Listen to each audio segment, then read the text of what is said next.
It's a mighty hard road that my poor hands have hoed.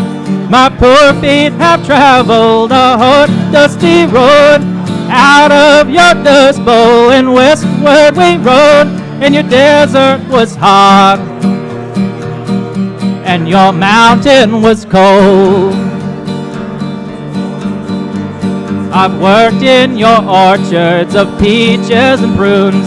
I've slept on the ground in the light of the moon.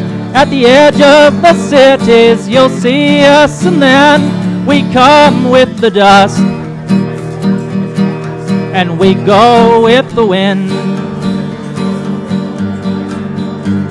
California, Arizona, I harvest your crops.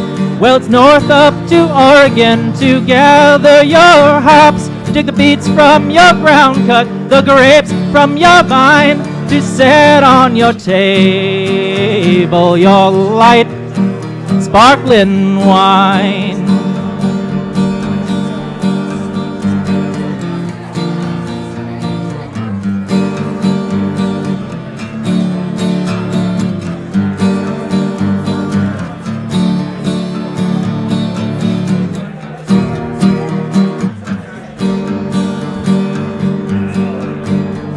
Green pastures of plenty from dry desert ground, from the Grand Coulee Dam where the waters run down. Every state in the Union us migrants have been, and we'll work in this fight, and we'll fight till we win.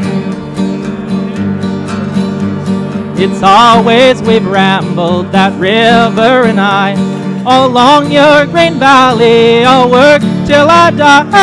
This land I'll defend with my life if need be, 'cause my pastures of plenty must always be free.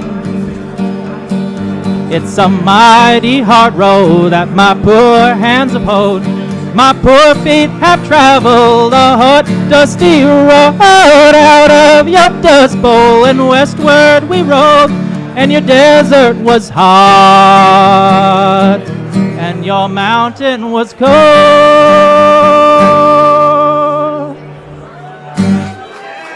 Thank you.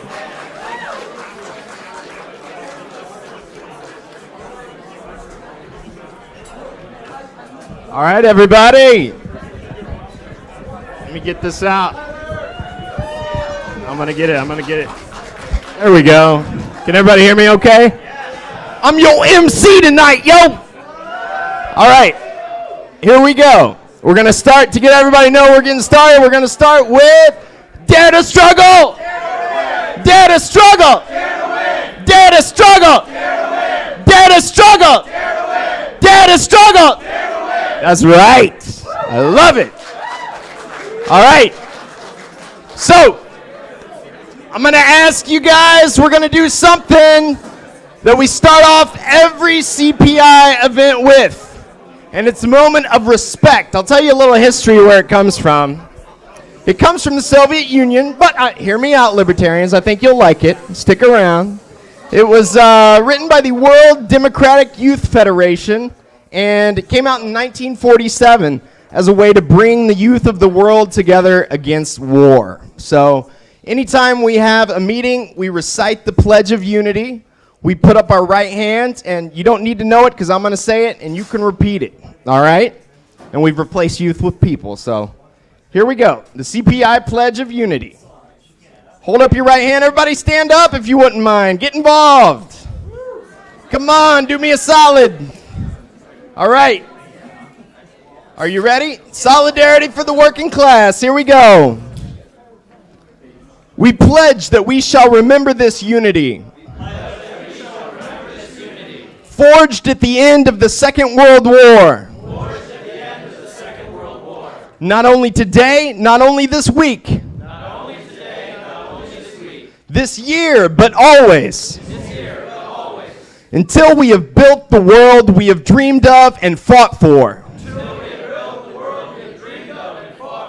We pledge ourselves to build the unity of the people of the world. All races, all colors, all nationalities, all beliefs. To eliminate all traces of fascism from the earth. To build a deep and sincere international friendship among the peoples of the world.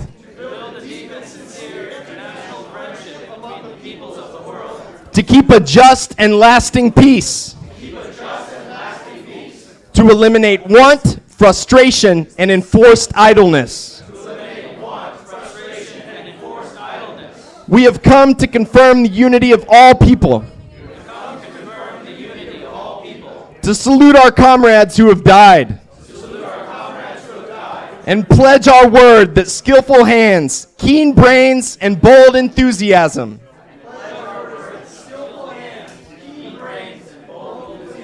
shall never more be wasted in war. Amen. Thank you, guys. Any reporters in here pay attention to the eliminate fascism part? That's in there. We say it every meeting. All right? My name is Tyler McConnell. I am a school teacher in rural Missouri, and I'll tell you a little bit more about me later on. But today, I just want to tell you a little bit about CPI, what it is, why I joined it, what it can do for us. All right? Our leader, Caleb Maupin, asked that I share this quote by Marx. We'll quote from the Bible of CPI here to get started. The increasing improvement of machinery, ever more rapidly developing, makes their livelihood more and more precarious. The collusions between individual workmen and individual bourgeois take more and more the character of collisions between two classes. Thereupon, the workers begin to form combinations against the bourgeois. They clubbed together in order to keep up the rate of wages. They found permanent associations in order to make provision beforehand for these occasional revolts. Here and there, the contest breaks out into riots. Now and then, the workers are victorious, but only for a time. The real fruit of their battle lies not in the immediate result, but in the ever-expanding union of the workers. Now, doesn't that sound like the Libertarian Party? And us coming together? It does to me. There's a good joke there, like how many Ron Paul fans can you fit in a commie convention? I don't know, but we're testing it out tonight. So I appreciate you guys all being here. So what is CPI? What is the Center for Political Innovation? Well, my first sales tip to somebody would be we are here to finish what Bernie Sanders started.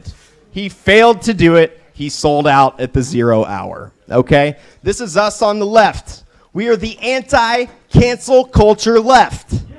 We consider ourselves the real left, okay? We do. I like to think that these kind of events make liberals tremble because this is the real union of the working class, okay? We're willing to look past differences to work together on things like not sending $100 billion to Eastern Europe for God knows what. All right? So we'll figure out the bathrooms later. All right? Let's do that first. Okay? Here's our 4-point plan. All right? I'm not going to read it all, but the highlights, so you get the idea. I love because CPI is so simple. Some of these organizations, you're like, what the hell do they stand for? I have no idea.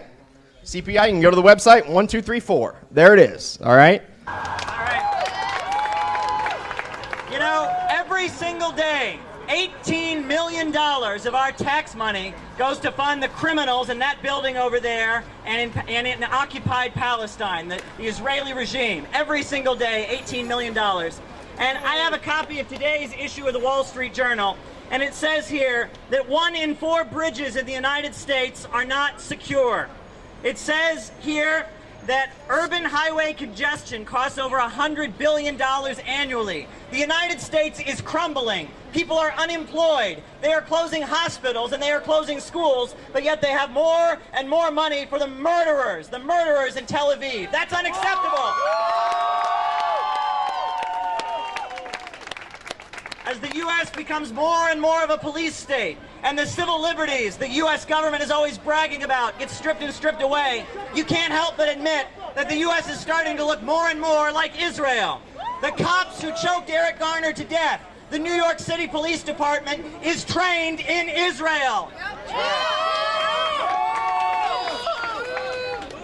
The same corporation that manufactured the rubber bullets that were fired against protesters in Ferguson, Missouri, manufactures the bullets that were fired on protesters in Palestine.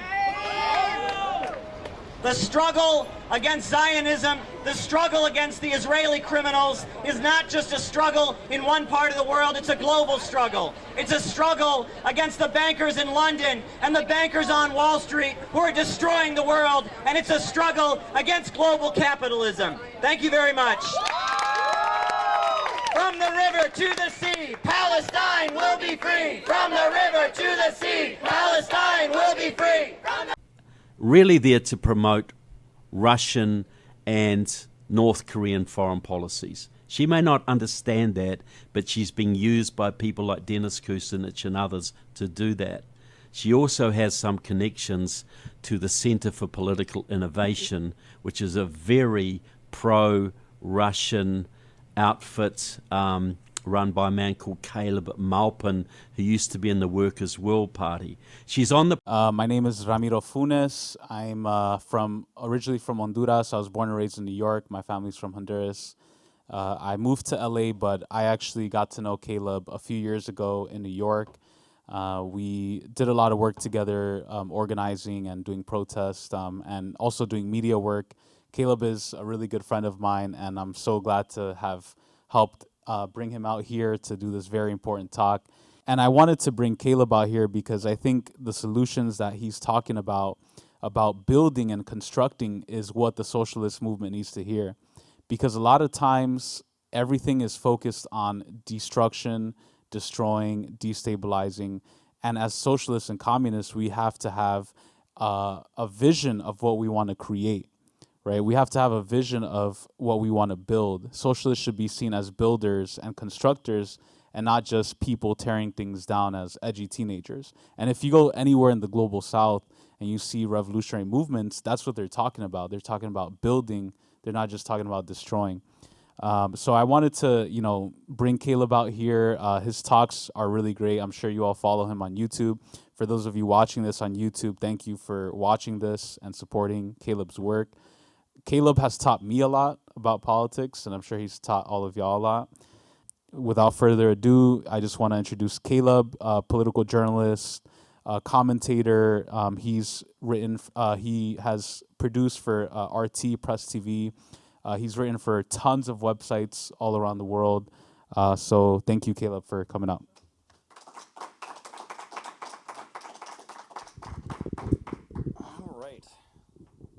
So it's great to be out here in California.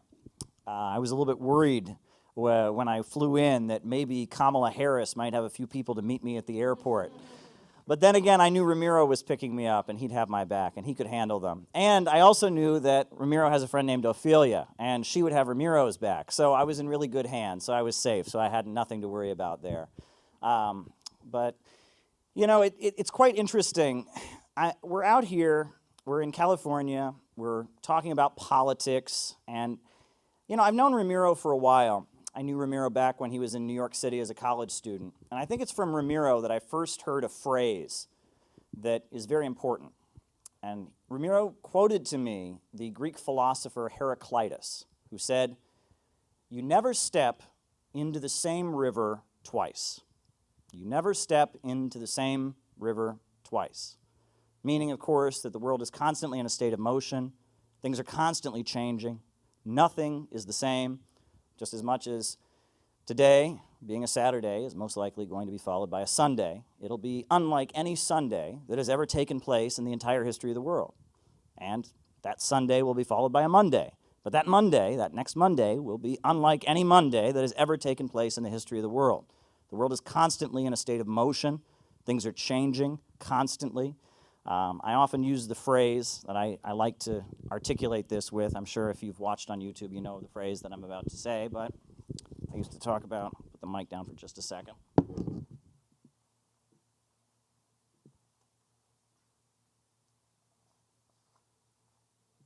That A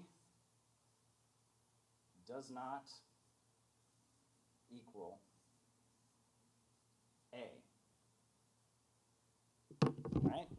There's no way this first A can be the same as this second A, because the world is constantly in a state of motion, and nothing in the universe repeats, right? Dialectical materialism tells us that the world is constantly in motion. All that exists in the world is matter, but that matter is constantly in a state of change and motion. That is dialectical materialism. And when you apply the understanding that comes from dialectical materialism, you can understand how the world works.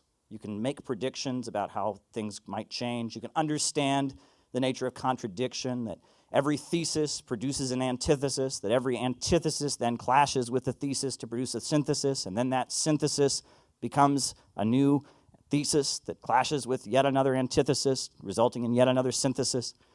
The world is constantly in motion, contradictions driving forward history. You know, I've only been out to LA one other time. I was here like 10 years ago to help build a Stop War Against Iran demonstration a long time ago.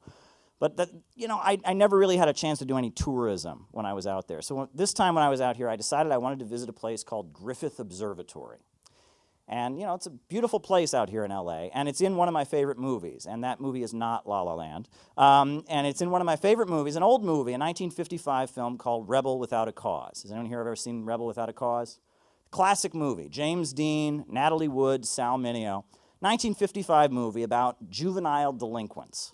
The 1950s, the USA has a booming economy, but they couldn't figure out why there was such a rise in juvenile crime. And it wasn't crime against, low-income kids. They've had, that happens a lot. You have low-income kids who go rob a store or get into a fight or something like that. But these were wealthy, affluent kids in Southern California who were involved in criminal activities. What was going on with that? Why was this happening, right? And the movie, it's Hollywood's, they take kind of a psychoanalytic look at it. James Dean's character feels like his father is not strong and masculine enough. Natalie Wood's character feels jealous of her younger brother, feels like she's not getting enough affection. Sal Mineo's character is closeted gay, and his parents are living away, and he's being raised by a housekeeper, and they're wealthy kids from Southern California, but they're involved in criminal activities. At one point in the movie, the father of the James Dean character says, we bought you everything you could ever want. We bought you a car. We have a nice house. Why are you becoming a criminal? What is this about? Why are you engaging in these kind of activities? Well, it's interesting. Hollywood took a kind of psychoanalytic, pop psychology look at what was going on. But I think the reason that in 1955 there was a rise in juvenile crime among wealthy people in Southern California was because of what was going on in the world. Sure, the USA at that point had the highest standard of living in the world. People had more material commodities than they'd ever had.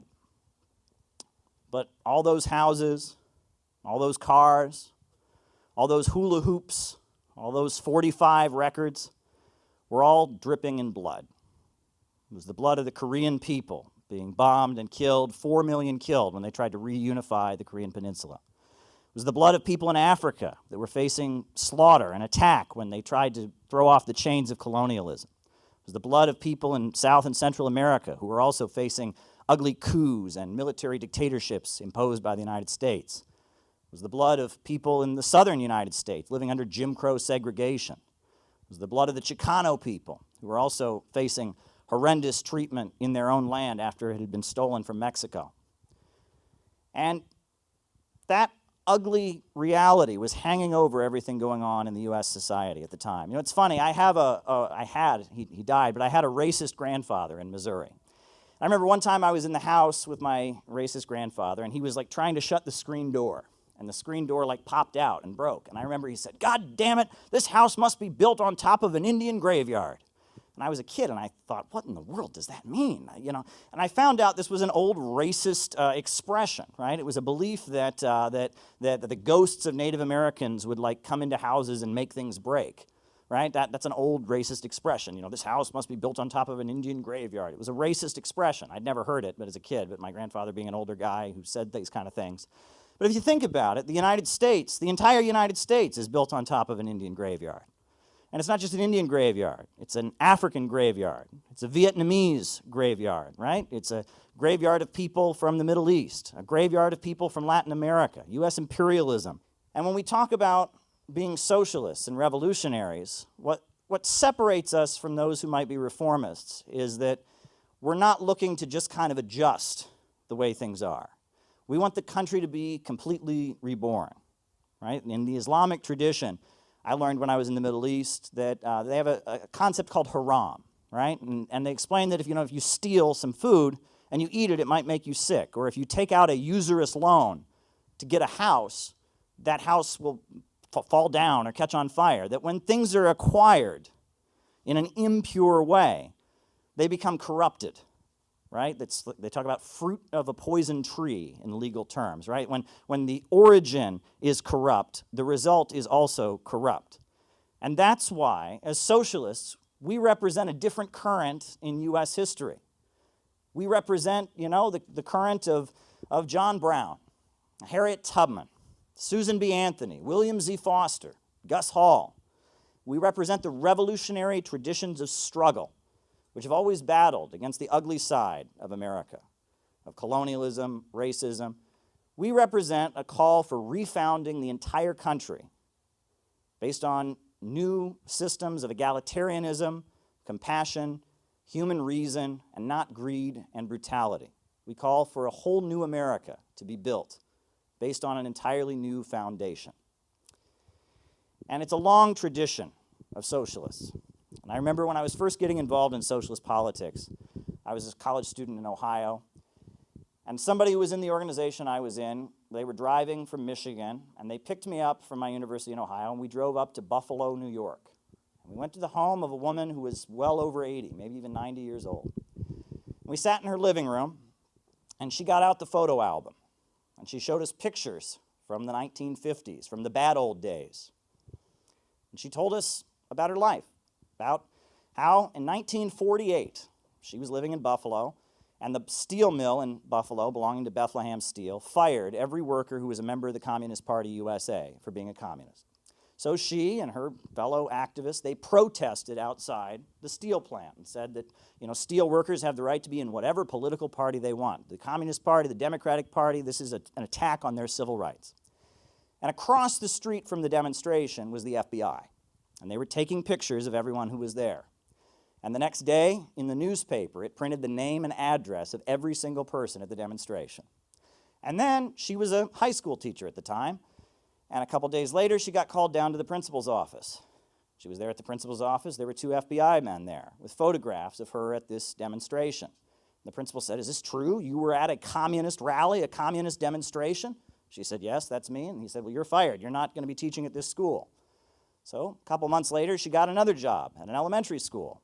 Everything was going fine, students, she was doing well with everybody. And one day she got called down to the office. There were the FBI men once again, photographs of her at this rally against the steel company for firing the communist workers. She also lost her job. So then she got a job at a phone company, and she was there for a couple months. The FBI showed up. She got called into the office, the FBI men, and they said, "Is this true? You're a communist? You were at this demonstration?" And she said, "Yes, that's me in the photo." And they said, "Well, you're not going to talk about communism on the phone, are you?" And she said, "No." And they said, "Then we don't care, you're fine." So she kept a job, and that's how she lived. She worked for AT&T, for a phone company, because the phone company didn't care that she was a communist, And that's what these folks had to go through. In a few days, Joe Biden is going to have a democracy summit. And his democracy summit is about spreading war propaganda and lies, trying to build the case for war against China, trying to build the case for war against Russia, trying to build the case for war against Cuba and Democratic People's Korea and all the socialist countries. They have backed brutal regimes and dictators all over the world. They've backed death squads and murderous counter-revolutionary terrorists They have backed extremists all over the planet, and they justify it with propaganda about victims of communism.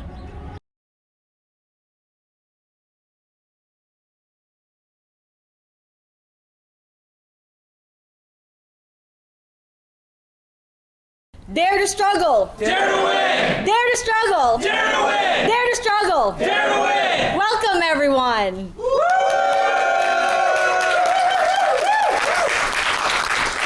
I'm very honored to be here at this CPI event.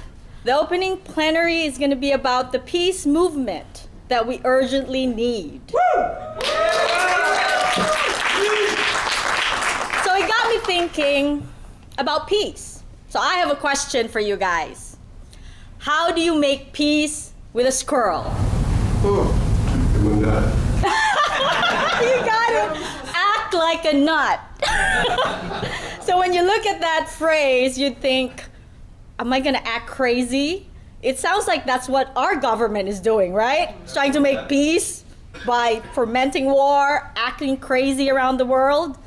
But you can also look at it in the other way, like the squirrel likes nuts. So to make peace, you have to give something to get something. Doesn't that sound like a win-win cooperation? Yeah. That's what China is trying to do around the world. We did it. Yes. So that's very good to think about. And so thinking about peace, I also looked up some Bible verses, Romans 14, verse 19. And it says, so then let's pursue peace and build up one another. Doesn't that sound like the center of political innovation? Yeah. Woo!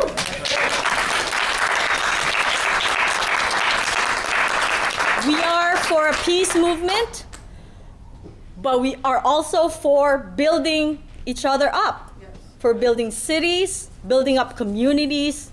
We are not vandals. We don't want to tear and destroy the American people. We want everyone to prosper. If possible, we want luxury for all. That's what I want. So I'm so glad to find that phrase in the Bible.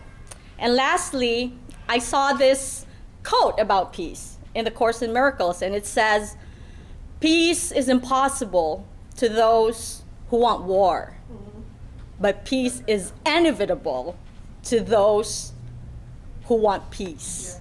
And that's us. That's right. Preach. Next up, I would like everyone to stand up for the pledge.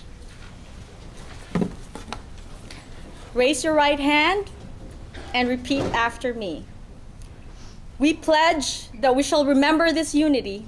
We pledge that we shall remember this unity. Forged at the end of the Second World War. Forged at the end of the Second World War.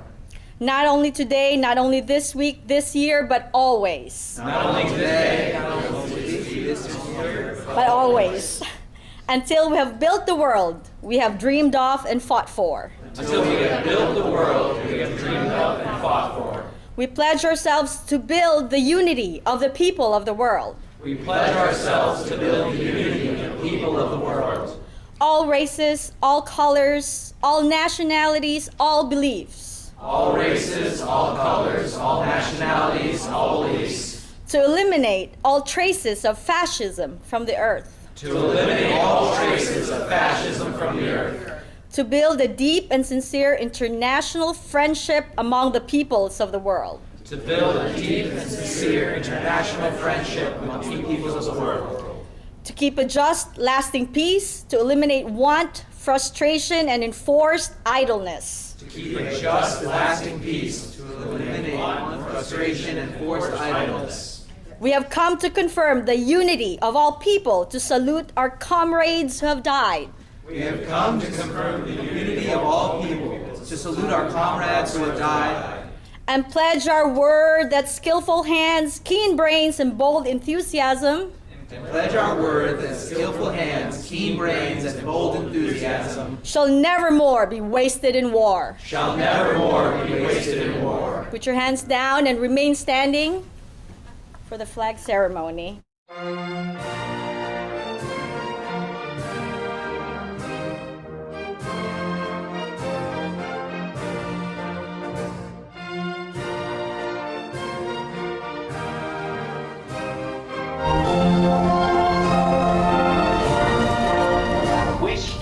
from the bottom.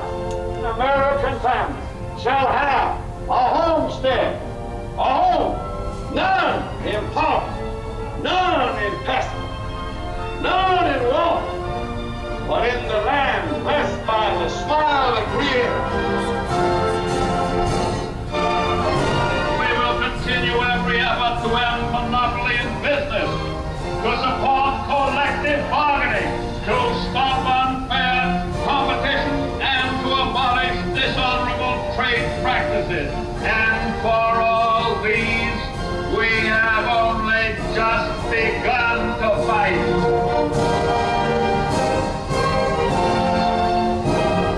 I just want to do God's will. And He's allowed me to go up to the mountain. And I've looked over and I've seen the promised land.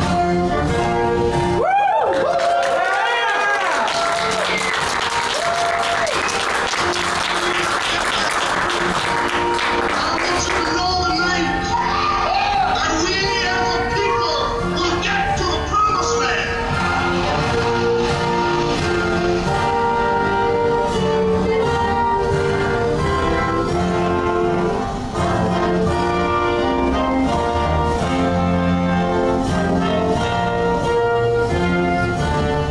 We here highly resolve that these events shall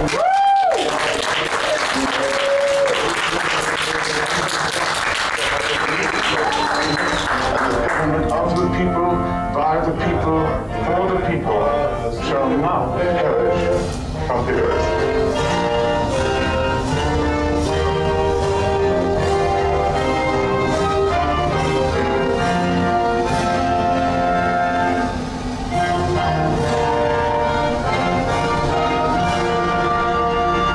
Your dad struggle, your dad win.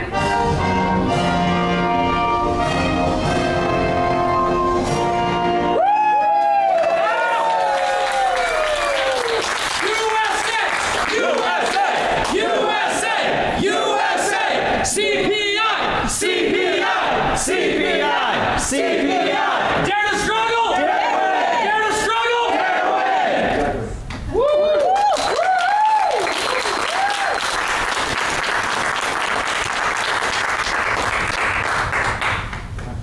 You may all take a seat.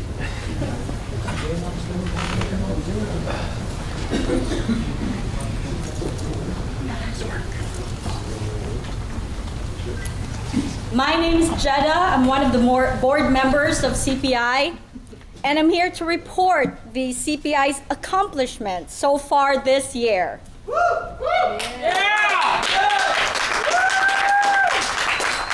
On February 19th, we officially sponsored the Rage Against the War Machine rally. Biggest anti-war rally in 20 years. And a reception afterwards for Scott Ritter.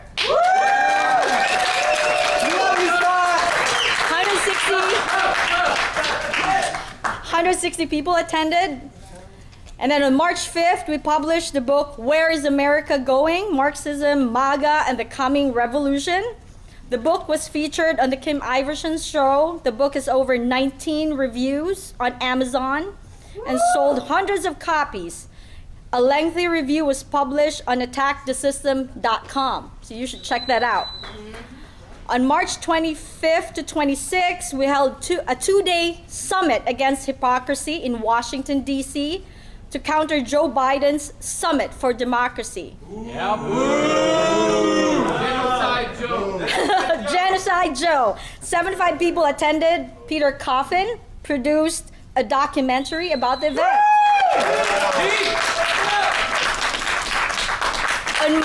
On March 30th, 5 members of the Center for Political Innovation confronted Tsai Ing-wen, the so-called president of Taiwan, on the streets of New York City, saying, "Stop selling war in our country. We don't want war here." That's right.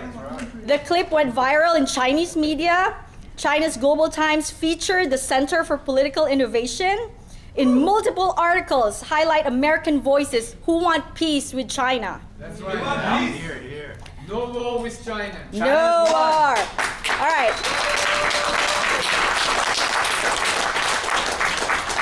27th, the Center for Political Innovation joined with the Libertarian Party and the People's Party to have a rally in New York City's Union Square and march to the United Nations to join the New York City Peace March, organized by religious organizations. At the rally, the Ukrainian Orthodox Church, currently facing brutal repression from the US NATO regime, was given a platform to highlight its vision for peace and religious tolerance. CPI was invited to address the event alongside many of New York City's most prominent rabbis and ministers and imams. CPI was afterwards invited to a reception at the United Nations with clergy to discuss plans for future peace actions. In late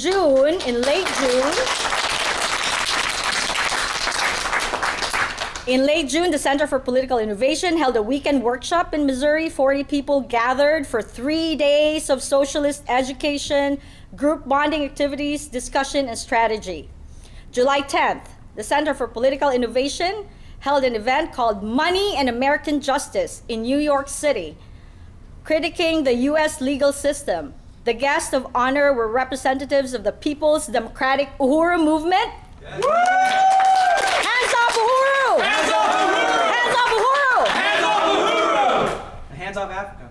Hands off Africa. They are currently facing government prosecution. Peter Coffin created a film based on the event. Thanks, Peter. August 6th, the Center for Political Innovation co-sponsored the National Day of Action called Humanity for Peace on the anniversary of the bombing of Hiroshima. CPI organized a rally in Portland, Chicago, and brought very large contingent to the New York City event. August 27th, CPI published Letter to Baba Vakian, critiquing a prominent U.S. communist writer for his failure to stand with Russia and China and exposing his ties to French intelligence, as well as how he was used by the FBI to intimidate Jimmy Carter and harass Deng Xiaoping.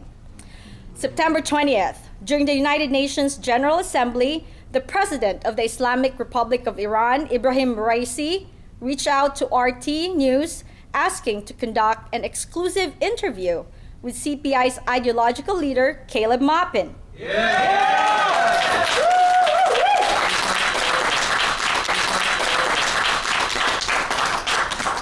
Caleb sat down with the Iranian head of state and spoke about Iran's relationship with Russia, the Biden administration, the Shanghai Cooperation Organization, and the road to peace.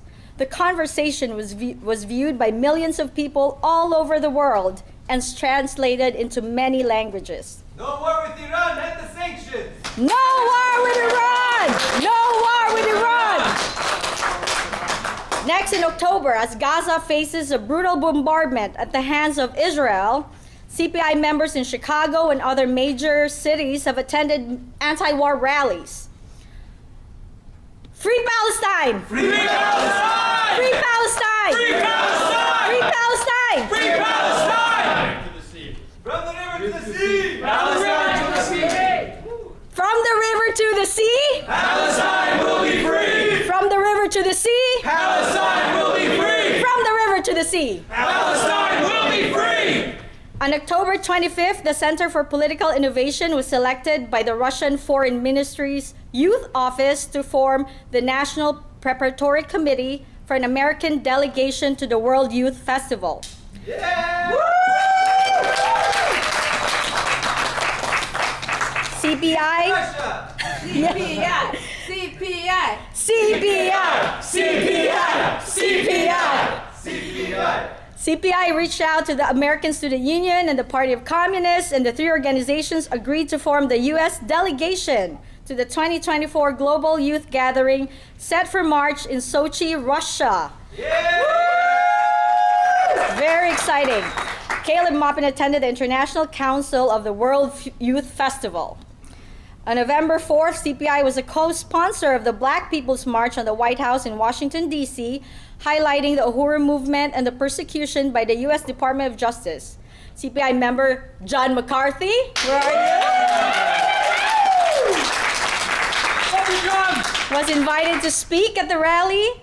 and afterwards had dinner with Chairman O'Malley and other leaders of the Uhuru movement who personally thanked CPI for our hard work in support of them.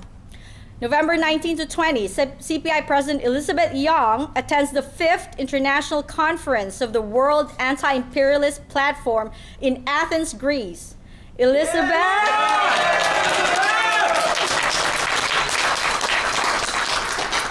Elizabeth speaks to the gathering, highlighting the urgent need for anti-imperialists organizing in America and explaining CPI's role and activities. So throughout the internet, one will repeatedly find the claim that CPI no longer exists or CPI has dissolved. This is complete nonsense. In the year 2023, CPI has accomplished a lot more than in the first several years of its existence, probably more or all previous years combined. The focus on CPI in 2023 and in the upcoming year of 2024 will be on really taking to heart our slogan, out of the movement, To the masses! out of the movement, To the masses! out of the movement. To the masses! Social media is much more controlled than before, and online recruitment and activities have their limits. CPI is reinventing itself to become an outreach-oriented organization with members witness socialism in neighborhoods to their co-workers and friends. CPI wants to reach people who would never go looking for this kind of message or ideology. So we call on all people who want to find their voice, want to join a community, want to spread hope amid so much pessimism, to join our ranks. We will put you to work. So much needs to be done to build an anti-imperialist movement and network of activists in America.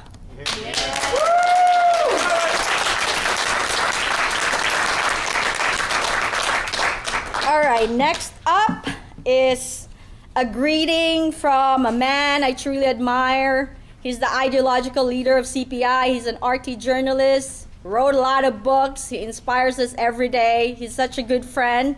No other than Caleb Maupin.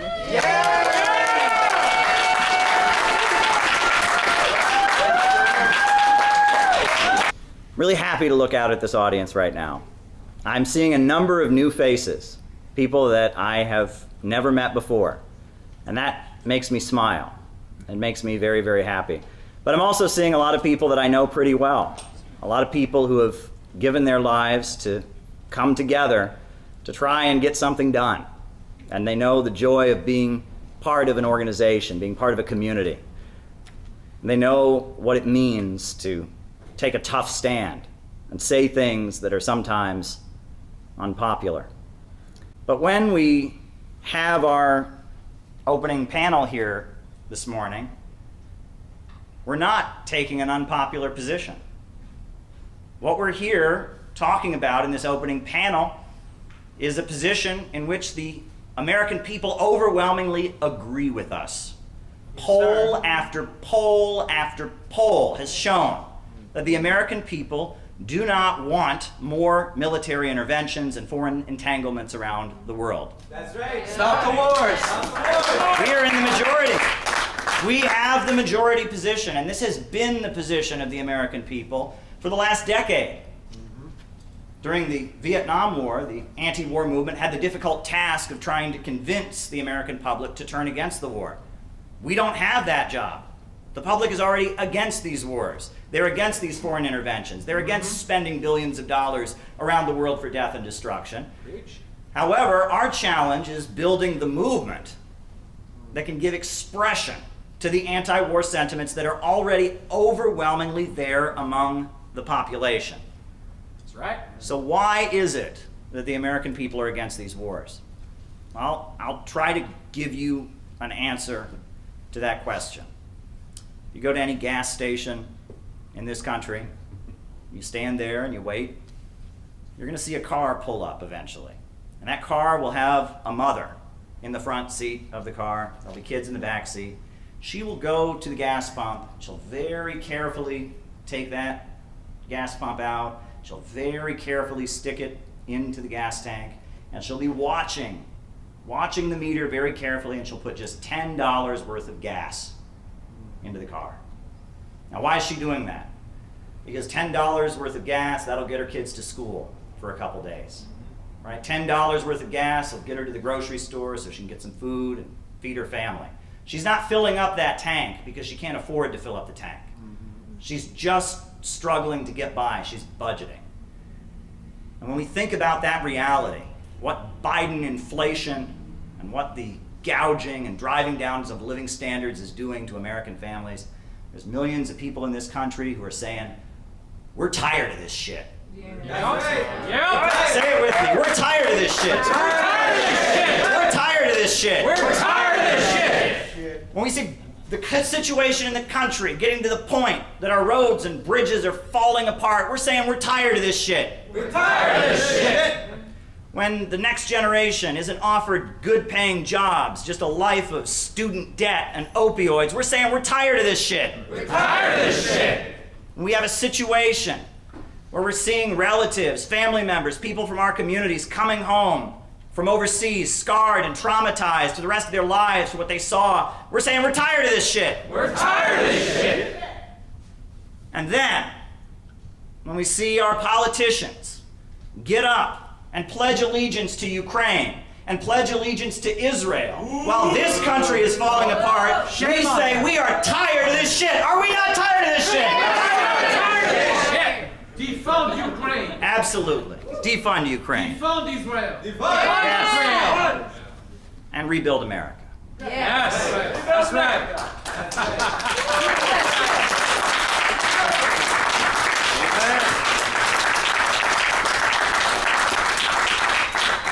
Now, you'll be hearing from me tonight. I'm going to give a presentation tonight because I do have to clear up one thing. And some people, despite all the flags in this room and all the patriotism, some people seem to be under the impression that we're anti-American.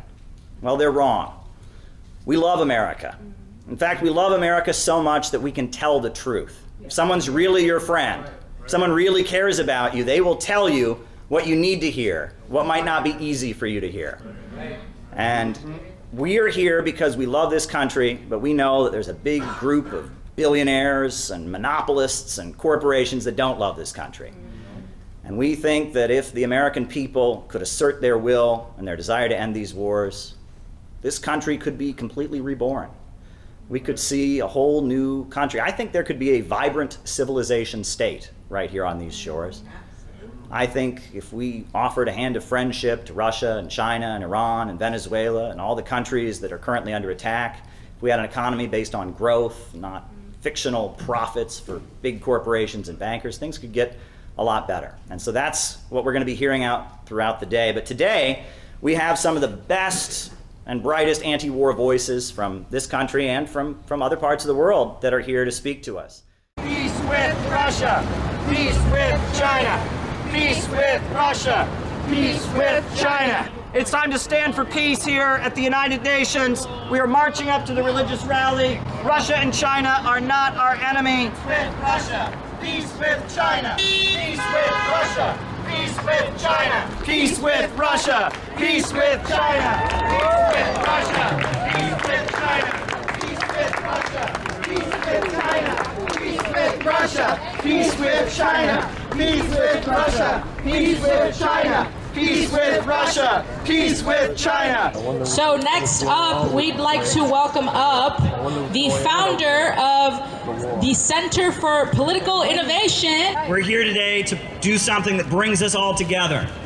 Republicans, Democrats, conservatives, liberals, leftists, rightists, whatever your ideology is, war still kills you. War still destroys you. And what's happening in the world right now is very, very frightening. Praying for peace with China. We're praying for peace in the Caribbean, peace in Latin America, peace in Asia, peace in Africa. It's something we can all agree on. And in the back, I want you to notice we brought a banner with us. And that banner has a beautiful picture on it. And that's a picture, regardless of how you feel about American politics, that was a historic moment. When Donald Trump shook hands with Kim Jong-un. That was a historic moment. And one thing I think that we can recognize here is that if Korea could come together, if Korea could reconcile, the whole world could come together if we had peaceful reunification of the Korean Peninsula.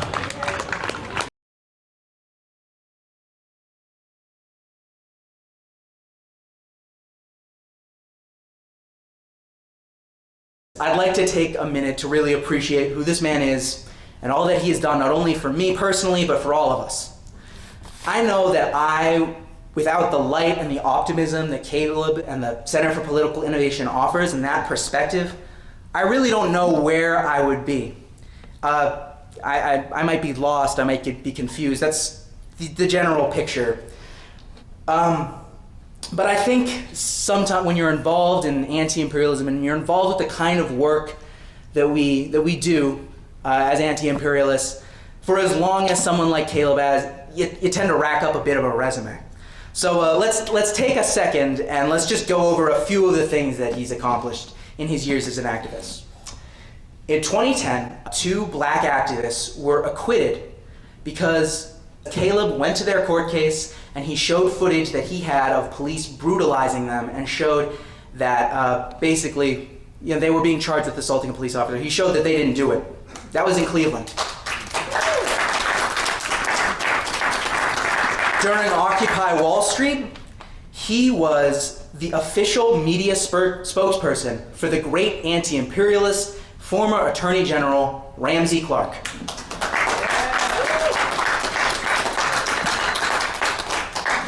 In 2015, he participated in a humanitarian mission to Yemen with the Red Crescent Society, creating an international incident. It was covered in The Guardian. Mainstream media even picked up on it. That's pretty big. And the very next year, our favorite president, Donald Trump, named Caleb his favorite reporter. So, without further ado, let's welcome the ideological leader of the Center for Political Innovation, someone I'm proud to call a mentor and a friend. Ladies and gentlemen, Mr. Caleb Maupin.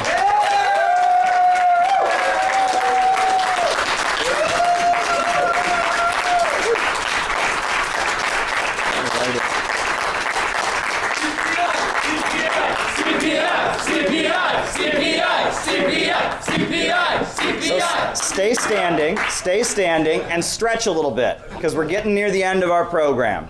So at what point do we want to submit super chats, or is that more... Could be a long night, Names and locations, everybody. Names and locations. Oh boy. Super chat. All right. Hit the like button, hit the subscribe button. All right. But, wow. What an amazing conference. This is our first national convention of the Center for Political Innovation, and I'm overjoyed. Now, I would like Elizabeth to stand up, because there's a very important issue.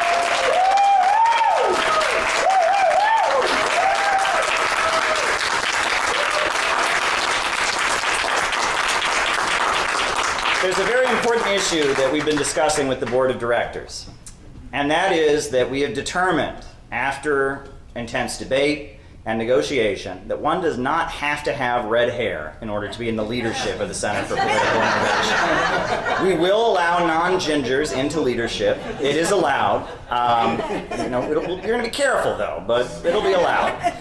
But in all seriousness, you guys have no idea how much work Elizabeth has done. You really have no idea. I just found out today that she personally made every single one of those banners. Each one of those represents 10 hours of work from Elizabeth. 10 hours.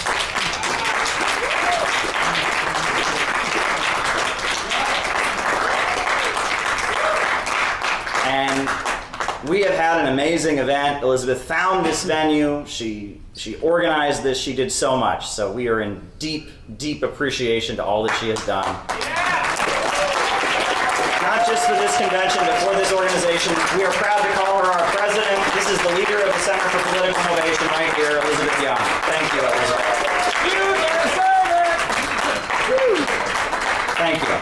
Thank you. Now, everyone who's wearing a red scarf, could you please stand up? Yeah? These are the members of the CPI who helped put on and convene the conference. And we decided to get red scarves. And we also have buttons. Buttons. Does someone have one of the buttons the button here, it says Anna Louise Strong Brigade. That's what we decided to call the members of the CPI that came to town to convene the conference. That's Anna Louise Strong. And this is an American that so many people don't know anything about. She's a name that's kind of been written out of the history books.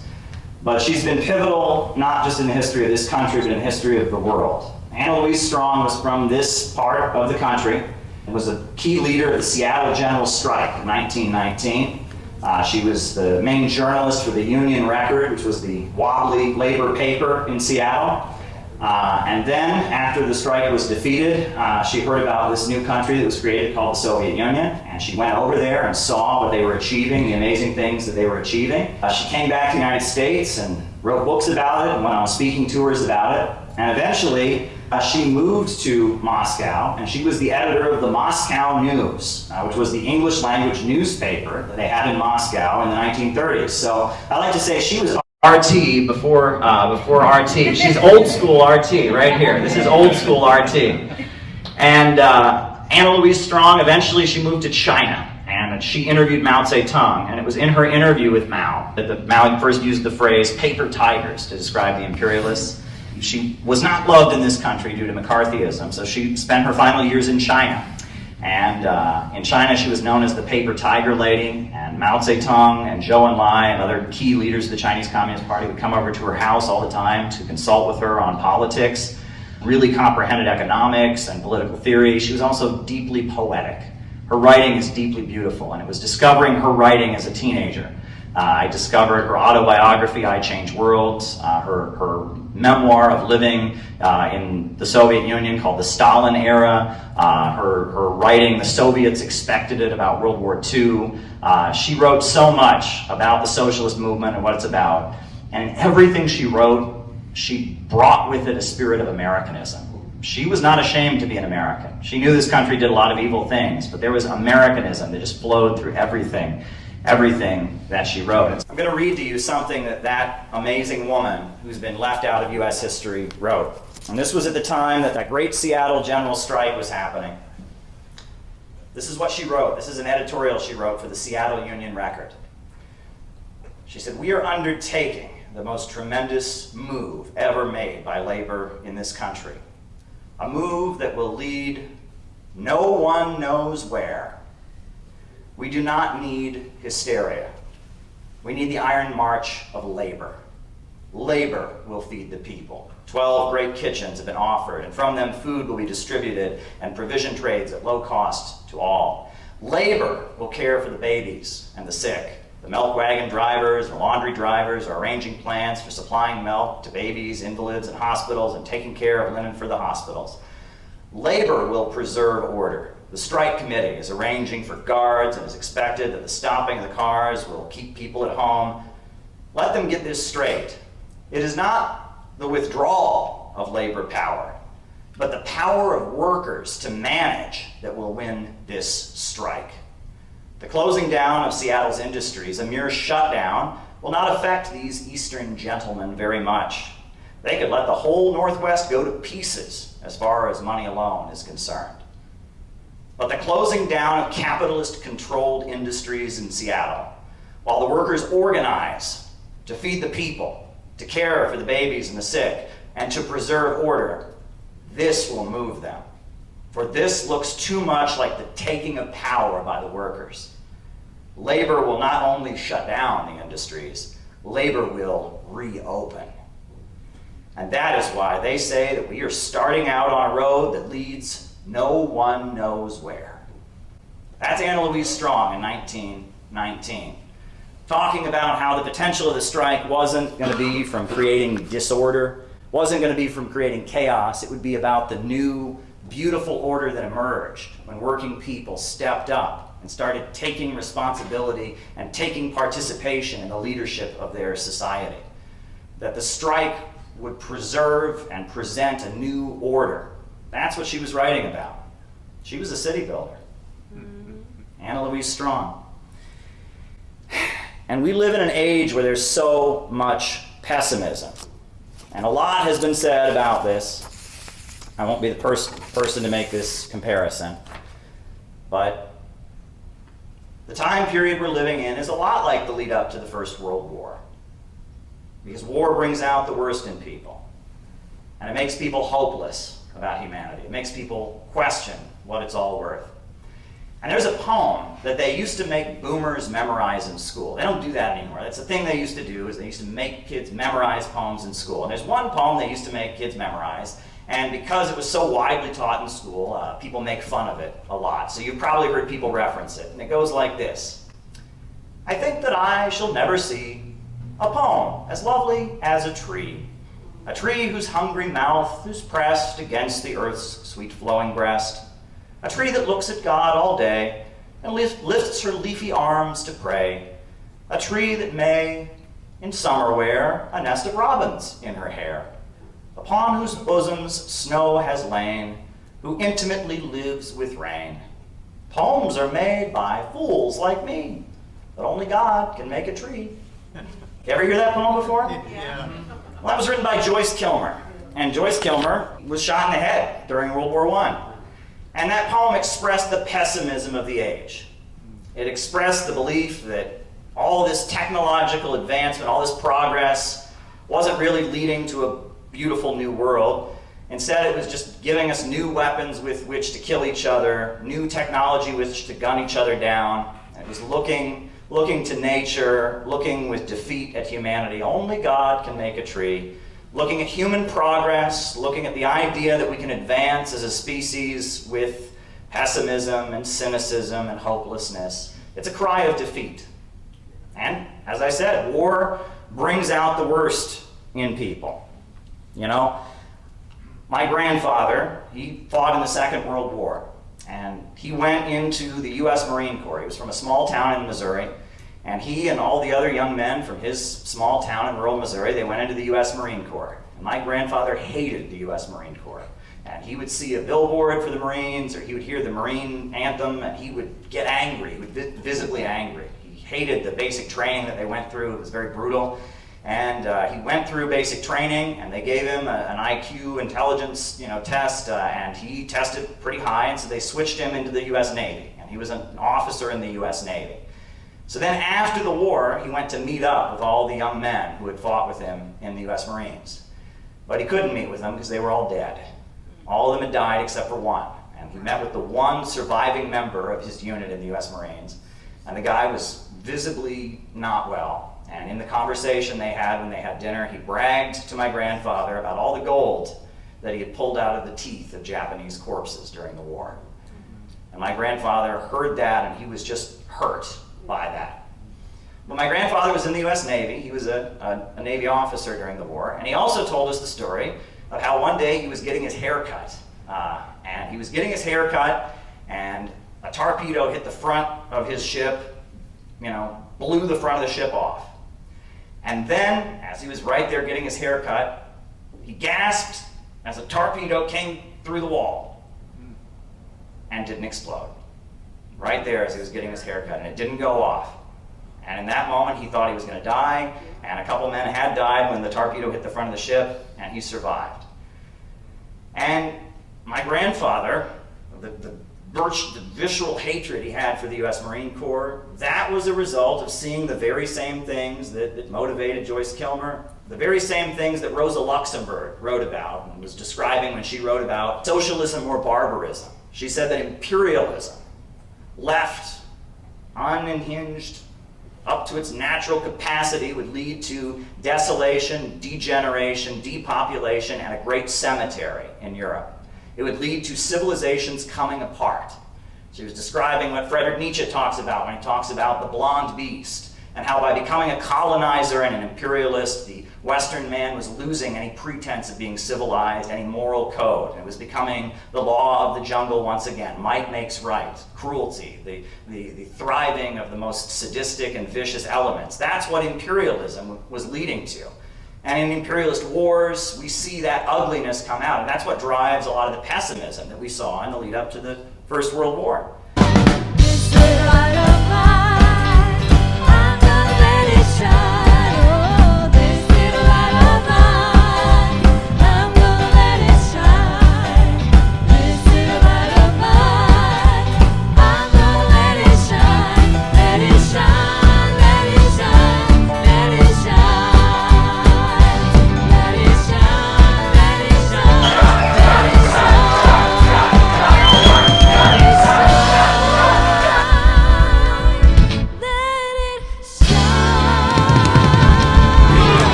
This is the Uhuru House, and the rally here is in response to the fact that the People's Democratic Uhuru movement has been charged as being Russian agents. The trial begins Tuesday, September 3rd, and it is alleged that their activism in the black community is somehow acting as a foreign agent of Russia.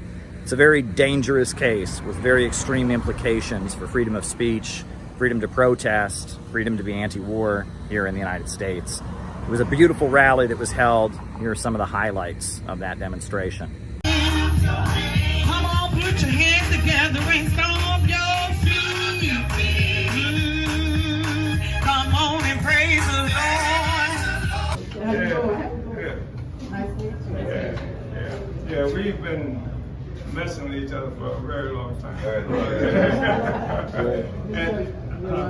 Yeah, this is CPI. This is Caleb, Maupin, and John. Yeah. This is our guy, John. Thank you so much. CPI and his Green Party. These people are out. He's Green Party. This is just a sort of research lab that open up some. Well, I think this is where I'm going. This is ways. This system ways. She's Secretary General. As was stated, my name is Jesse Neville. I am also a member of the African People's Solidarity Committee and the chair of our mass organization. And I am also one of the Uhuru Three, along with Chairwoman Penny Hess and our leader, Chairman Omali Yeshitela. And many of you have probably seen the video footage of what this very parking lot and area and staging ground where we are right now looked like on July 29th of 2022. It was filled with FBI agents, dozens, and if not over 100 FBI agents with vans, with armored vehicles, with battering rams, with flashbang grenades. At this location, here in St. Petersburg, at the home of Director Akile Anai, who also want to salute, at the home of Chairman Omali Yeshitela and Deputy Chair, as well as at their home in St. Louis, Missouri, to have that many FBI agents and that many assault rifles, when they could have sent one guy with a briefcase and a little badge and a warrant to say, I'm here to execute a search warrant. They did that because they wanted to intimidate Chairman Omali Yeshitela. And think about that. On Tuesday, you have this trial coming up. You know, what sparked this, and what is the message you really want to get across?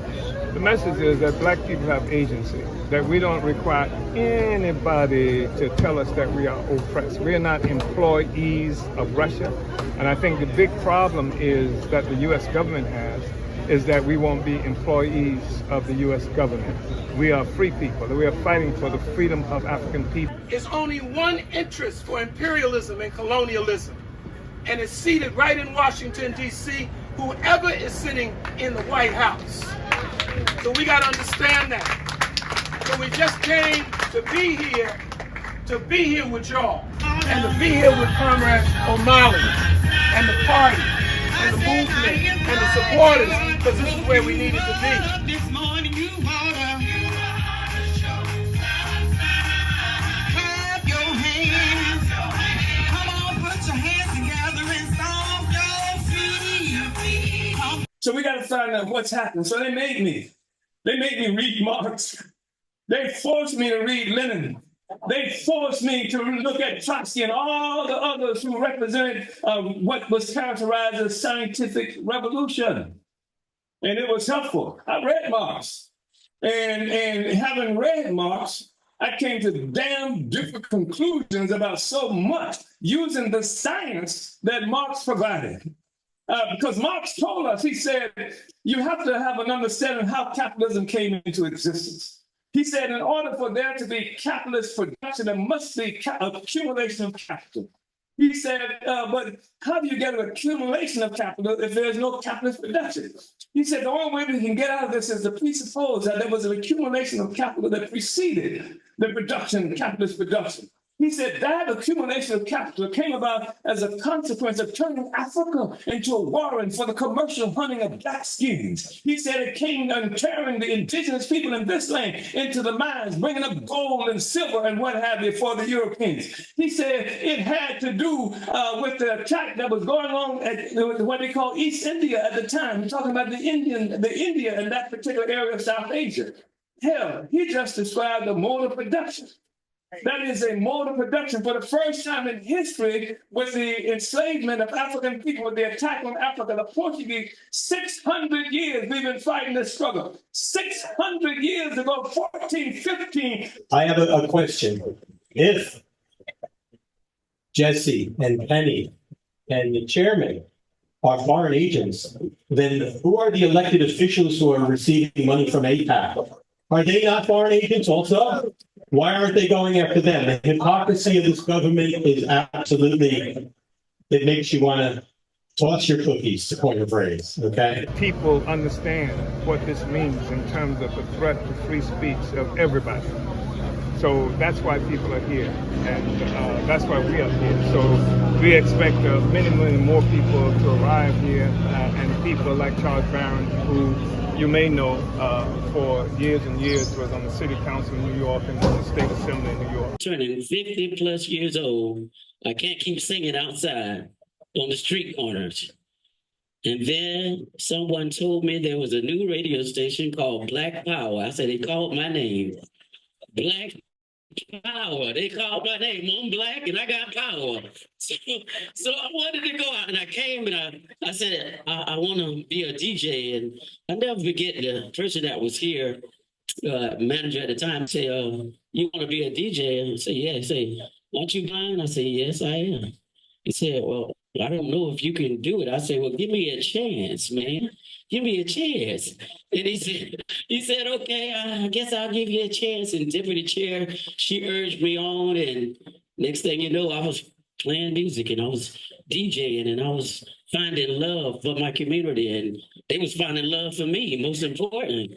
Okay, CPI is honored to be here because we understand how important this case is. What's at stake is not just a life sentence for Chairman O'Malley. What's at stake is a death sentence for humanity.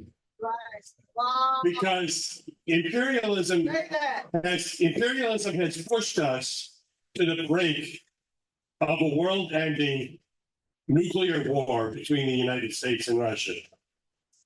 And what these demons are saying with this prosecution is that it's illegal to organize to try to stop that war, and it's illegal to even talk about it. That's right. Go ahead. And we got to talk about it. We got to organize against it because it's a threat to everybody. We're not here defending Chairman O'Malley. He's defending us, our children, everyone we've ever met, and anyone we ever will meet from a world-ending war, from imperialism to colonialism, and the final war that they are leading us to. So we have to do everything we can to help him win that fight. We got to do it like our life depends on it, because it does. This is a case that's using law in pursuit of political objectives, that this is a political trial. These are political charges that they're making against us, and they're using the law. So we have incredibly good lawyers who will represent us in the court. There's not really much that I can add, but I just want to turn around and say, look what Chairman O'Malley built. Look what Chairman O'Malley built. Look what Chairman O'Malley built. Chairman O'Malley is not a hashtag revolutionary. He's a cement and bricks revolutionary. He is a builder, and he constructs and he lifts people up. And we look on him with absolute admiration for what he has done and what he has accomplished and why they are targeting him. Yeah, that's right. And I must say, if you look at what they're doing, this is a test case. They have already raided the home of Scott Ritter.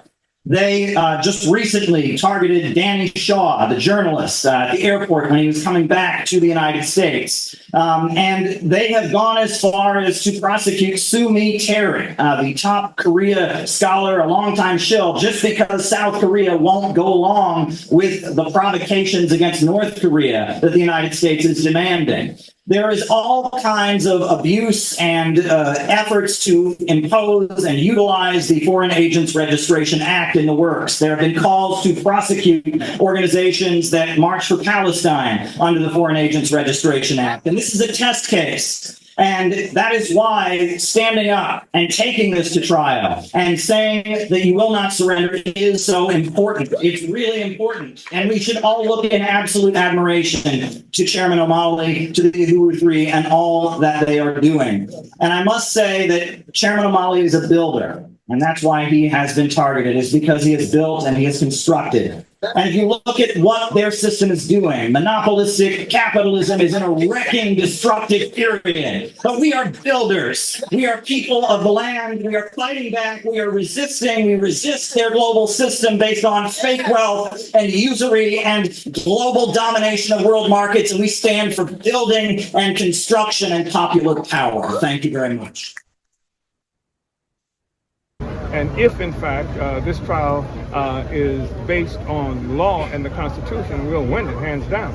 But the problem is that it's political, and so therefore is extremely important for the people who are the most incredible, most significant factor in any kind of political situation, the people. And so that's what's really important, for the people to come forward and say that we recognize that black people have been historically oppressed in this country.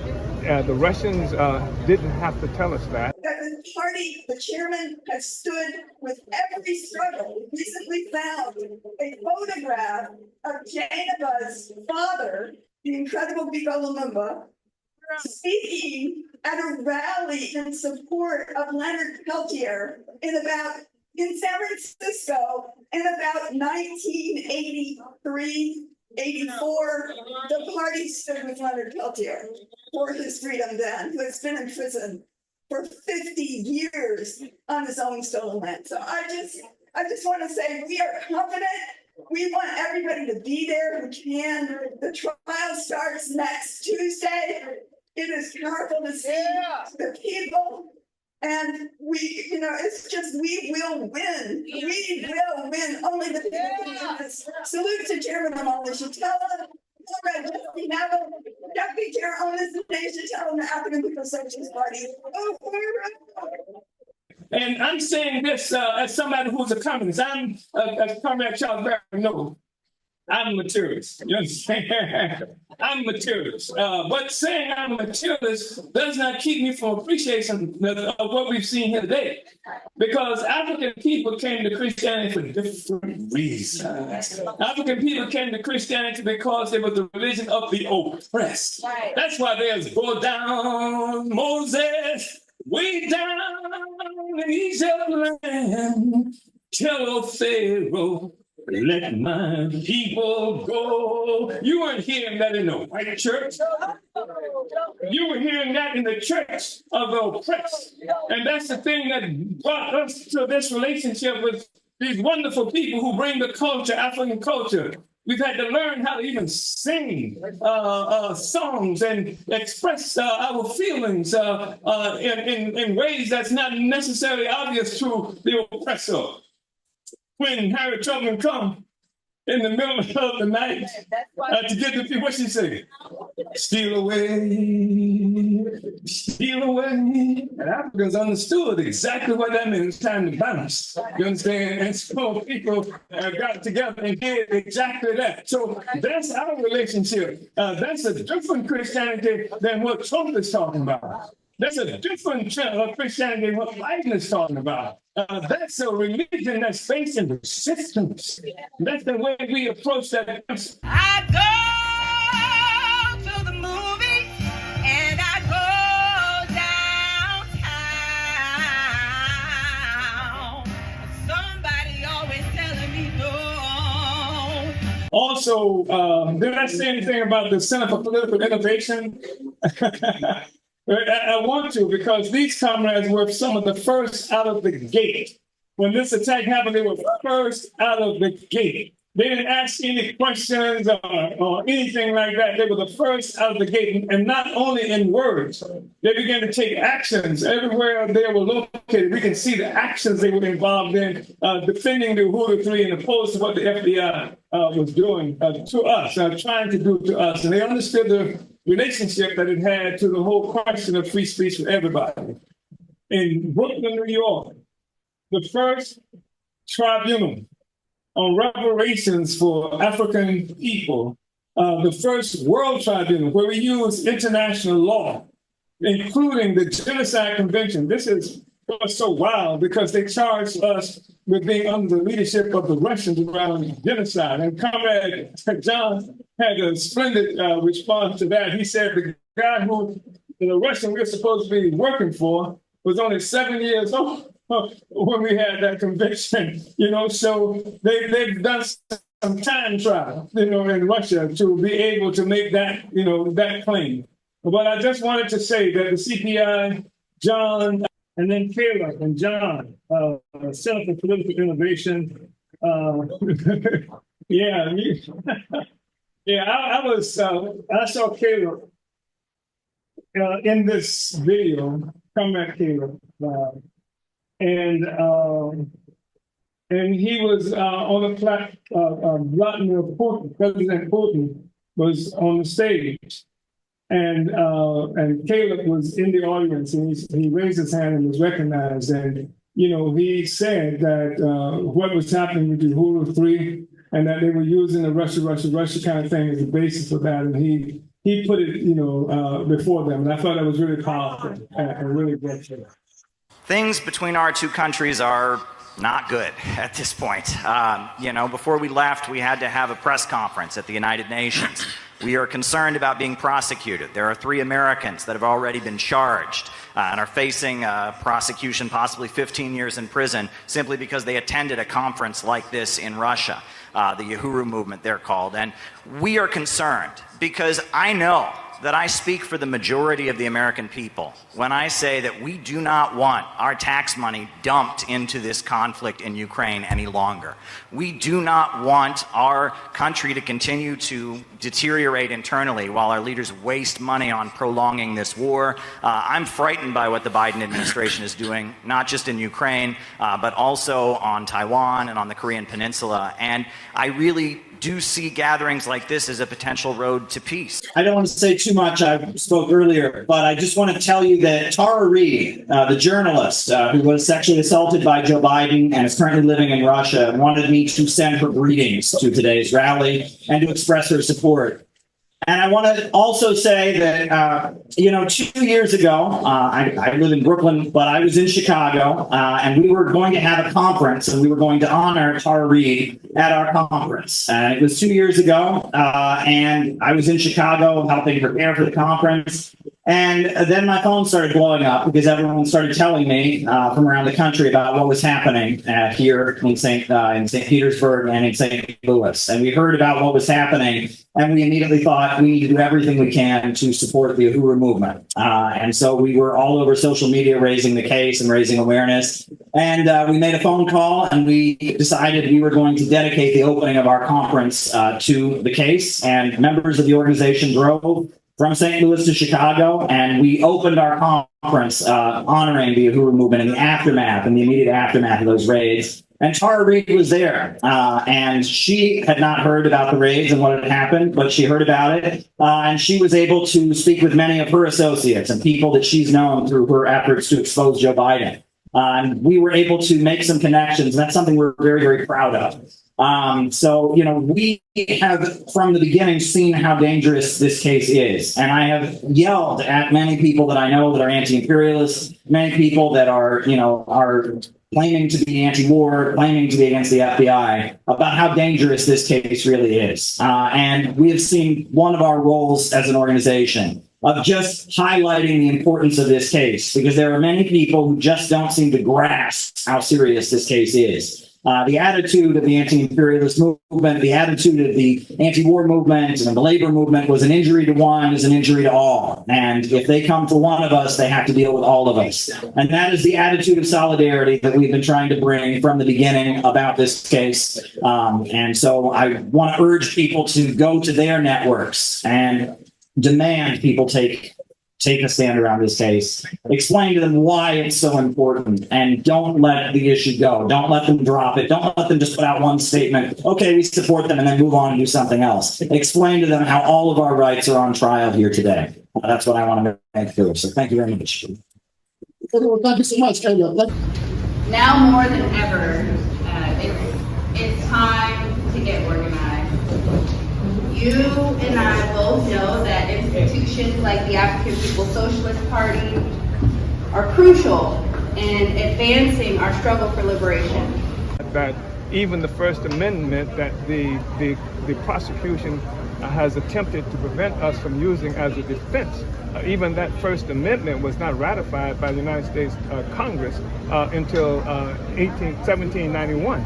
At the time where African people were still living in the worst kind of slavery imaginable. So it certainly wasn't even made for us, but African people in this country have been the ones fighting harder for the constitutional rights than anybody else. So we are the ones who made the struggle for universal suffrage. We are the ones whose churches were bombed, our children killed, our leaders assassinated, just pursuing the right for the democratic rights that's associated with the First Amendment and the Bill of Rights. So we didn't need any Russians to tell us that.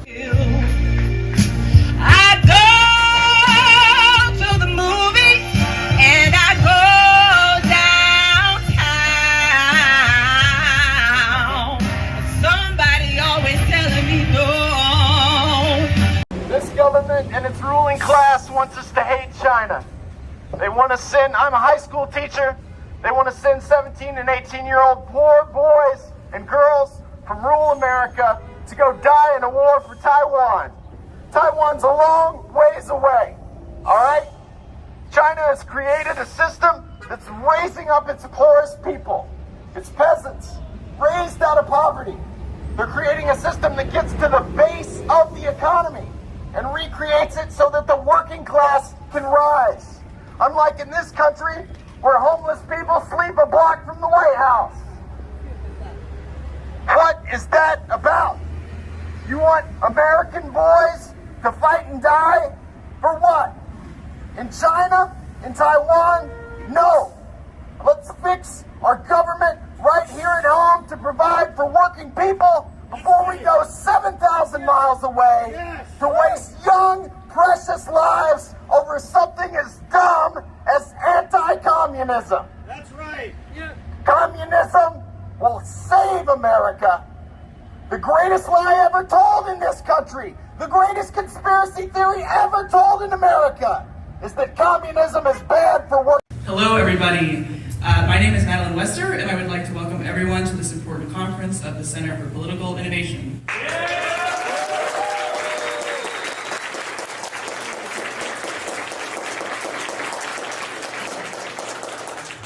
Please rise and raise your right hand for the CPI Pledge of Unity. The pledge is found in the folder that you were given at the front. And please repeat after me. We pledge that we shall remember this unity. We pledge that we shall remember this unity. Forged at the end of the Second World War. Forged at the end of the Second World War.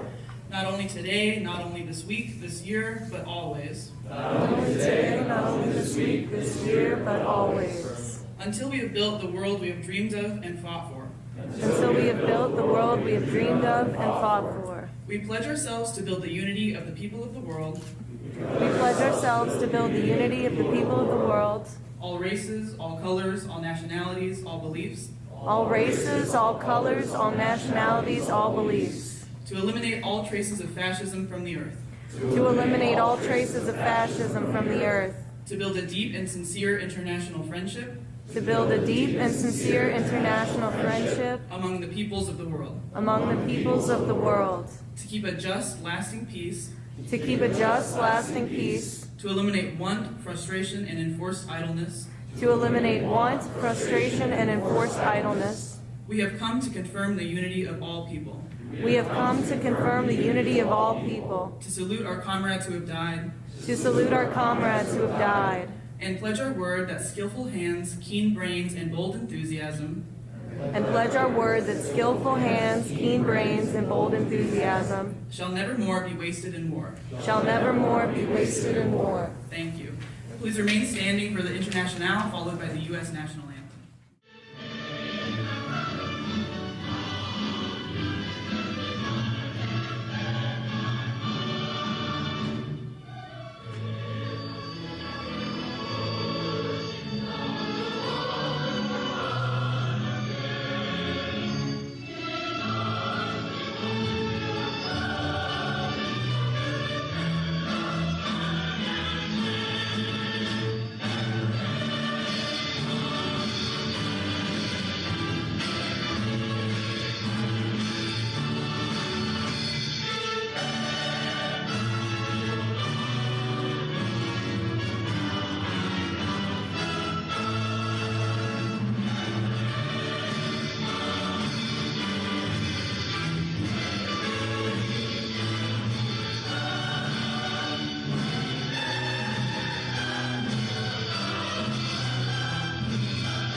Repeatedly from this podium, when asked about the situation in Aleppo, you advised people here to turn on their TVs, watch American television.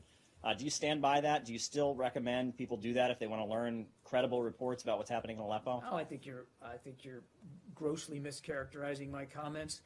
I didn't say that the only way to get informed about Aleppo is to turn on your TV. I was referring to questions about people dancing in the streets, and I didn't deny. Unlike what's been out there on Twitter, I didn't deny that there aren't images of people that may have been happy about what happened in Aleppo. I said I hadn't seen them, which at the time I hadn't. But I also encourage people to look at news coverage, the broad swath of news coverage about what's going on in Aleppo, and I think you can see that through the imagery that's being conveyed, mostly by television news coverage, but not only, you can see the devastation that's being wrought on the people of Aleppo and the innocent men, women, and children that are still there, that still are trying to get out and still haven't received any humanitarian aid. So let's not oversimplify what I said. Well, let me ask you, one of the things that was highlighted on American television was these final messages from people, right? They were tweeting out, this is their final message. As soon as the city is liberated, we're going to be killed. And these messages turned out to not be final messages. I mean, not a single one of these people ended up being slaughtered. So is it still credible to watch American media? Well, I talk about a loaded question. So I don't know. Maybe you have specific knowledge about every person that sent a tweet. I have some specifics here if you want to get into that. No. Okay. If you let me finish, Sure. then we can have this conversation. Maybe you have more knowledge about the individuals tweeting. I don't. And my goodness, if every single person that thought they were going to die at the hands of the Syrian armed forces with the support of Russia didn't die, are you claiming that's a bad thing? I think that's a pretty darn good thing. So I can't speak for the fact that some may have survived and some didn't, but the fact that they believed it at the time and were honestly scared about their lives and the livelihoods of their friends and family seemed pretty legitimate to me based on the social media interaction that I saw. If that didn't happen to them, then I think that's terrific, obviously, and we should all be rejoicing in the fact that they were able to survive the onslaught and the siege and the surrender tactics of the regime and its backers. Now, as for the American media, yeah, I think the reporting coming out of Aleppo, some of what we're seeing is pretty darn courageous reporting, pretty brave, and I think it's pretty important. I always advocate, whenever anybody asks me about media coverage, to read and digest a broad array of media, not just U.S. media, but foreign media as well. Take it all in, take all those sources, and make your own judgments. But absolutely, I think it's important that independent, third-party media coverage of whatever the issue is, and we're talking about Aleppo, it could be anything, is vital. It's vital to the public so that they can better understand what's going on. So if you're asking me if I think that following the U.S. media with respect to what's going on in Syria is important, the answer is absolutely yes. One of the journalists who was quoted and featured across American mainstream media is Belil Abdul Karim. Here he is being interviewed. And this individual, we also have some of his other journalism, and here he is with someone, this is what he, in his words, describes as an explosive vest. And this is an interview he did with a fighter in an explosive vest. He reports, "The fighters are now preparing to leave the city. This is an explosive belt. This is what many fighters are wearing because they don't feel they can trust the regime." Is this an unbiased, credible source, this person standing next to what looks like a potential suicide bomber? Look, I'm not going to speak to every single news account that you can sit there and cite, sir. What I can tell you is, as I said, I think the broad swath of coverage about what's going on in Syria is worth people paying attention to. And people have to decide for themselves what they're going to find credible and what they're not going to find credible. But if by the tone of your questioning or by the questions themselves you're trying to imply that what's going on in Aleppo is nothing more than a liberation festival or a parade of proud, happy people that they're being liberated, I think that is ludicrous. And I think it is not backed up by any stretch of normal independent reporting that we've seen coming out of there. Now, I'm not going to debate each and every account with you. I'm not going to get into an argument over each and every story that's been filed. But I think the travesty that has become Aleppo is clearly and should be squarely put on the regime's doorstep, as well as their backers in Russia and Iran. No one denies that carnage. Okay. This man Steve.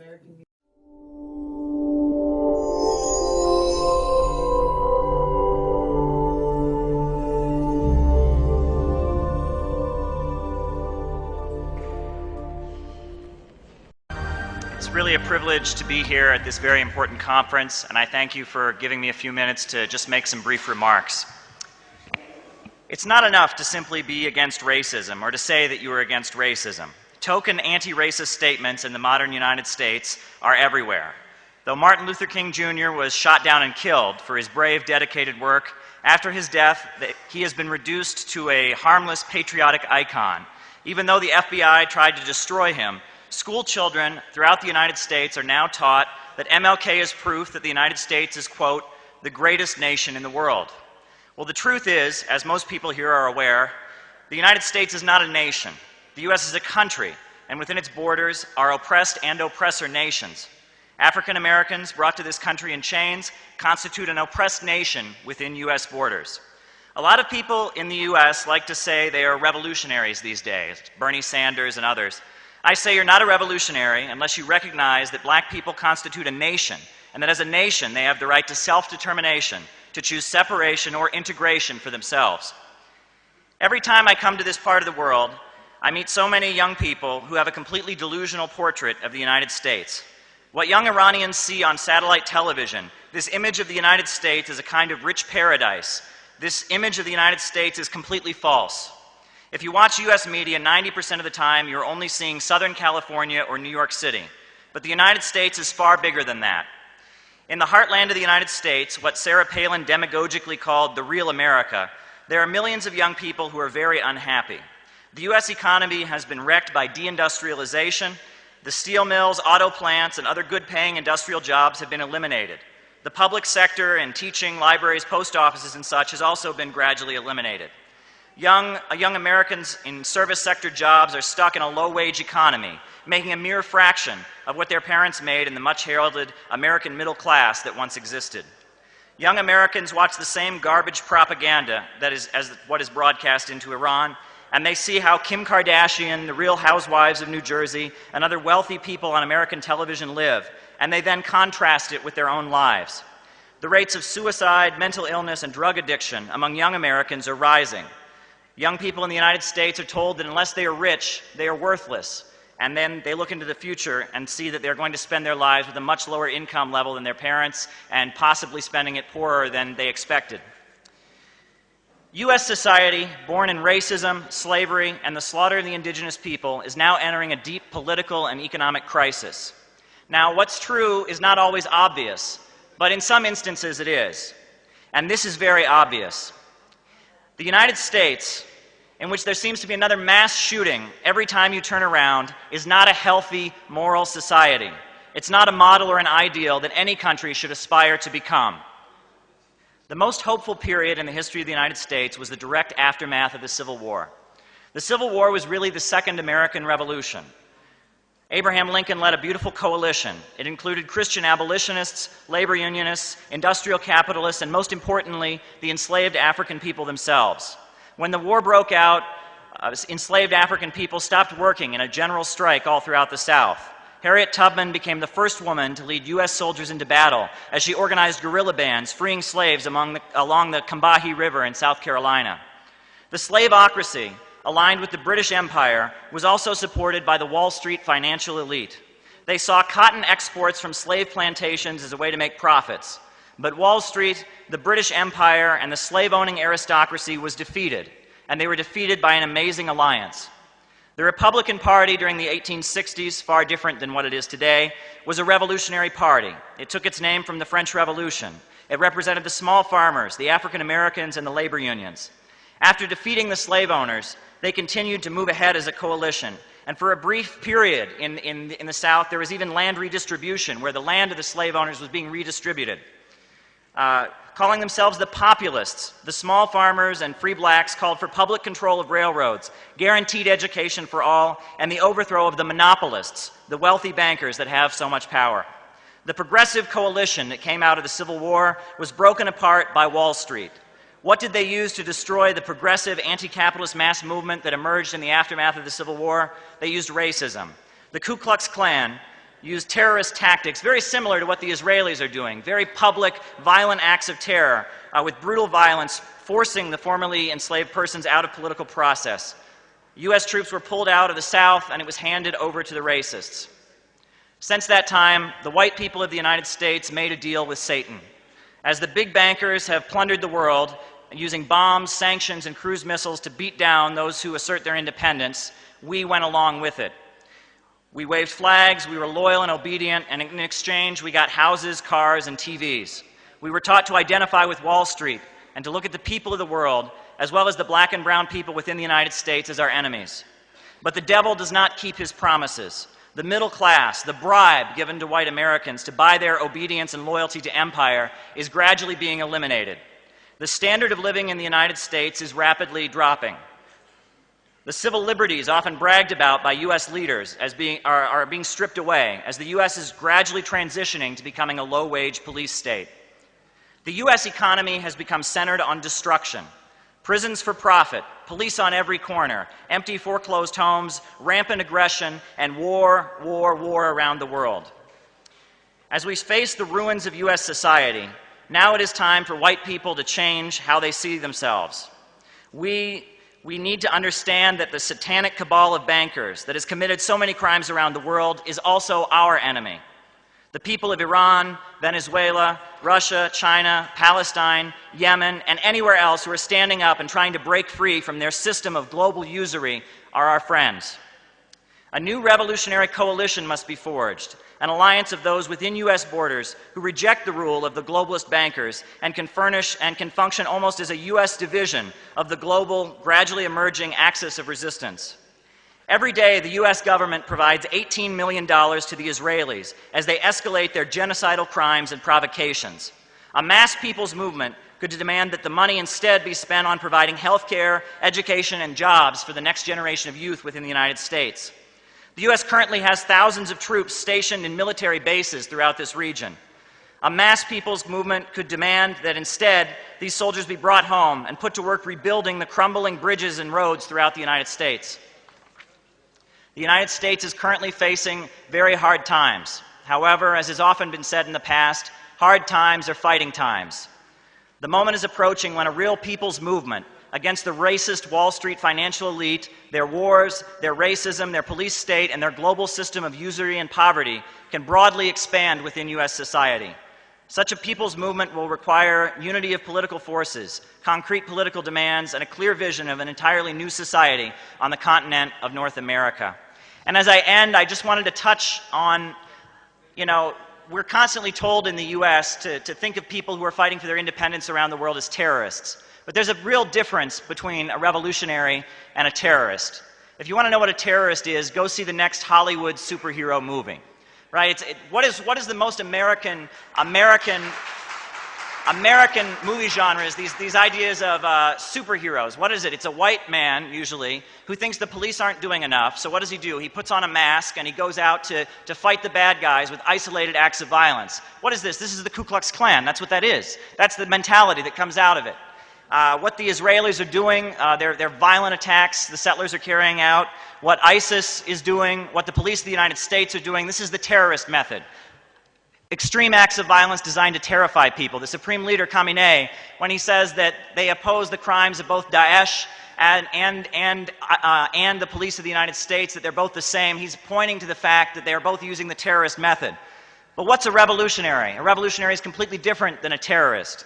If you look at revolutionaries like Imam Khomeini, like Malcolm X, like Eugene Debs, these are people who weren't great because they committed isolated acts of violence and terrified people. They were great because they pushed people forward. They empowered people to do things they never believed that they were capable of doing. That's what the essence of revolutionaries are. The U.S. is facing a crisis, but it's also a time of great opportunity. I think the world is rapidly changing. The rule of the big bankers, the global elite that runs the United States is changing. There's an emerging axis of resistance in the world, and I think we're entering a period of great opportunity for those who seek justice, peace, and equality. Thank you.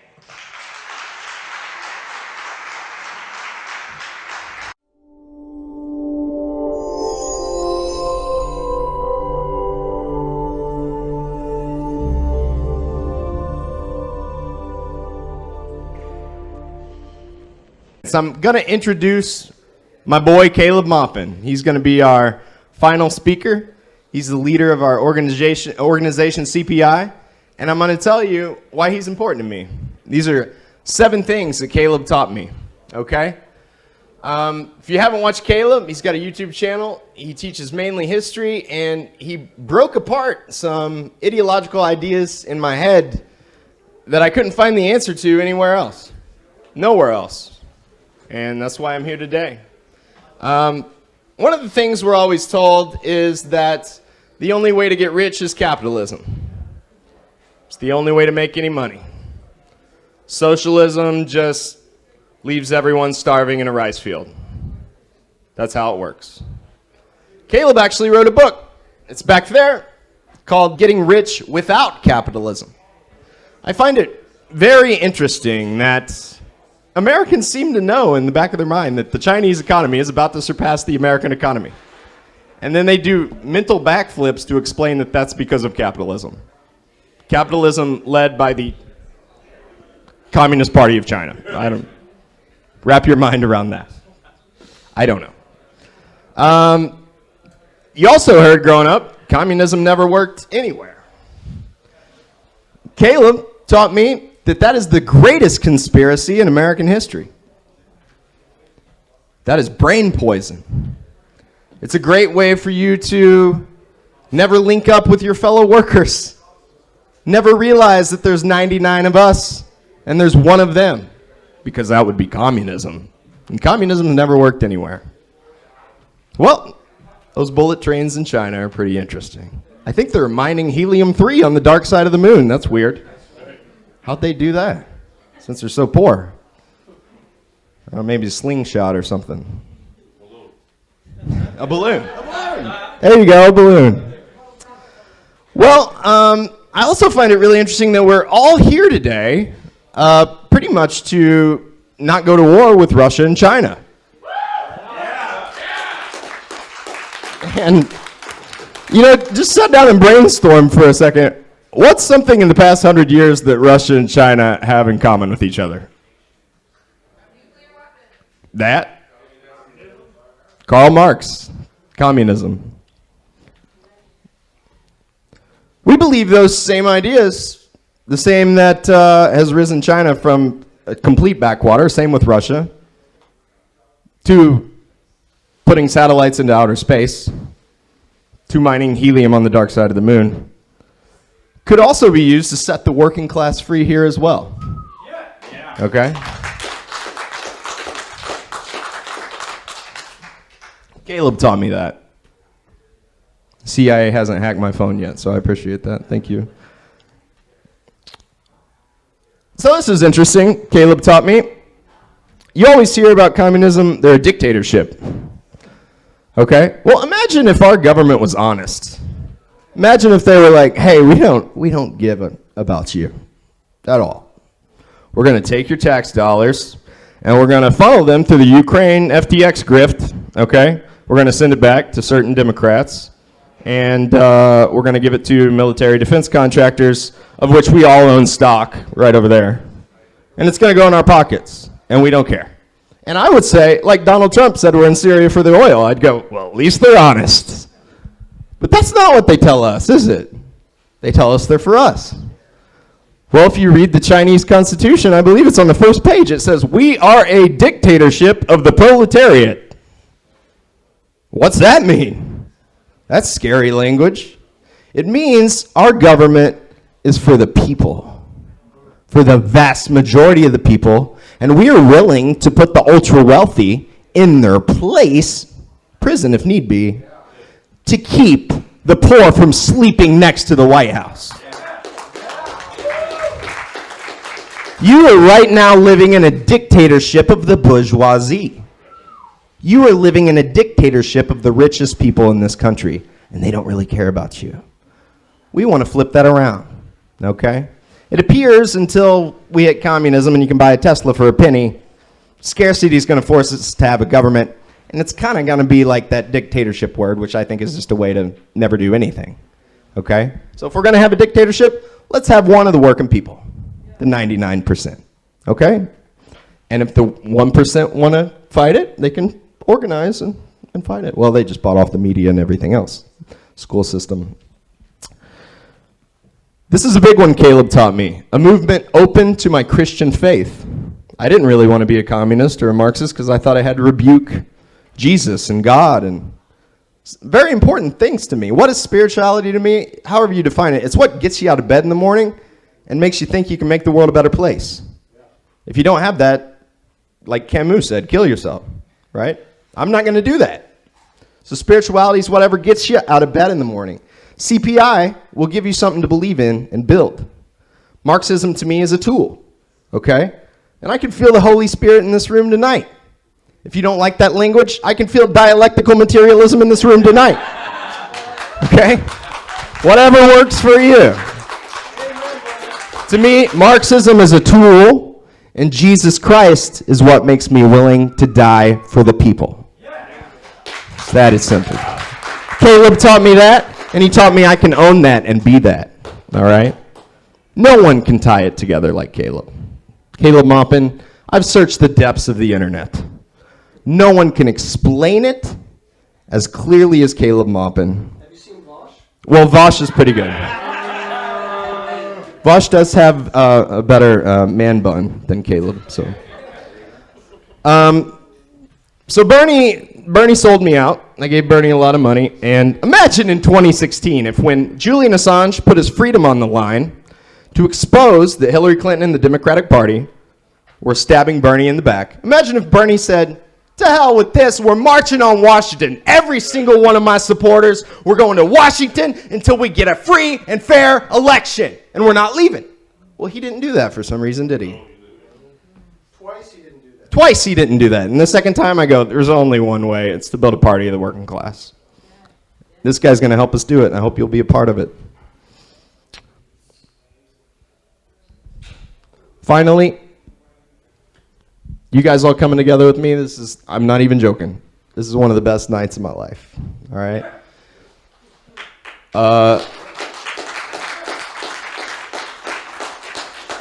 Caleb put it together. All right. There's the births of my children. There's the day I realized this girl's the love of my life. And there's the day in Kansas when I went to my first CPI event. Me and my family couldn't afford a hotel room. There wasn't much room in the Airbnb. We bought a tent and we slept in the backyard, didn't we, Caleb? We enjoyed it. My little girls enjoyed it. They swam. They had a good time. Caleb was friendly to my family. Took us in, treated us like family, fed us like a Baptist church. All right?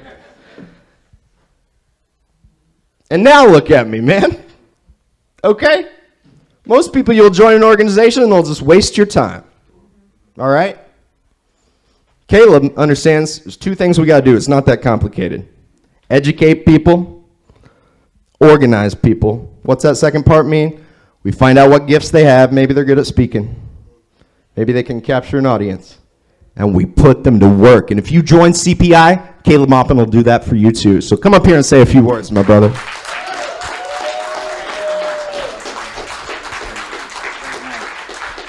I want to start out by thanking you all for being here and thanking you all for making this so special, because people don't seem to realize sometimes how much work goes into making an event like this happen. You know, I've been on the other end many times and I've walked in, but I want to thank Elizabeth for the hard work that she's engaged in. No one's worked harder than Elizabeth. I want to thank Brian for the great work he's done, with the music committee and our other performers as well for the great, performances that they've done.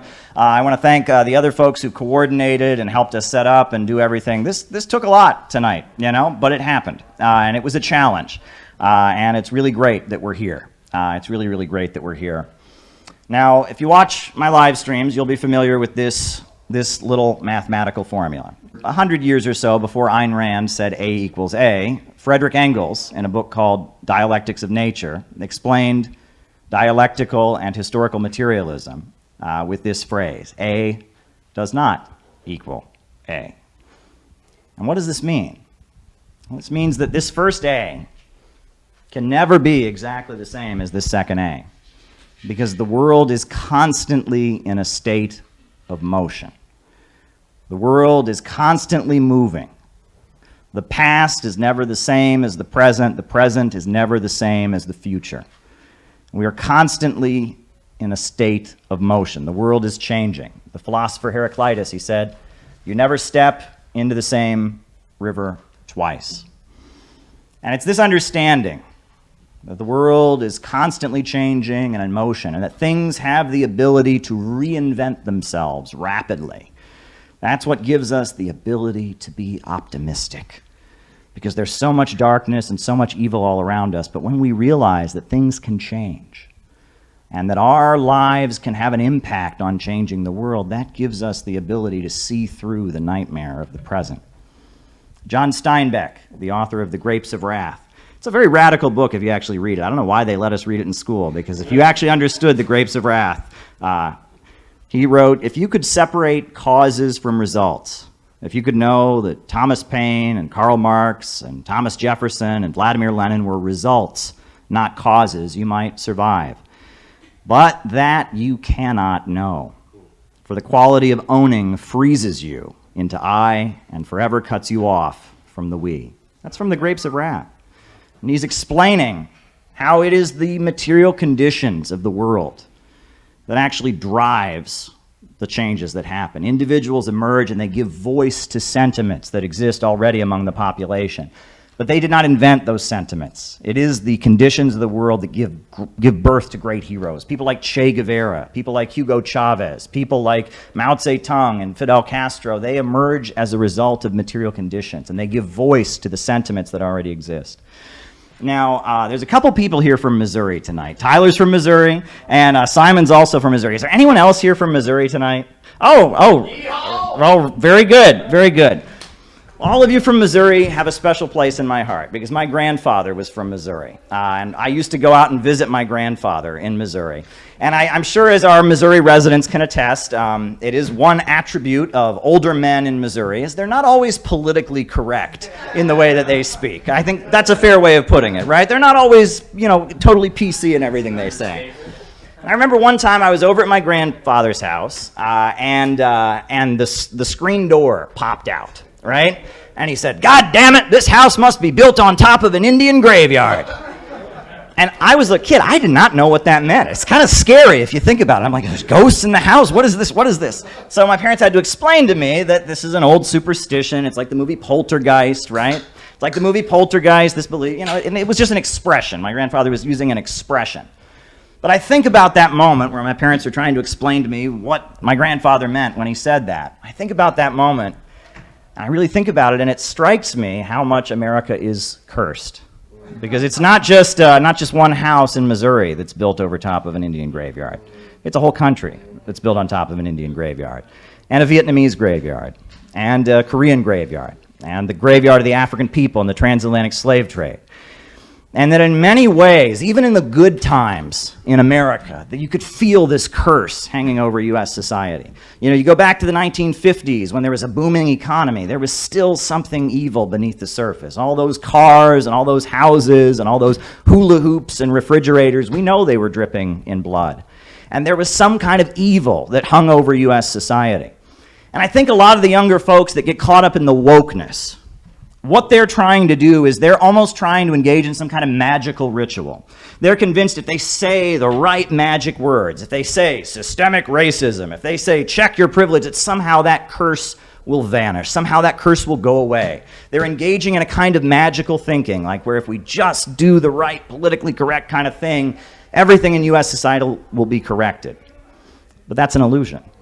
It's an illusion because we live in a material world. And these kinds of contradictions have to work themselves out. They don't change because you say the magical words. They change because society changes. And that's why a lot of younger folks fall into it, but that doesn't apply to our leaders. But Marxism is the opposite of that. Marxism is a celebration of human creativity. Frederick Engels, he said, "The animal merely uses its environment and brings about changes in it simply by its presence. But man, by his changes, makes it serve his ends, masters it. And this is the final distinction between man and other animals. And it is labor that brings about this distinction." What's he saying there? He's saying that ants have been making their ant farms the same way for thousands of years. Beavers have been making their beaver dams the same way for thousands of years. But in just 5, 6, 7, 8,000 years, human beings have gone from hunter-gatherers in the woods to space travel and iPhones, and we are constantly reinventing our relationship with our environment. We are constantly expanding our population, expanding our living standard, providing a more comfortable life, and that this is what makes human beings unique, is that we are constantly reinventing our relationship with nature to build a better life. And no other species that we're aware of anywhere in the universe is capable of doing what human beings are capable of doing. This is a godlike creative power that other species do not have. And that's something to celebrate. And that's something to be optimistic about. And Marxism teaches us that hunter-gatherer civilization was around for a long time, but we got too good at hunter-gatherer civilization. With our sticks and rocks, we were killing animals pretty effectively. With our ability to track plants grow, our ability to gather fruits and nuts, we got good at it, so there was a scarcity. So we reinvented our relationship with nature, and we started growing our own crops and domesticating animals. We reinvented our relationship to get to a higher mode. And feudalism was an outmoded system. So again, we had another social revolution to get us to a higher mode of existence so we could create and build better things. And Marxism has us understanding what the problem that we're in right now is, because we need to be very clear about what is driving the crisis. This is one thing that it's basic Marxism. If If you read old pamphlets from the 1930s, if you asked Anna Louise Strong or William Z. Foster or Huey Long or even Fred Hampton, they would tell you this in a heartbeat. They knew this stuff. They knew it like the back of their hand. But no one talks this way anymore, except for the Center for Political Innovation. We're the only ones that talk about this. The communist parties around the world that make up the World Anti-Imperialist Platform, they say in their documents that the crisis facing society is a crisis of overproduction. That's what it is, and it's pretty basic, which is that the capitalist is constantly trying to produce as many goods as he possibly can and pay the worker as little as he possibly can in the process of doing it. And then the worker doesn't have enough to buy back what he produces. And in a rational society, self-driving cars would be a great thing, because this job called driving wouldn't be necessary and human labor would be much more productive. But in capitalism, self-driving cars would lead to, as Andrew Yang put it, riots in the streets. It would be a society-wide crisis. And the fact that we're just a couple years away from self-driving cars is hanging over our economy as a curse. This isn't rational. In systems of the past, you've all heard me say it before, people were homeless because there wasn't enough housing. Only under capitalism are people homeless because there is too much housing. Systems of the past, people were hungry because there wasn't enough food. But only under capitalism are people hungry because there is too much food. The little boy says to his father, "Why is it so cold?" He says, "Because I lost my job at the coal mine." He says, "Why did you lose your job at the coal mine?" He says, "I got laid off." And he says, "Why did you get laid off from your job at the coal mine?" He says, "Because there's too much coal." That's capitalism. That's the problem with capitalism. And the artificial intelligence computer revolution, the great dynamic breakthroughs in human intelligence that we've created, they have outstripped the narrow limits and restraints of the capitalist system. Human creativity and human ability to reinvent our relationship with Mother Nature, to strive for a higher and more efficient mode of production, is no longer able to fit into the narrow restraints of an economy where profit for private owners defines production. And that is what is driving the crisis that is leading to dropping living standards around here. That is what is causing the crisis of global migration. That is what is causing the capitalists of the United States to become more aggressive and push for a new world war around the world.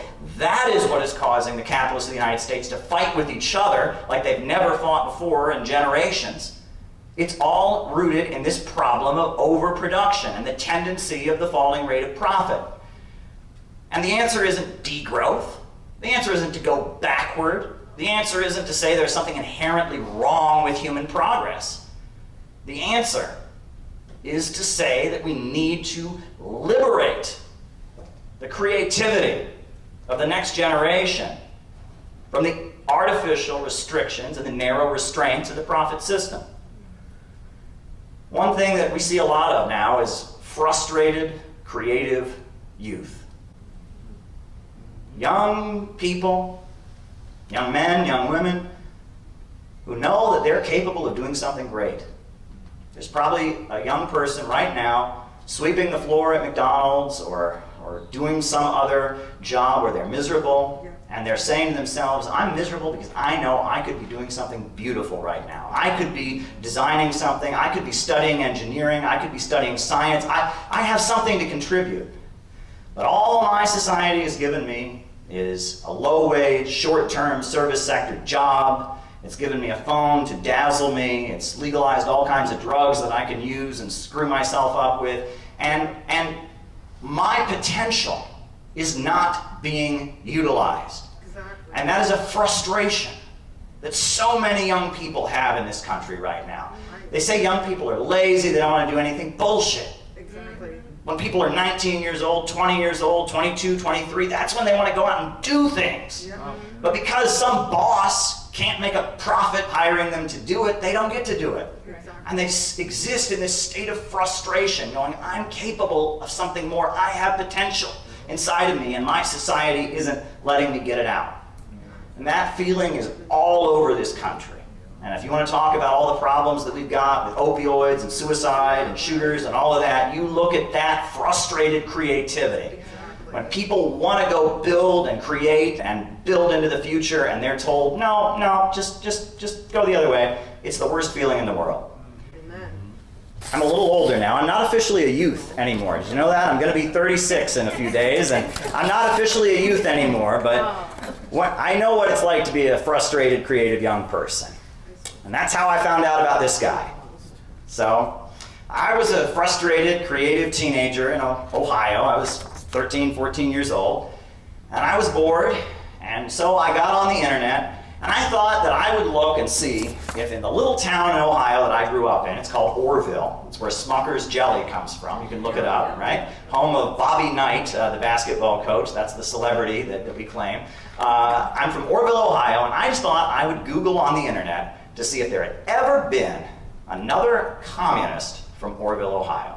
And I thought, has there ever been anyone in the history of my little town of 10,000 people who was a communist? And I Googled and I found out about Carl Geiser. And that's this man, Carl Geiser. And Carl Geiser was born in Orrville, Ohio. And he went to Orrville High School, and he was a pretty high achieving student, so he went to Cleveland State University and he studied electrical engineering. And he graduated and he became an electrical engineer. But the United States was having, at that point, a Great Depression. There weren't many jobs for electrical engineers. But there was another country where there were a lot of jobs for electrical engineers. And that was the Soviet Union. And he went over to the Soviet Union to help Stalin set up those new hydroelectrical power plants that they were building and help electrify parts of the country that had never had it before. And he was over there in the Soviet Union building and constructing, and he was blown away by what he saw.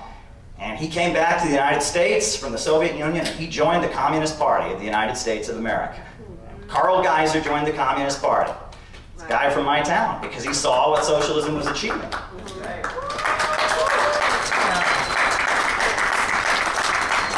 lot of people joined the Communist Party back in that time, right? I mean, it wasn't something, he was the only one to have done that. But what made Carl Geiser unique, the reason he's got a Wikipedia page and he's remembered, is Carl Geiser signed up to join the Abraham Lincoln Brigade. Woo! When fascists were looking to overthrow the Spanish Republic, the communists of Spain called for their comrades around the world to come and volunteer to fight fascism in Spain. And so thousands of young American men went to Spain and fought. And Carl Geiser was actually taken prisoner. And he was a prisoner of war in fascist Spain. And he almost died. If they had found out what his rank actually was, they would have shot him. But his comrades concealed his rank and did not reveal how high up he was, so they didn't execute him. And eventually Roosevelt got him traded back to the United States in a prisoner exchange. And he came back to the United States, and he's a hero of the Spanish Civil War, a leader of the Abraham Lincoln Brigade.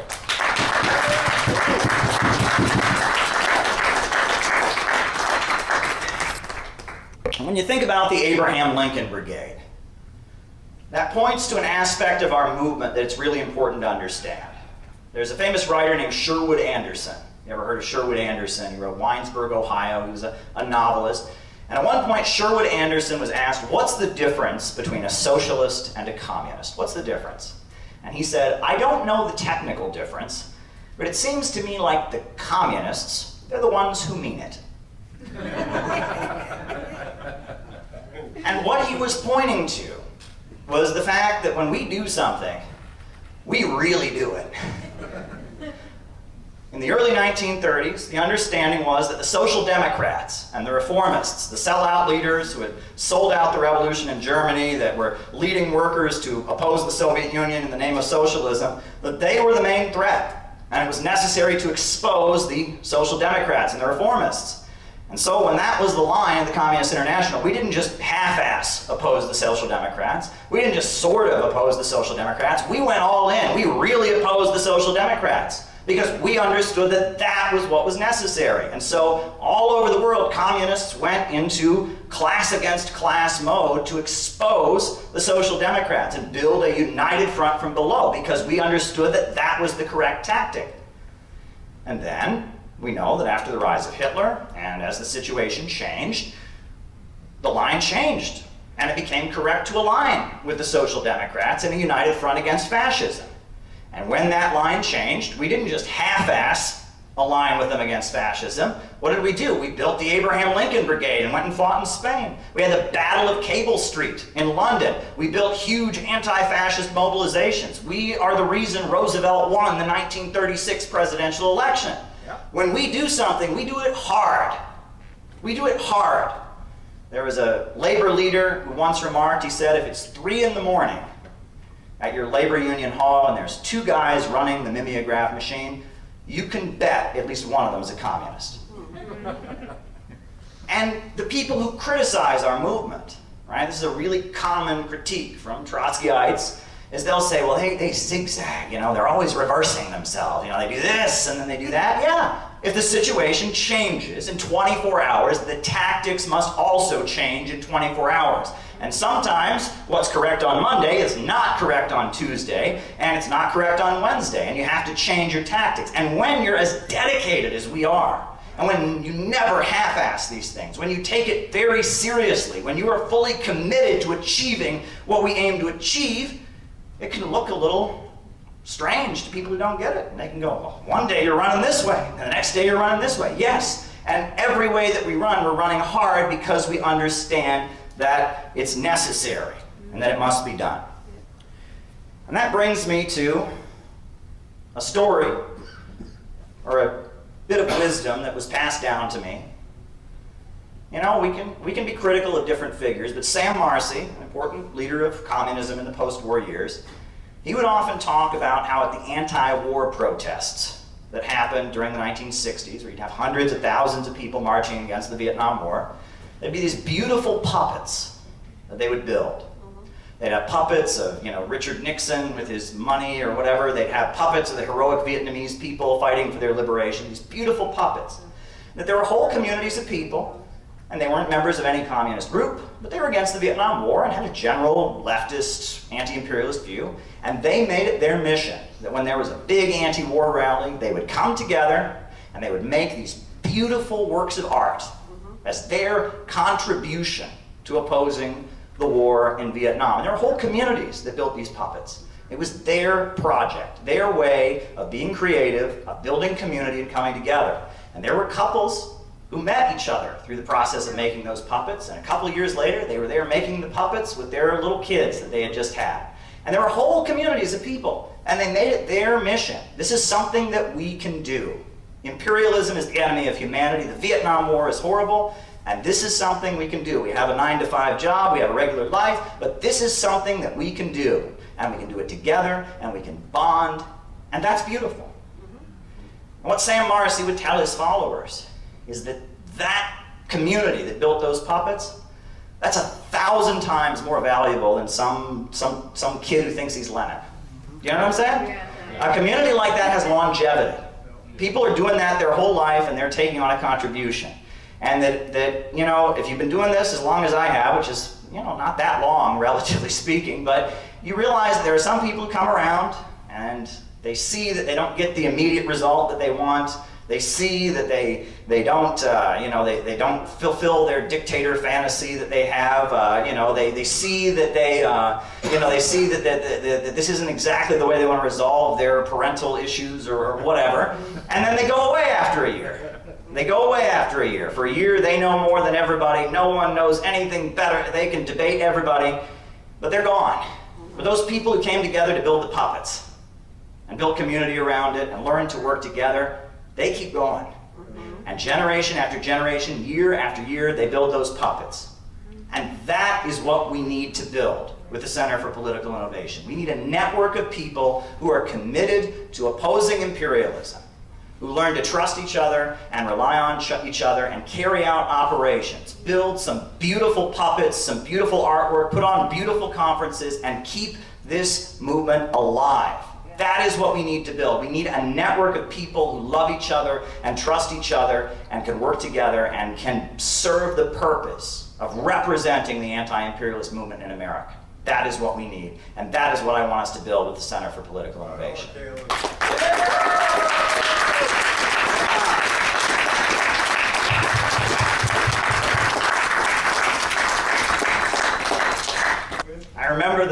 time I went to a big anti-war rally, and it was in New York City, and I'd never been to New York City. I was 18 years old. Me and my high school buddy, we went up to Cleveland, and we got on a bus from the American Friends Service Committee, the Quakers, and we went to New York City. It was in April of 2006, and it was one of the last anti-war marches before Obama took office, right, the last years of the Bush administration.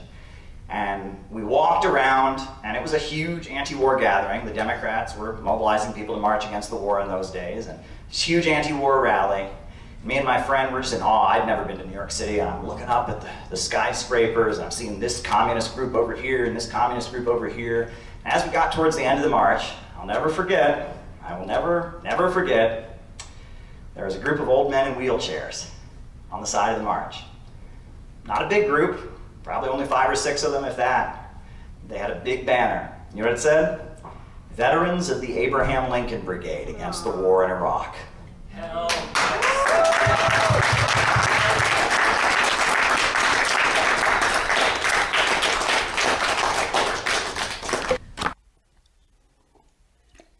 At the beginning of the Cold War, the Communist Party of the United States, William Z. Foster, they all came out with a statement about what they were for. And if you asked them what they were for, yeah, they were for socialism down the road. But they understood that the road to socialism in America was the construction of an anti-monopoly government. A government combining the forces that were against the big monopolies. A government that represented the working class and the labor unions. A government that represented the small farmers. A government that represented the small business owners. A government that even represented members of the capitalist class that were anti-war and against the big monopolies in their drive. And the Communist Party, they said, we want to build an anti-monopoly government and an anti-war government. A government that does not want to engage in war. And if you're a serious Marxist, you understand that that is your responsibility. Your responsibility isn't to just scream into the void and be angry. Your responsibility is to try and build an anti-monopoly government, an anti-monopoly coalition. And if you take your job seriously, that is what you should be doing. Now, I want a couple volunteers to come up and unfold something I've got here. Yeah, unfold that, yeah. All right, so now we know what this is. This is the Chinese flag. But it has a particular meaning, and this is what we need to remember. These 4 stars, they represent what was called the block of 4 great classes, the block of 4 classes. And it was the peasants, it was the workers, it was the middle peasants, those were like small farmers, people who owned their own land, and it was the national capitalists. And the Communist Party unified all of them. And that's what this big star here, that stands for the Communist Party. And the Trotskyites and the ultra-left elements, they looked at the Chinese Revolution when they were victorious in 1949, and they said, well, that's not real communism. That's not real Marxism. Marxism is a dictatorship of the proletariat, and you're talking about a block of 4 classes. That's not real. That doesn't count. But the Chinese communists, they had a response. And what was their response? And they said, well, China, the majority of our population are peasants, and the main contradiction is imperialism. So we have created a block of 4 classes, but it is real socialism because it is led by the Communist Party. And they said the Communist Party has a proletarian ideology. Proletarian ideology. You guys can sit down now.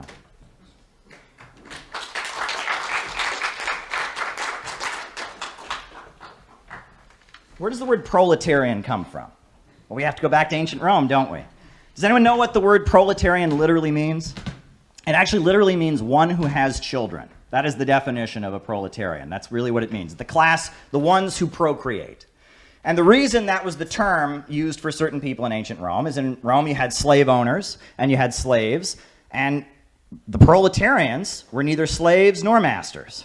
And all they had were their children. They didn't own any land, they didn't own any property, but no one else owned them. They were the class that had nothing but their children. The only way they could have property is if they had children. Your children were considered to be part of your property. And the proletariat had never existed before until ancient Rome. You know, in other societies, you know, you have slaves, you have masters, you have serfs, you have landowners. There'd never been a proletariat before. And that's why when great kings from all over the world, when Cleopatra and others visited Rome, they were shocked because they knew that Rome was the capital of the world. This was the capital of the modern world, the center of this global empire. But they would see homeless people on the streets. They would say, how can this be? How can this be? Well, that's because when you have proletarians, you have homeless people. Because if the proletarian can't sell their labor, they can't survive. And so this great city had a big problem of all these crowds of desperately poor and homeless people. And Julius Caesar, part of the way he built up his power is he became a champion of the proletariat. And he started passing laws to help the proletariat and things like that. And that's part of why he was killed. This is what you have to remember about Rome. See, back in Rome, we understand, they had the polytheism, where they believed in different gods. And the way Rome was set up was that every section of society, they had their own rites and religious practices. The navy of Rome, they worshiped the god Neptune, and they had a special temple for the god of the ocean, Neptune, and they had special rituals that only sailors would engage in because they were worshiping the god Neptune.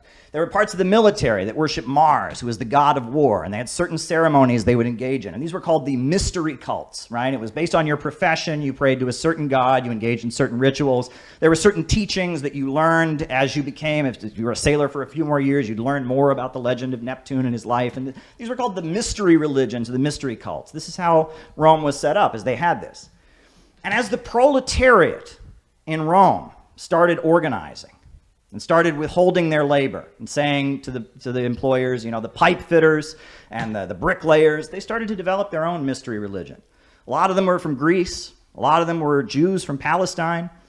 And when they would get together and organize as the proletariat, they started to worship their own God. And they started to have their own mystery religion, if you will call it that. And they started to worship Jesus the carpenter. Woo! This is a historical fact. Go read The Foundations of Christianity by Karl Kautsky. Christianity as a religion began as the political expression of the Roman proletariat. That's what it began as. The proletarians were asserting their rights and fighting back against their employers. They developed their own mystery religion. They worshipped a craftsman just like they were. A lot of them were Jews from Palestine. And they began to organize and to fight for the rights of the proletariat. And, as we know, back in ancient Rome, the Romans were not particularly thrilled about this, and that Christians were being persecuted, etc.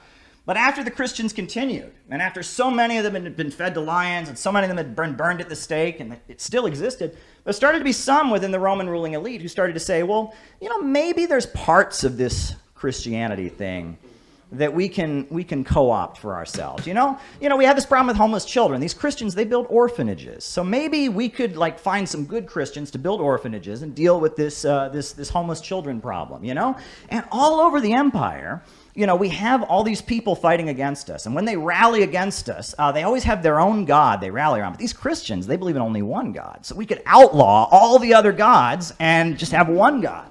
And so you saw Christianity being co-opted and adjusted and taken from being a revolutionary movement and turned into a mechanism for stabilizing the empire. And the Christians, when the early Christians were talking, they were talking about how one day Jesus was going to return and he was going to tear down the empire. And they were going to create a society where the last shall be first and the first shall be last. And those who were loyal reigned for 1,000 years. How did this stop? This was a great moment. June 30th, 2019. The leader of People's Korea and the leader of the United States shook hands. They met, the first president ever to visit the Democratic People's Republic of Korea. We had Donald Trump trying to make peace with a country that is still technically at war with the United States. Donald Trump was trying to open the door to peaceful reunification of the Korean Peninsula. There would be hope to bring the troops home from South Korea. There would be hope that there could be denuclearization, that North Korea wouldn't feel threatened anymore, that there could be no more bombs and weapons, and the people of Korea could reunify. And Donald Trump going to People's Korea was sabotaged. It was sabotaged by John Bolton and the neocons, the same forces that got us into Ukraine, the same forces that are escalating and pushing buttons against China and Taiwan on the Taiwan Strait. The same forces that won World War III sabotaged the peace process on the Korean Peninsula.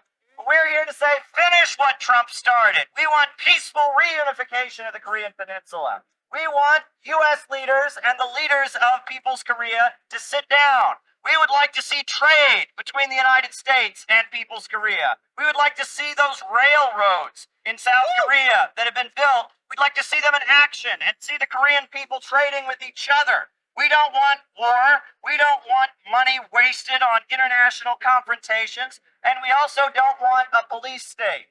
And at the same time that the big bankers who control Joe Biden, the Silicon Valley monopolists and fascists, the same forces that control Joe Biden, are waging a war not just around the world, but against the American people. They are driving our country into poverty. Our trains are derailing. People are breathing in deadly chemicals. The water is not properly purified. Jobs are falling apart. Schools are falling apart. It's a nightmare. They have waged a war against us. And instead of rebuilding America, they're trying to move toward a low-wage police state. That's what they're doing here in the United States. They're trying to move toward a low-wage police state. We saw what happened, what's been revealed about January 6th. That was a setup. We saw that those people were led to do what they did for propaganda purposes. We call for an amnesty. We don't endorse what the people did, but they were enabled to do it and set up to do it by the American government. The FBI, the Secret Service, other agencies enabled what happened on January 6th to happen. Those folks were entrapped. And we say that until they're going to be honest with the public about what really happened on January 6th, there needs to be an amnesty for those who've been arrested. And the same goes for the Uhuru movement. A group of black revolutionaries, black activists, had guns pointed in their faces, drones flown into their homes. They were terrorized and accused of being Russian agents. Why? Because they were organizing for the rights of black people, organizing for the rights of their community, providing services that were not available in their community.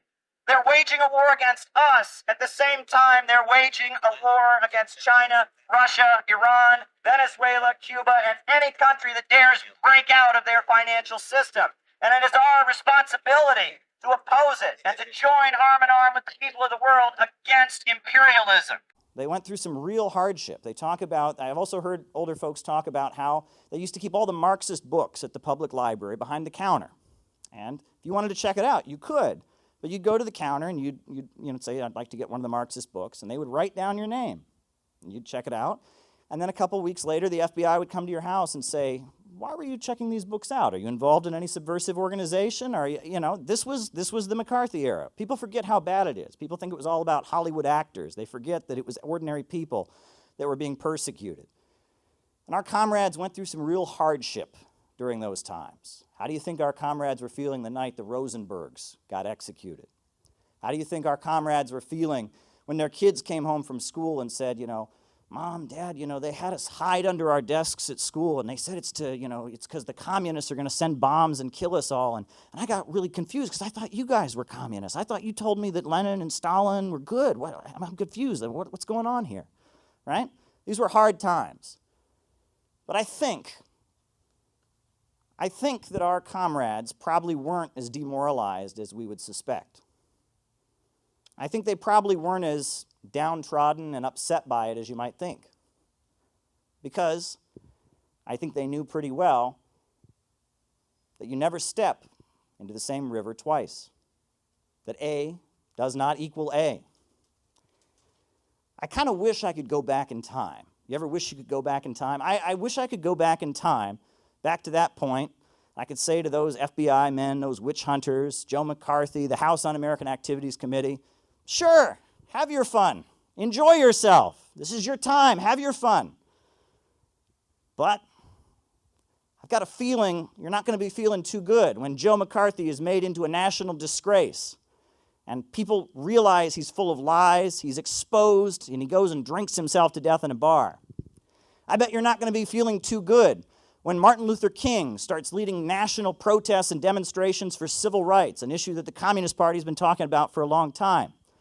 I bet you're not going to be feeling too good when students all across the country and universities are burning their draft cards and sending their blood to support the Vietnamese Liberation Front.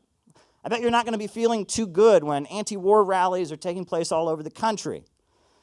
You see, what they couldn't understand, and what we understand, is that the world is constantly in a state of change. You never step into the same river twice, and A does not equal A.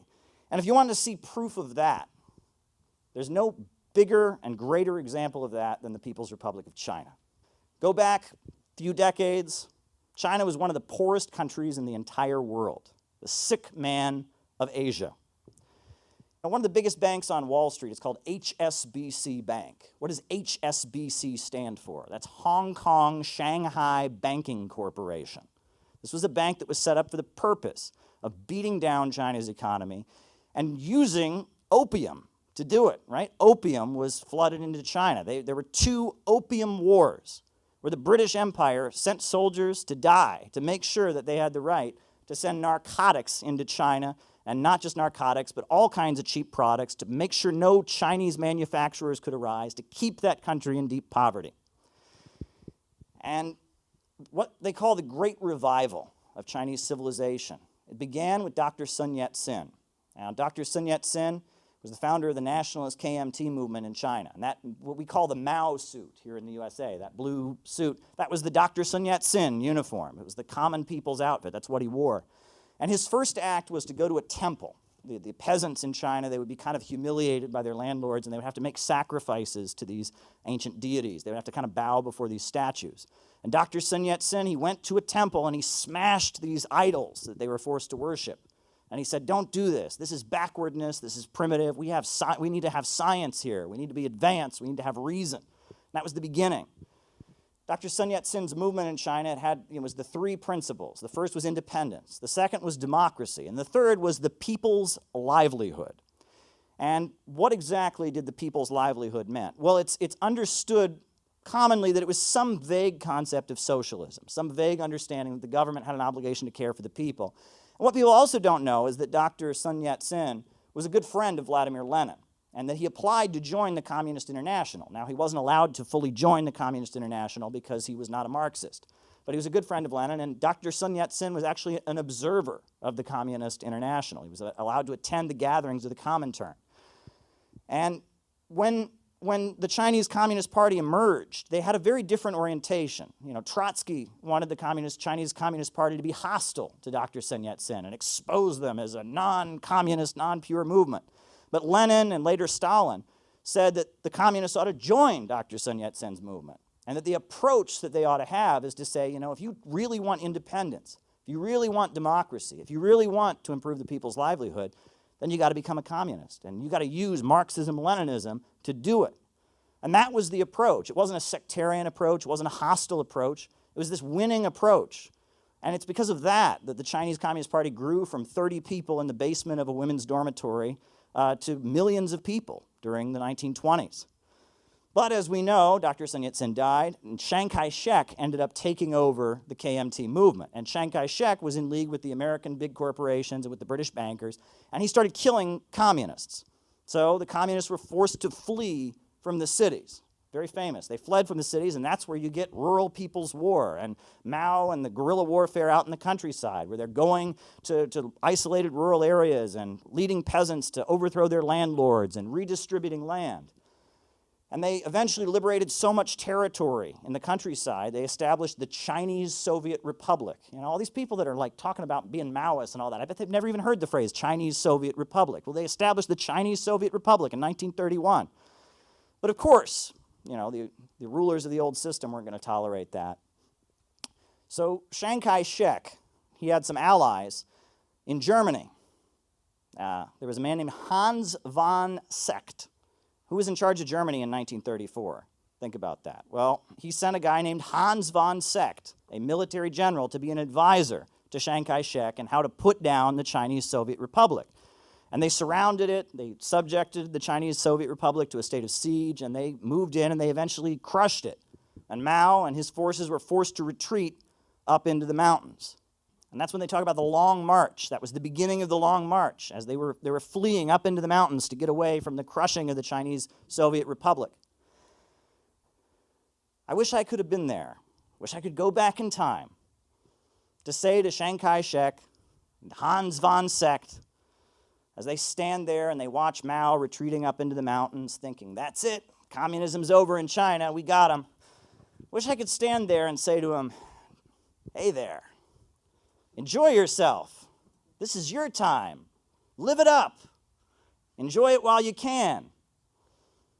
But I've got a feeling you're not going to be too happy when Mao comes down from that mountain and he's 10 times stronger than he was when he went up. And you're not going to be too happy when Mao kidnaps Chiang Kai-shek and forces him to sign an alliance against the Japanese invaders. You're not going to be too happy when, during the fight against Japan, the Red Army becomes the heroes of the whole world. When there's a best-selling book called Red Star Over China by Edgar Snow that's selling out in Europe and in the United States, where Mao is the hero fighting the Japanese invaders. Everyone wants to be like Mao all over the world. You're not going to be too happy when they eventually set up the People's Republic of China. So have your fun while it lasts. Enjoy yourself, Chiang Kai-shek. Enjoy yourself, Hans von Sekt. But I got a feeling you ain't going to be happy too much longer, because A does not equal A. And you never step into the same river twice. You know, it's funny, my favorite speech written by Mao was published in 1964, and it's a speech that Mao gave to a group of university students. It's called Talk on the Question of Philosophy.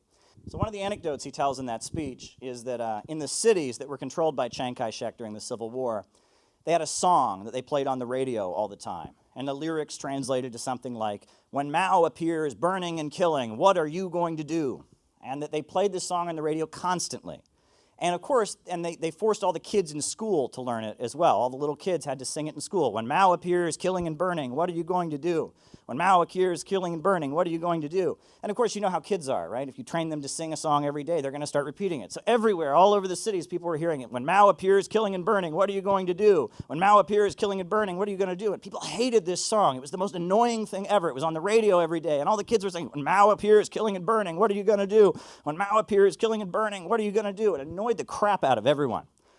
And then, when the Red Army would march into a city, right? And people would come out of their houses with tears pouring down their cheeks, raising their fists up in the air. They would sarcastically sing this song, when Mao appears killing and burning, what are you going to do? When Mao appears killing and burning, what are you going to do? It had the opposite effect. It's kind of a funny anecdote, I think. I think that the greatest curse that hangs over our age is pessimism.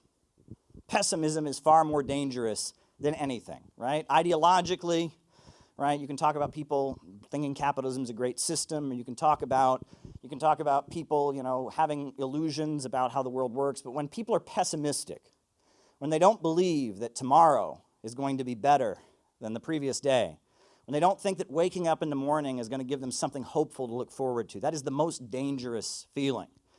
And I think pessimism is hanging over the United States of America right now like you wouldn't believe. People are so afraid. You know, you look at the suicide rate in the United States right now. You look at the opioid addiction rate in the United States. This is pessimism hanging over U.S. society. And, you know, I've talked a lot about ancient Rome. I've talked about, you know, the Roman Empire. I've talked about how the Roman Empire was based on the economic system of slavery. Slavery is a system where people own other people. And it's a pretty inefficient system, right? And the reason for it is simple. What motivation does a slave have to do any work? Not much.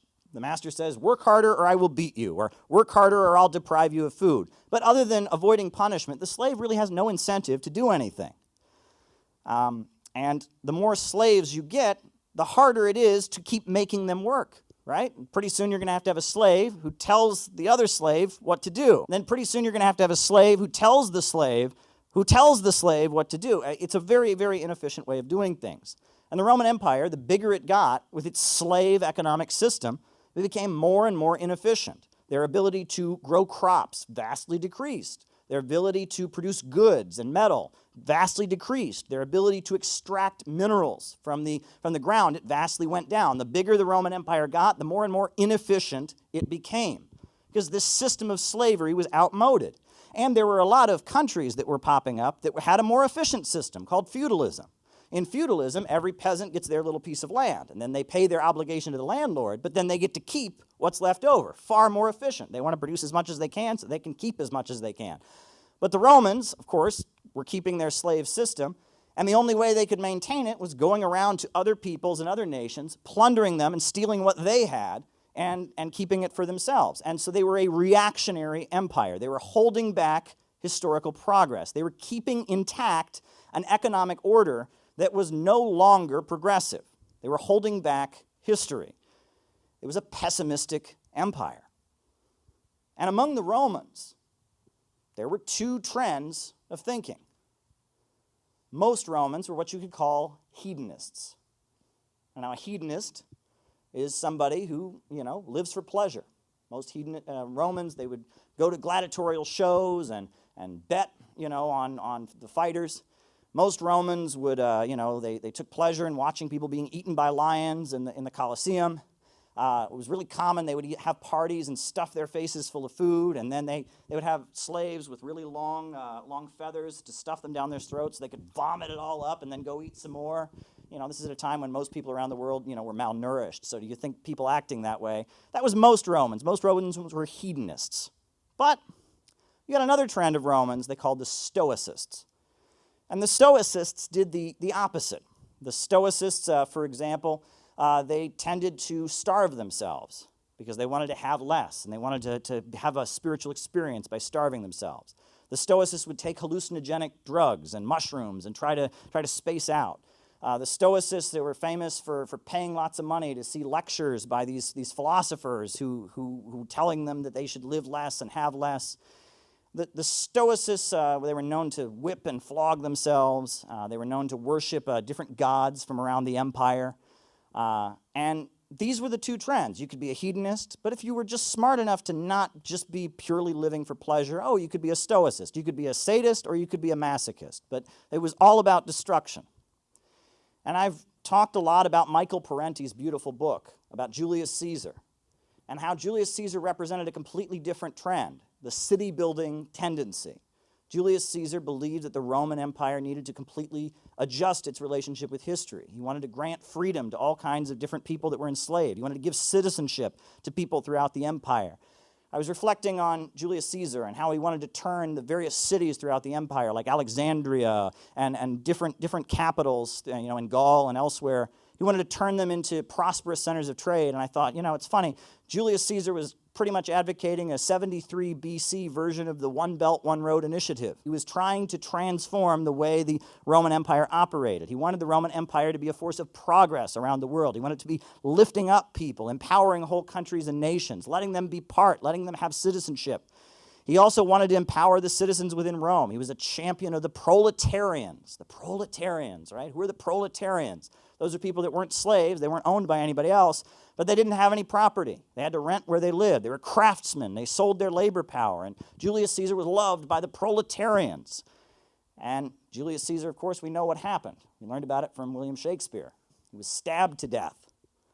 And those greedy Roman senators who owned huge tracts of land, on some level, they probably knew that their empire needed to start changing the way it operated. But they were too greedy in the short term. They wanted so much in that moment. And they saw Julius Caesar, who was imposing taxes on them, who was talking about redistributing land.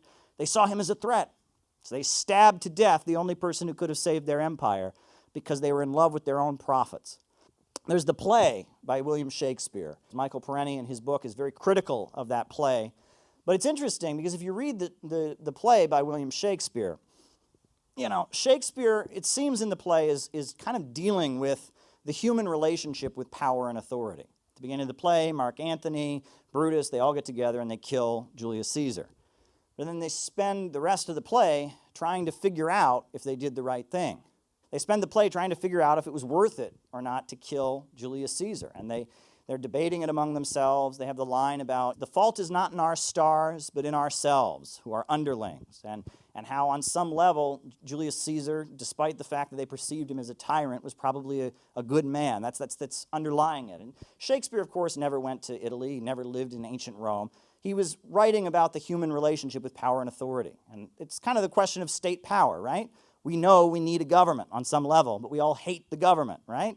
A child knows they need their parents, but on some level hates their parents. This is a natural part of the human condition that Shakespeare was writing about. I also thought it's worth mentioning, that the book, The City of God, one of the key texts of the Christian religion, is written from a very defensive standpoint, because the early Christian church was a little bit embarrassed about the fact that almost simultaneously, when the Roman Empire converted to Christianity, it collapsed.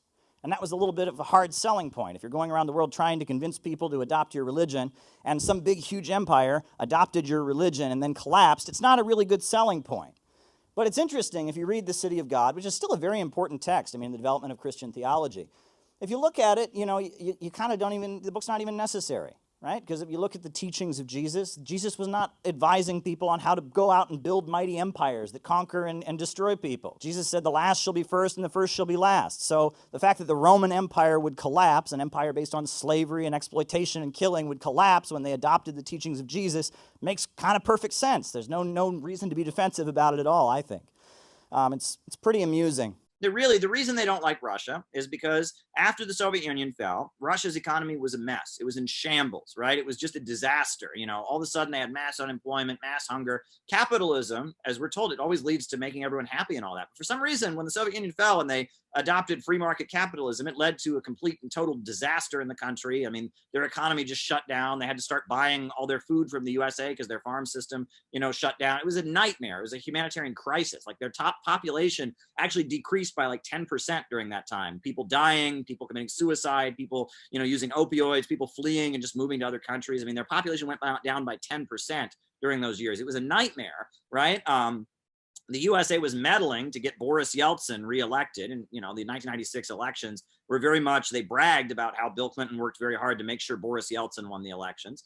But anyhow, the economy was a disaster. And then Putin came along, and Putin had written his academic thesis as a college student about how Russia's economy could be reorganized around selling oil and gas, right? That they have a lot of oil, they have a lot of gas, and if they made two giant an oil company and a natural gas company, two giant state-controlled energy companies, they could use that and use the money from that to like reboot the rest of the economy. And he wrote this as his PhD thesis when he was in college. And, you know, he was this guy who was in the security services there, and, you know, he got elected and he did it, right? And he fixed Russia's economy dramatically. I mean, 1999, he gets in there. By about 2003, 2004, all of a sudden, Russia's back. Their economy is doing better. Why? Because he has these two giant state-controlled energy companies that are selling oil and gas everywhere. And Bush attacked Iraq and put sanctions on Iran, drove the oil prices up higher than they ever could be, highest oil prices in history. And as a result of that, Russia was back and their economy did better. Well, now Russia is no longer, you know, just a beaten down, destroyed country like it was in the 90s. Now it's a competitor with ExxonMobil and BP and Shell and Chevron. And that's why they don't like Russia. Every ounce of oil and gas the Russians sell is an ounce of oil and gas somebody didn't buy from us. And it's pure, it's an economic competition. That's why the USA was determined to kill the Nord Stream 2 pipeline, right? Russia and Germany. Look at a map. How close is Germany to the United States? How close is Germany to Russia, right? It's just kind of common sense. If you need natural gas in Germany, you're going to import it from Russia, not from all the way across the ocean in the United States. Well, you know, Germany and Russia, they built this natural gas pipeline called Nord Stream 2. And, you know, Obama was screaming about it. He didn't like it. You know, Trump was angry about it. He put sanctions on it. They did everything they could to stop this. Well, why? The Germans can buy natural gas from whoever they want. The Russians can sell natural gas. How's it our business at all? Well, the USA tried its hardest. It put sanctions on German government officials. It put sanctions on Russian officials. Well, it's going through. It happened. Like, the Germans are now buying natural gas from Russia. The Nord Stream 2 pipeline is finished. And the USA is furious about it, but they don't like a competitor, right? Back when China was the sick man of Asia, one of the poorest countries in the world, the USA didn't have an issue with them. But now that China is the leading producer of steel, half the steel in the world is made in China. They have the top telecommunications manufacturer, cell phone manufacturer, Huawei Technologies. They've lifted their people up out of poverty with a, you know, largely state-run economy. The economy is kind of, you know, you have a lot of corporations and private companies, but you have a 5-year plan, and you have the Communist Party like basically forcing companies to do what's in the interest of the country's long-term economic growth. Now we see China as, our enemy and our competitor. This is what it really gets down to, right? You know, I mean, the rulers of the United States are like mafia gangsters, basically. And the world is their corner. The world is their territory, right? And they They get to sell the world oil and gas. They get to sell the world steel. They get to sell the world cell phones, and you don't. And if a country breaks out of that and says, you know, hey, we're going to start selling our own products, we're going to raise our people up out of poverty. We're not going to be a poor, dependent, vassal client state. We're actually going to, you know, organize our economy and raise people up. That's when we have a war with them. You know, Lenin called this system, this is a system. This is a global system called imperialism. Lenin called it imperialism, the highest stage of capitalism, the rule of monopoly corporations. And that's what imperialism is. And that's the way the US operates around the world. And for a while, you know, especially like in the 50s, you could argue that average Americans benefited from imperialism, right? Because we were beating down Vietnam, beating down Korea, you know, having coups in Latin America. And average Americans, we got cars and TV sets and refrigerators, and we had a high standard of living. But now, in this high-tech economy where they've got 3D printers and artificial intelligence, they don't need a well-paid middle class in the homeland anymore. And what they've been doing to Africa and Asia and Latin America for centuries, they're now starting to do to Pennsylvania and Texas and Oklahoma and Nevada and Ohio. They're driving down the living standards, right? And, you know, when Trump talks about globalists and all of that, like, he's wrong, I guess, but he's pointing to something true, which is that these corporations, you know, ExxonMobil, BP, Bank of America, Chase, they don't have any loyalty to this country. They are part of a global international system. They're raking in profits from all over the world. And as far as they're concerned, America is just New York City and Southern California and Silicon Valley, right? And the rest of the country, they don't care about, right? They see the USA as a couple trading hubs, a couple metropolises in a global system of free trade where the whole world is getting poorer and they're the global middleman. Right? That's how they see it. And there's a lot of Americans who don't want that. They want to see their living standards go up. They want jobs and education. They want a decent life. They want the American dream. And now is the time for solidarity. We got to understand that the same people that are trying to destroy China are trying to destroy our neighborhoods. We have a common interest with these people around the world that are struggling against imperialism, right? We have a common interest and a common destiny. And that's largely the perspective I try to put out, a 21st century socialist, anti-imperialist perspective. That's my view. Capitalism in our age is imperialism, and resisting imperialism is to the benefit of average Americans. Yeah, absolutely. That was amazingly well said. Absolutely. Yeah. So when we think about imperialism, we tend to think about, you know, like kings and queens and like going back, you know, just the perception of these things. You know, we tend to think, you know, that, you know, we tend to think of those things. And when we think of Americans and we think of, you know, American, you know, we don't think of it as imperialism, obviously, in the mainstream. We think of it as, I don't know, sovereignty or protectoratism or something with a lot more honor in it, obviously.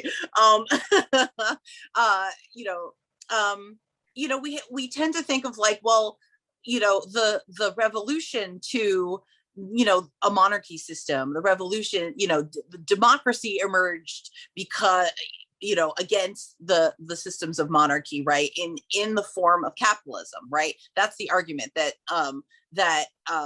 you know, capitalism is, and the free market, it means freedom politically as well, right? Like that's sort of the lie that we've been sold. And you know, we're at a point now where, you know, that I feel like I lost my train of thought though. I'm so sorry. I can jump in and you know, one thing we talk about, you know, the British Empire and the American Revolution. The American Revolution, it had many sides to it, but a big part of it was the struggle against imperialism, was that the British, right? The British Empire was basically telling us that the United States couldn't develop economically. We just had to be kind of a trading hub in the global free trade system. And Adam Smith was new in Britain, and he wrote his book, The Wealth of Nations. And basically, they were telling us in the United States, we couldn't develop our own industries. We couldn't have our own economy. We couldn't have our own markets. We had to be just kind of a captive market for the British.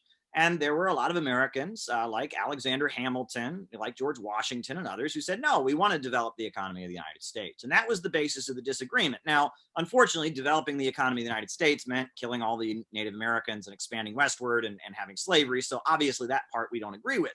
But the idea that the economy of the USA should flourish and that we shouldn't just be a temporary holdout, an outpost in their global, in this global free trade system. That was a big part of it, and that's what we can get behind. And I like Alexander Hamilton a lot. He was against slavery. He wanted to recognize and do business with the Haitians when the Haitian people, the Haitian slaves broke their chains and overthrew the French and started having the first, free slave government, that they established in Haiti. He wanted to do business with them. And his model of economics was this idea that the government should spend money on things like lighthouses. The government should stimulate, and pay for providing education and such, and that the state kind of has an obligation to make sure that the wealth and living standards of the population is increasing. Thomas Jefferson, on the other hand, he was a free market kind of guy. He said, well, we're going to have a nation of yeomen, of small farmers who just do their own thing and they'll be left alone. And that's silly because eventually there's going to be a drought and some farms are going to go out of business and some are going to stay in business. And eventually you're going to have huge farms and yeomen that are working for big farmers. That doesn't work, right? A nation of small farmers. The economic theories of Thomas Jefferson are largely bunk, but Alexander Hamilton's conception that the state should kind of the economy. Yeah. Alexander Hamilton. Okay, go ahead. The notion that the state should direct the economy to some degree or other to make sure people's lives are getting better, that was a big part of the American Revolution. And I think that's part of the American Revolution we can embrace, right? That idea that the state does have an obligation to improve people's lives, and that we've gotten away from that. You listen to the government now, oh, you're on your own. Like we talked about at the beginning, pull yourself up by your bootstraps. That's not what Alexander Hamilton was about. That's not what the American Revolution was about. The American Revolution was largely saying, no, our government should be working to raise living standards. Yeah. Well, but it's important also to note that, they were raising living standards off the back of, the underclass, right? Yes. So, and that's not good, obviously. Yeah, no, but that's important because that's part of the myth, right? Like that's where I was going. Like that's part of the myth that we were sold, right? With that sort of, capitalism and, like these figures like Carnegie and whatever, like they were not aristocracy, right? They were new money, right? That was a huge thing in the early 1900s is new money. And people were people who had, European aristocracy backgrounds were, snide about those people, but needed them because they ran out of money themselves. Right. So, we were sold this idea essentially that we could identify with those kinds of capitalists, right? That because they were not aristocracy, we were, they were sort of the everyman and they had been able to rise through through a meritocracy, right? Like they, again, going back to Thomas Frank, he talks a lot about the meritocracy. And I think that we have to recognize that, capitalism and that revolution brought us a new aristocracy, an aristocracy of industry, right? I mean, now we have the Hiltons and the Kardashians and people who are uber rich from, these capitalist systems, these corporations. Right. So, and we follow them in the same way that, peasants of the medieval times would follow like the goings on of the court and the, or maybe not even medieval, more like Renaissance because of the printing press and stuff. So, I mean, that kind of stuff was, sensational at the time and they read about it in the papers and they love to talk about it and stuff like that. So, we are doing the same thing with celebrities, with with the hyper rich, Bill Gates, these kind of people. And, it's, we need to recognize that we're living in an oligarchy in the same way, right? In an oligarchy, in an aristocracy. I think we should call it that. I think we should call it that for sure. Yeah, well, it's funny because, we hear this all the time about Andrew Carnegie and all of them. It's like, the rich people of the world, they all just worked so hard to get what they have. And socialism is theft. We just want to take what these people have worked so hard for. Bullshit. Right. Capitalism began with mass theft. mass theft. You know, look at, I'm talking about, you know, the theft of the Americas from the Native Americans, talking about colonialism in Africa, the slave trade, but beyond that, even in Europe, right? I mean, you know, it's funny, why you ever listen to bluegrass music? There's a lot of songs about Charlie, you know, over the river to feed my sheep, over the river. Who's that? That's Bonnie Prince Charlie.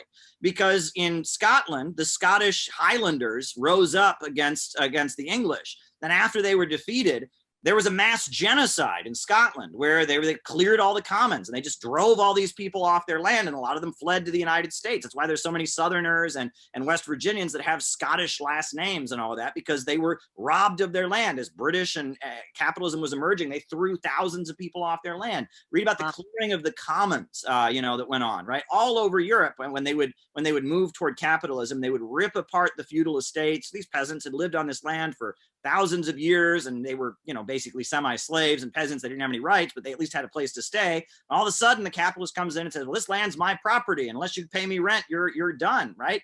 King Henry VIII had mass executions of homeless people, right? And you wouldn't hear about this, but if you were a vagrant, or the crime of vagrancy or vagabondage, if you were a vagabond, on your third offense, they would hang you. And he executed tens of thousands of people just for being homeless, because all across England, he was going around tearing apart the estates, turning them into private property, creating capitalism, signing them over to some capitalist, and people would have no place to go, and then they would get executed. So, you know, capitalism began with mass genocide. I mean, mass genocide in Europe first, and then genocide in the Americas, and then genocide in Africa, and this notion that they all just worked so hard. I mean, look, how is the land handed out?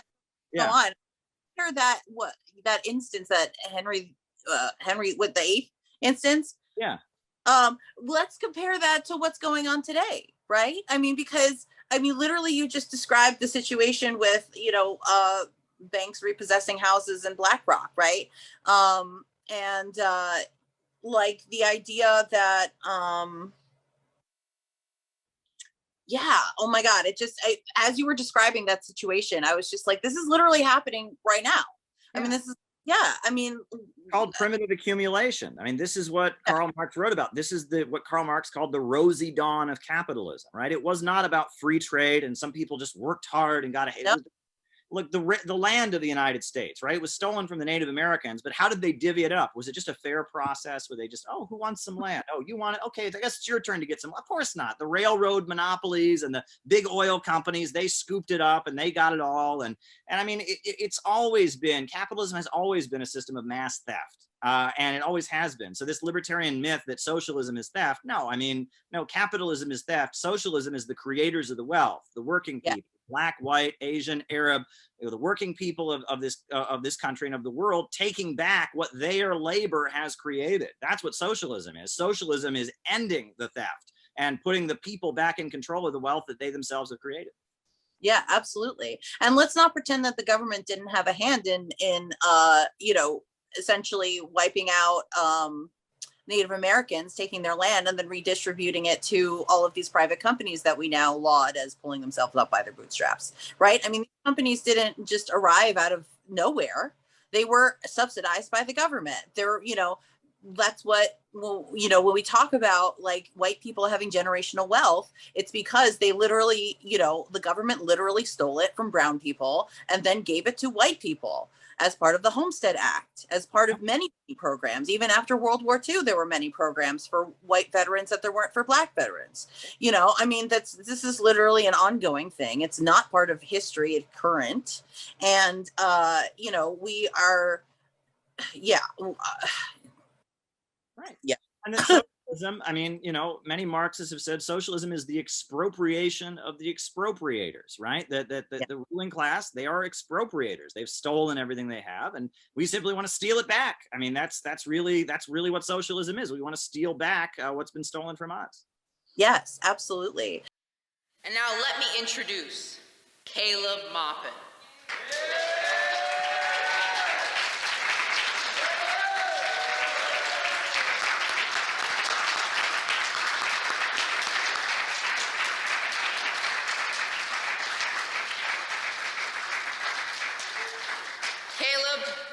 Caleb has been a communist organizer and activist for the past 16 years.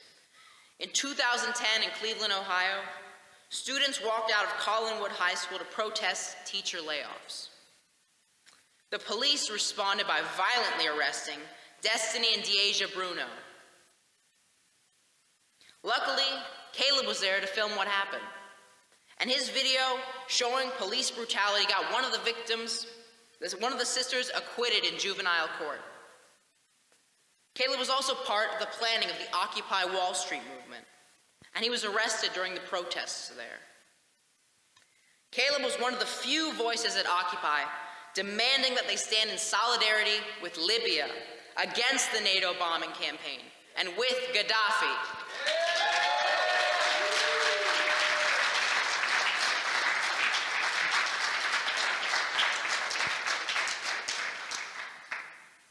He has been a featured speaker at international conferences held in Quito, Sochi, Moscow, Tehran, and Brasilia.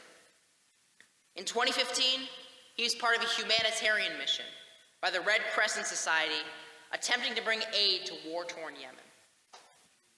The ship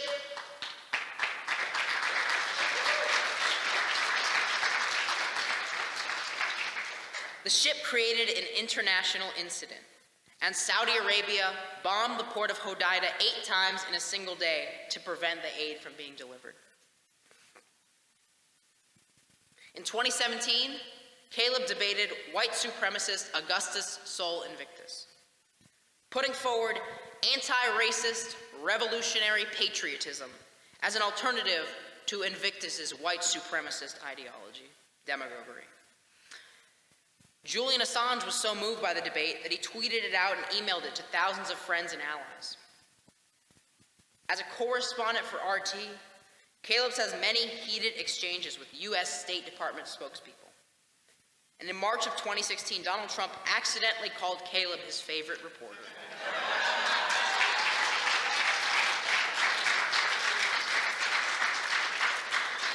This was when calling on Caleb to ask a question. Trump's, who's my favorite reporter? Caleb Maupin is a visionary, bringing forward a realistic project to bring 21st century socialism to America. He has had the boldness to create the Center for Political Innovation and to bring so many young people just like me into a life of revolutionary organizing. With deep revolutionary love for you all and an optimistic outlook towards tomorrow, I present to you the man who brought us all together here tonight, founder and director, Caleb Maupin.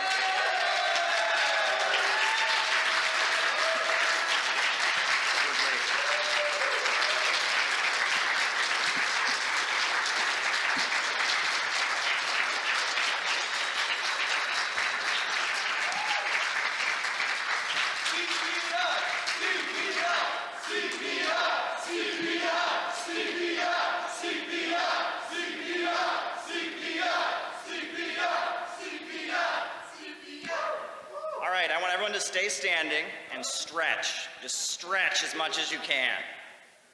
It's been a long day. It's been a long day. Stretch. Just get a good stretch. All right, very, very good. Now you can sit down. Now you can sit down.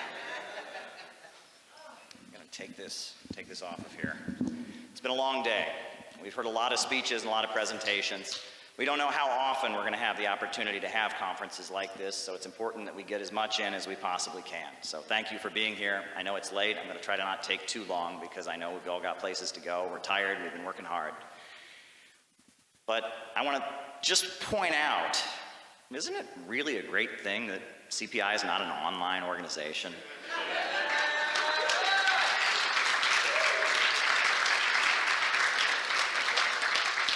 Having gatherings like this, where people come together, where we're among friends, we're among allies, where we see that we're not alone, where we don't get stuck in that crazy internet world. You know, I tell people Twitter isn't real. Did you know that? Twitter is not real. Facebook isn't real. But what we're doing today here, this is real.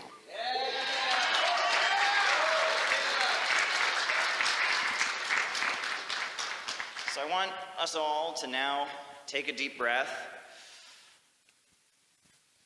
Breathe in. Breathe out. Let's do it one more time. Take a deep breath. Breathe in. Breathe out. When we breathe, that's a pattern. And patterns are very important to human beings. Patterns give us security in a world that is often very, very insecure. Right? Patterns, the ability to know what's coming, is one thing human beings depend on. Think about your heartbeat. Your heartbeat is a pattern. And paying attention to patterns, being able to know what's coming, that's something that's very, very important for human beings and trying to relate to the world and trying to find some sense of security. Today is Saturday, and I don't know what tomorrow will bring, but I do know that every Saturday in my whole life has been followed by a Sunday. And every Sunday in my whole life has been followed by a Monday. And every Monday in my whole life has been followed by a Tuesday. We don't know what the coming Sunday will be like, but we do know that we can count on it coming. And that's one level of security that we do have. And that's very important to us. And if you look throughout human history, a lot of the way human beings have dealt with patterns and trying to find patterns in the universe, trying to find things that bring us security, one of the ways we've dealt with it is by telling stories. Right? We know about some of the stories from the Native American tradition, some of the stories from ancient Greece and Rome, some of the stories from China, stories that give us a sense of security. For example, here's a story for you, a brief one. The story goes that there was a greedy Wall Street banker who was working really late one night at his office. He was working really, really late one night at his office, and all of a sudden, the devil appeared to him. Out of nowhere, in a cloud of smoke, the devil appeared, and he said, "Sir, I am here to offer you a deal." And he said, "Okay, go ahead." The devil said, "I will triple your profits for the next 10 years. He said, "That sounds pretty good. What do you want in exchange?" He said, "All I want in exchange is the soul of your wife and children to burn in hell for all eternity." And the capitalist, banker, billionaire was silent. There was dead silence. The devil said to him, "Will you take the deal?" Dead silence. The devil said, "Will you take the deal?" Dead silence. The devil said, "All right, you got to make a decision right now. Will you take the deal?" And the capitalist said, "No." The devil said, "Why won't you take the deal?" He said, "I've been in business a long time. No deal is ever this good."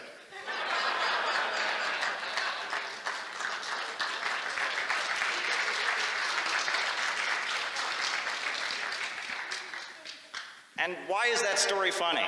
It's funny because it points to a higher truth. It points to the reality. We've all seen what this system does to people, how it makes them heartless, how it plays them against each other. It drives this selfishness, driving us all into atomized individuals, breaking down the connection between us. We've seen that, and so that story makes sense. And I'm sure those of you who follow what I do, you all know what I'm about to say next, which is, if I said to you, faster than a speeding bullet, faster than a locomotive, able to leap a tall building in a single bound, look up at the sky, it's a bird, it's a plane, it's... I've talked a lot about how Superman, one of his first adventures was to rescue a group of striking workers, how Superman fought against the Ku Klux Klan during the Second World War to show that racism was just what the Nazis were about and was un-American. I've told you all what the way you say man of steel in Russian and how that wasn't a coincidence. But I also want to point out, and I think it is worth pointing out, that there's more to the reason that I've tried to popularize Superman than simply those historical observations. One of the reasons I've tried to point him out is not just the explicit politics you can find in the early Superman comics, but also the attitude that Superman has. Superman has a smile on his face. Superman is not vengeful. He's not trying to destroy anybody. He's not trying to harm anybody.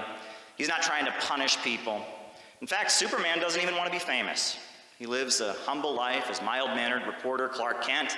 He doesn't care if anyone ever knows who he is. And he's reluctant. But then, every so often, there's a situation where it looks like a job for Superman, and he's got no choice but to swing into action and do what's needed. When I think about Superman, I think about my grandparents. both of whom fought in the Second World War on both sides. My grandfathers fought in the Second World War. My grandmother was a nurse in Britain when the Battle of Normandy was happening and was taking in injured soldiers. And my other grandmother worked in a defense factory making bullets to go and fight the Nazis. And when they talk about the greatest generation, the World War II generation, they really incarnated a lot of those values. These are people that had been through the Great Depression. They'd been through all that hardship and suffering. They'd seen people starving on the streets, and they'd organized, and they built unions. And they put Roosevelt in a situation where he had to give them concessions, and he had to enter an alliance with the Communist Party to defeat the fascist threat. And there's a lot we can learn from that generation. And it's tragic that so many of those folks aren't with us anymore, because the knowledge of what they've been through a big capitalist crisis that exploded into a world war, the knowledge of that generation is really valuable. That's why I know a lot of us have really taken great inspiration when we read the writings of William Z. Foster, when we read the writings of Moishe Olgin, when we read the writings of communist organizers from that period, because what they were facing on a smaller scale is what we're facing now: a global capitalist crisis, fascism on the rise, the danger of a new world war. And that's why I've done my best to try and revive 1930s communism, the principles that built the Communist Party to be an organization of hundreds of thousands of people that gathered in Madison Square Garden.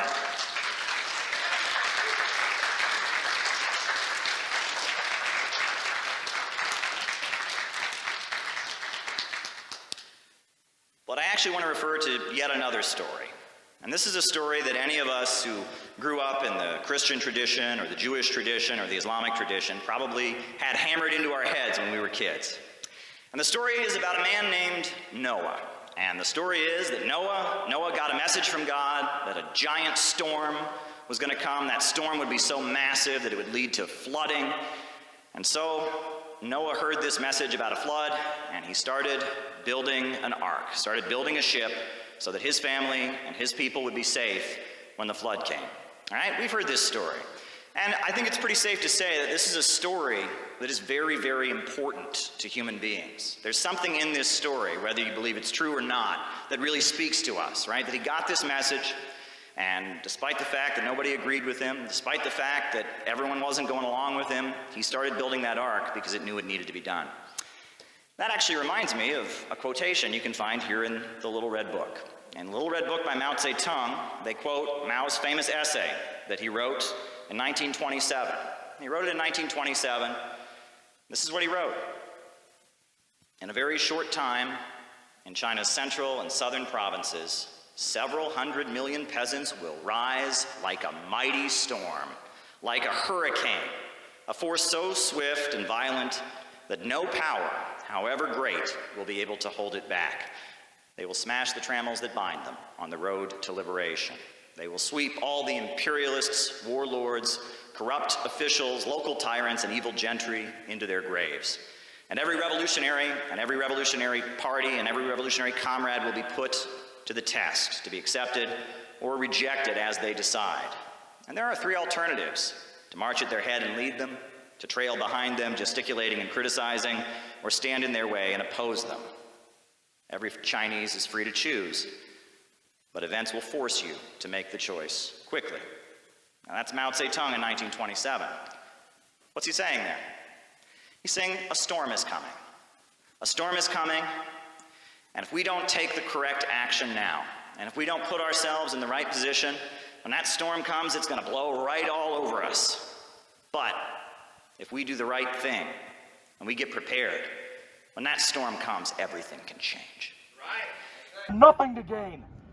They are playing with our lives. They are playing with American lives. The way out is not war, it's peace and development. Defund Ukraine! Defund Ukraine! Defund Ukraine! Defund Ukraine! Defund Ukraine! Defund Ukraine!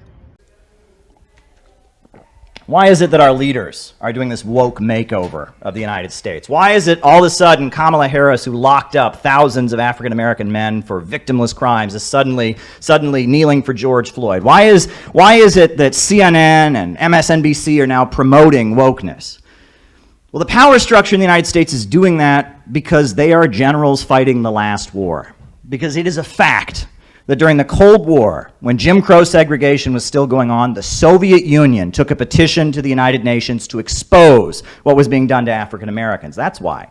Mao Zedong welcomed black freedom fighters to China. The Black Panthers were welcomed to North Korea. And they've studied the history of the Cold War, and they've realized that the oppression of black people and the discrimination that other folks have faced was a bludgeon that the global anti-imperialist movement could use to expose the United States. They could say, the United States, you're going around the world talking about freedom and democracy. What do you do to black folks? What do you do to Chicano folks? What do you do to Asian Americans? They could use that to expose the United States.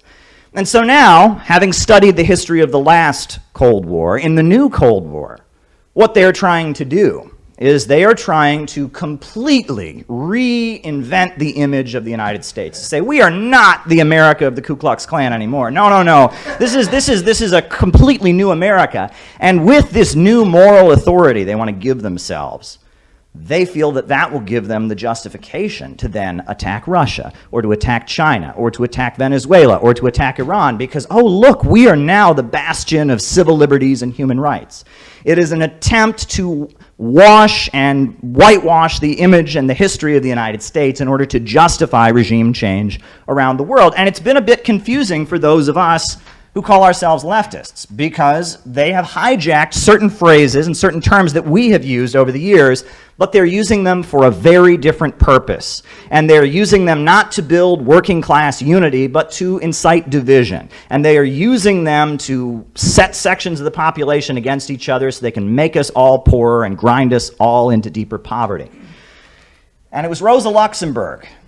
I like Rosa Luxemburg. Back at the time World War I was breaking out, this is what she wrote. This world war is a regression into barbarism. The triumph of imperialism leads to the annihilation of civilization.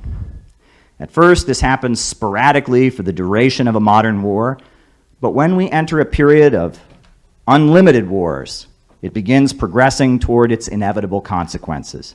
Today we face the choice, as Frederick Engels foresaw it a generation ago, either the triumph of imperialism and the collapse of all civilization, as in ancient Rome, depopulation, desolation, and degeneration, a great cemetery, or the final victory of socialism, and that means the conscious, active struggle of the international proletariat against imperialism. This is the dilemma of world history. And so what is she saying there? She's pointing to the fact that capitalism and Western imperialism and the system we live under, if it just falls, there's no guarantee that what comes next is better. The Roman Empire fell, but was the Roman Empire falling something that was ultimately good for humanity? No, because it was replaced with something worse. It resulted in the population of Europe going down very significantly. The average person living in Europe, their height decreased by inches. Life expectancy went down. A brutal, barbaric, evil empire was replaced by instability and chaos, and it led to depopulation. In fact, the population of Europe didn't return to the level it had been at the height of the Roman Empire for 1,100 years. And it was actually after, around the time this country was being founded, that Europe was returning to the population level. And if any of you, had the opportunity to do any tourism, look at the buildings here in this city. Look at those columns. Look at the names of streets. There's a reason that the founders of the United States were almost obsessed with the Roman Empire and the fall of Rome. The most popular book at the time the United States was being founded was called The Rise and Fall of the Roman Empire by Edward Gibbon.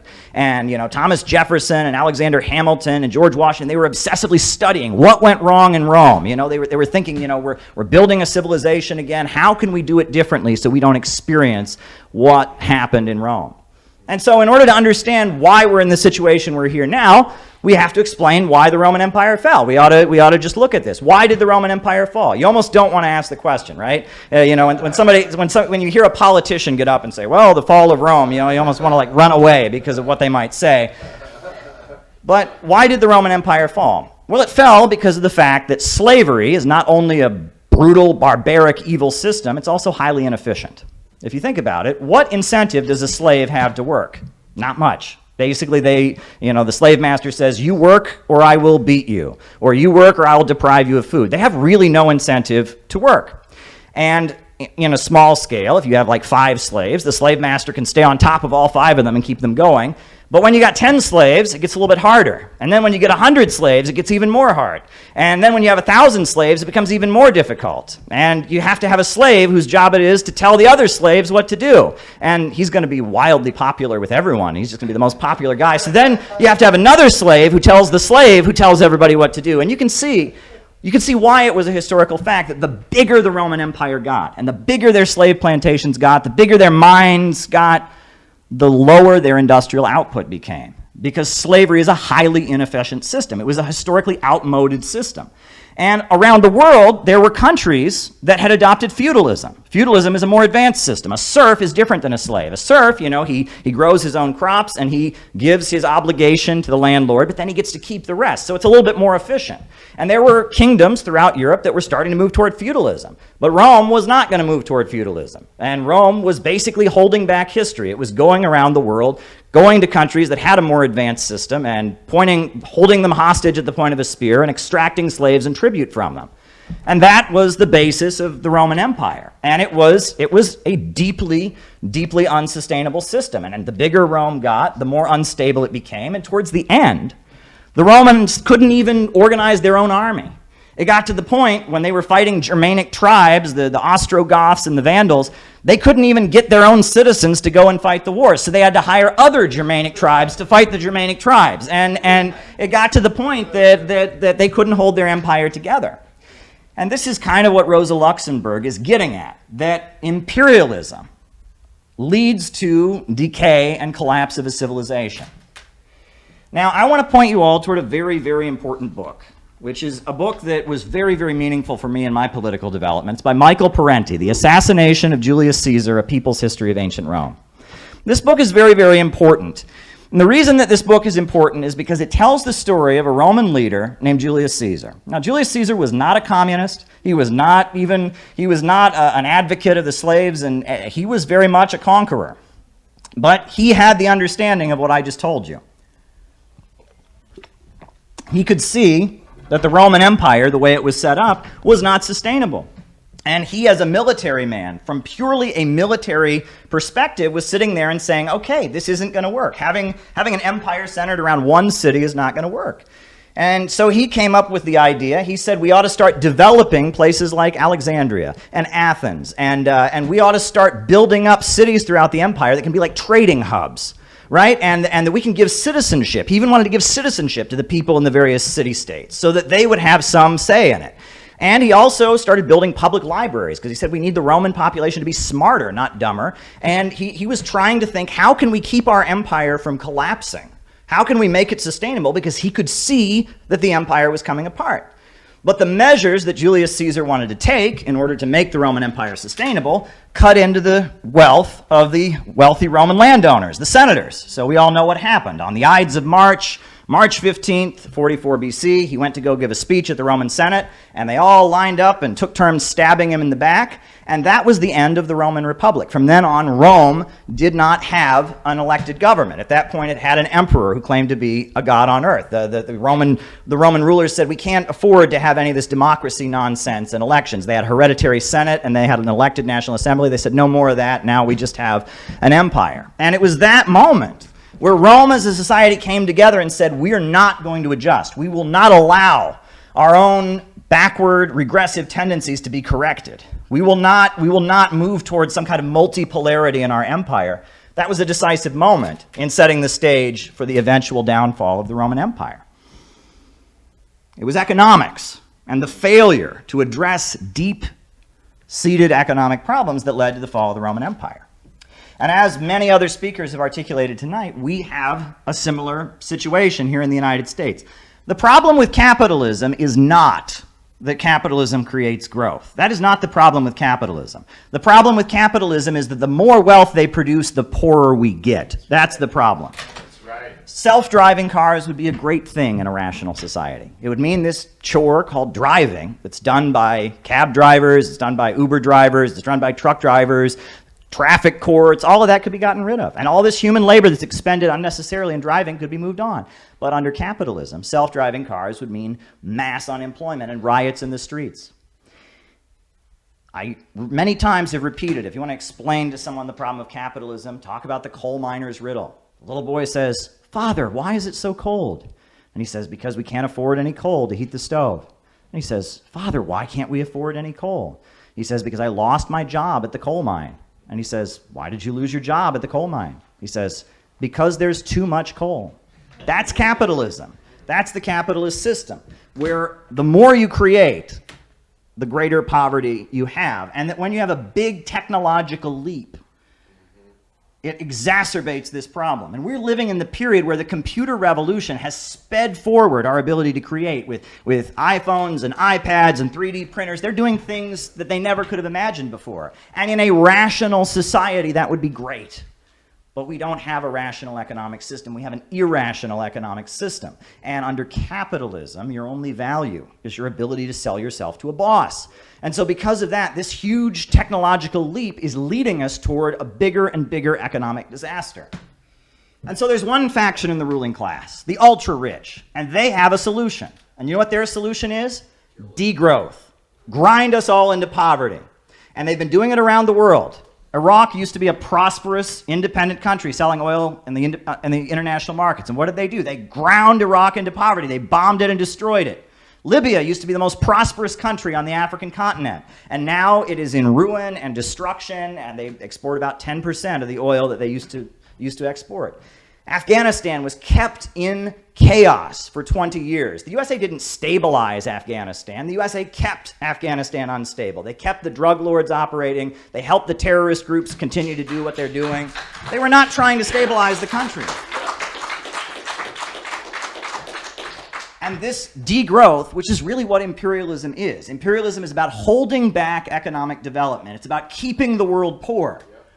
They have decided that to save their system, it's not enough just to do it to Africa now. It's not enough just to do it to Asia and Latin America now. Now they're going to do it to Ohio and Pennsylvania and Texas and every corner of this country. And this middle class that they propped up to stabilize their society, they've decided they can't afford it anymore. That's what they've decided. They've decided they're going to terminate the middle class. And they're doing it to save their system. But not all the capitalists agree about this. There's many capitalists who say, no, I don't want my profits to go down. No, I don't want people to be too poor to buy my products.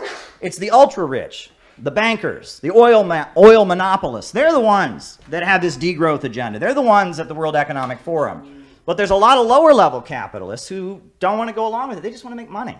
It's not that they're good. It's not that they're moral. It's just that they just want to make money. And that gives us a great opportunity.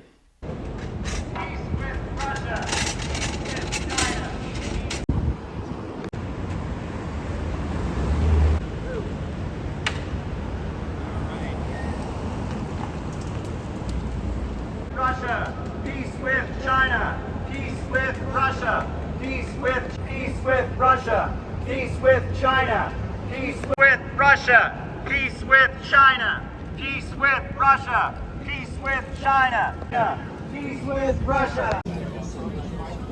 We're not strong enough. In the way, and he starts to opine on how it could be best used. He says, you know, if you ignite the bomb at a given out, and they cut him off. They say, it's okay, doctor.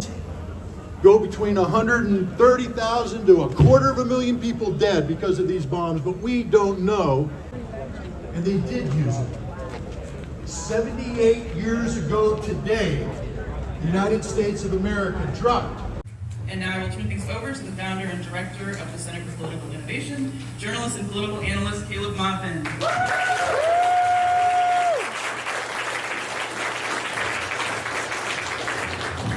All right, everyone can hear me? Very good, very good. Well, there's been a lot of buzz about this meeting because we are planning to talk about Russia, and we will talk about Russia. But we're mainly here at this conference to talk about America. We love America. To us, America is not a flag, it's not the military, it's not the White House, the Congress, or even the Constitution. To us, America is a beautiful swath of land between Canada and Mexico, and most importantly, it is made up of hundreds of millions of working people. People who love their community, love their neighborhood, love their families, and just want a decent life. America is made up of many different peoples from many different origins. The Native Americans who suffered horrendous genocide and land theft, the millions of black people brought to this country through the horrendous transatlantic slave trade, the Irish Americans who died building the railroads, the Italians, the Slavs, the Eastern Europeans who worked in the steel mills and the packing houses getting poverty wages.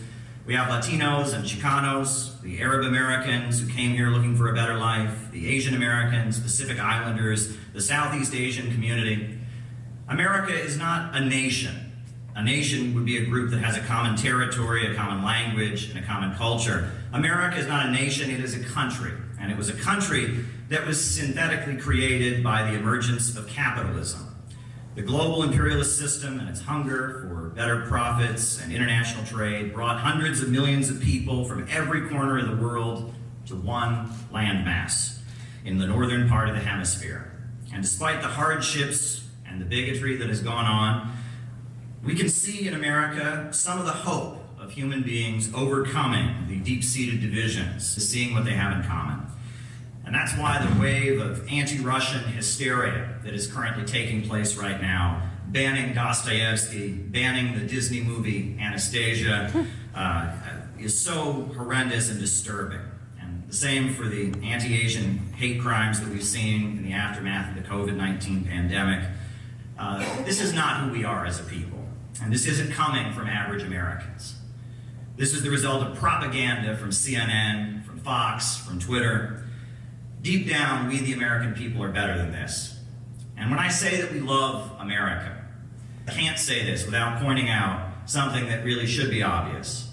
The international ruling class, the big oil monopolists, the international bankers, the Pentagon contractors, the war hawks, and the prostitute politicians, they do not love America. They have sold this country down the river in their trade deals. They have driven down wages and living standards, and they are currently unleashing inflation. They've set up a system of prisons for profit. They've created an epidemic of addiction, pushing doctors to overprescribe opioid medications. They've created a situation where roads in this country are crumbling. Last year, in a particularly cold winter, we saw the power grid here in Texas collapse, leaving all kinds of working families out in the cold. We love America, but Wall Street does not love America.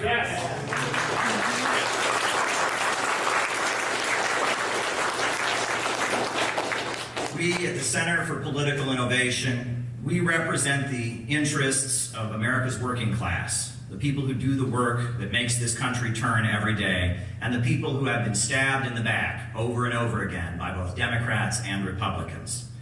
We are here to say that our enemy is not in Iran, or Venezuela, or China, or Russia, or Cuba, or Nicaragua, or Syria. Our enemy is on Wall Street, our enemy is in the Pentagon, and our enemy is in the London Stock Exchange. That is who the enemy of the American people is.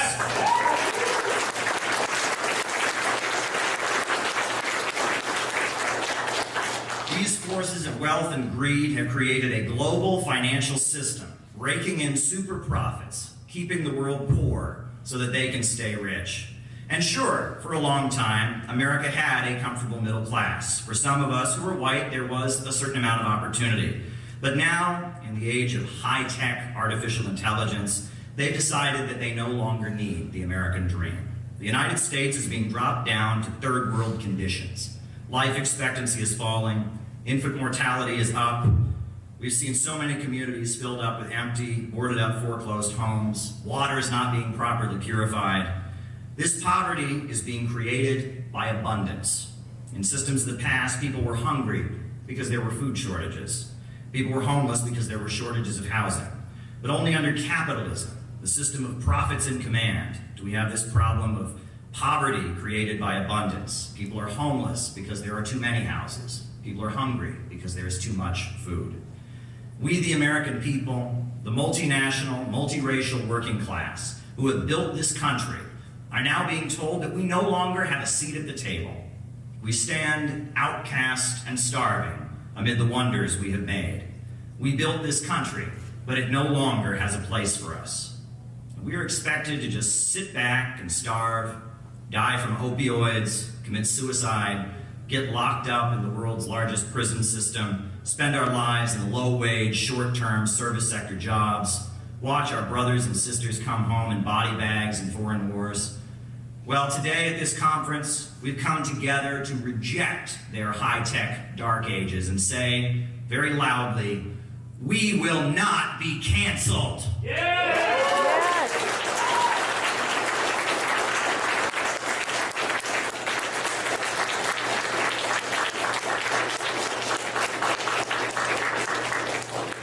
Why do they hate Russia? Why do they hate China? They hate them because at the beginning of the 20th century, both of these countries were impoverished, poor countries, underdeveloped by Western monopolists. They hate them because they broke free from that. It was Stalin, with his 5-year economic plans, that turned Russia into an industrial superpower.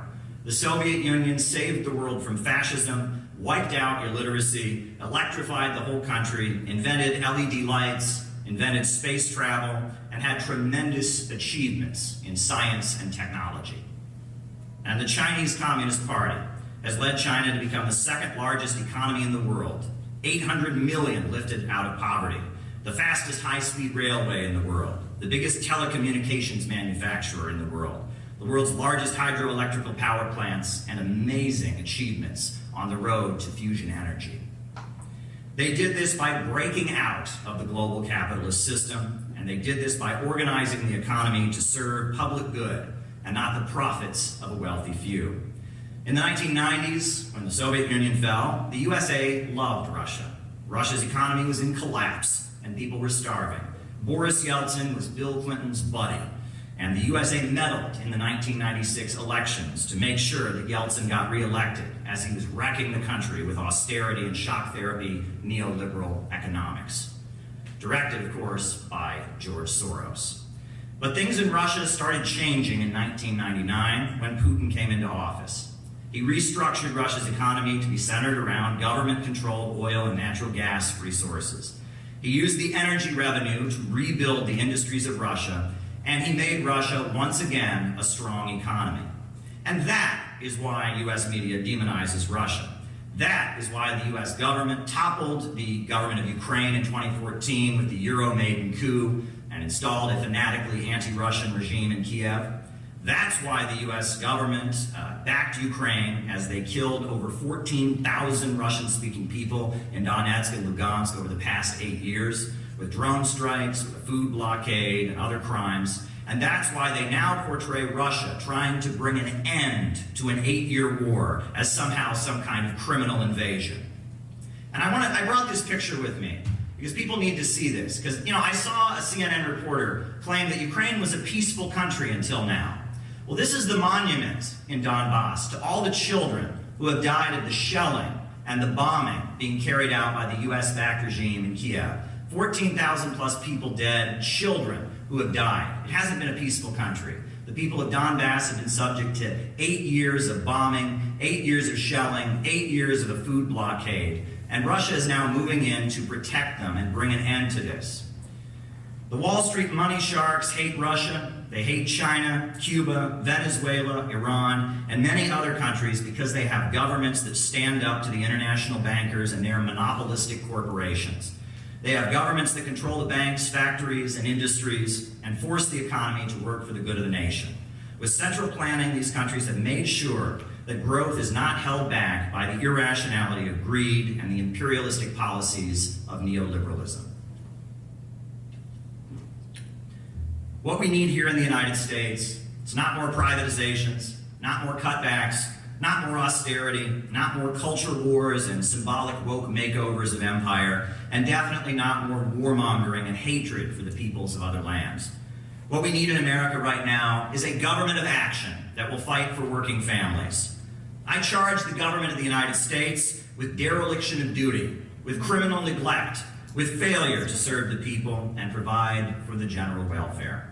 The Center for Political Innovation is a think tank dedicated to cultivating a future beyond capitalism.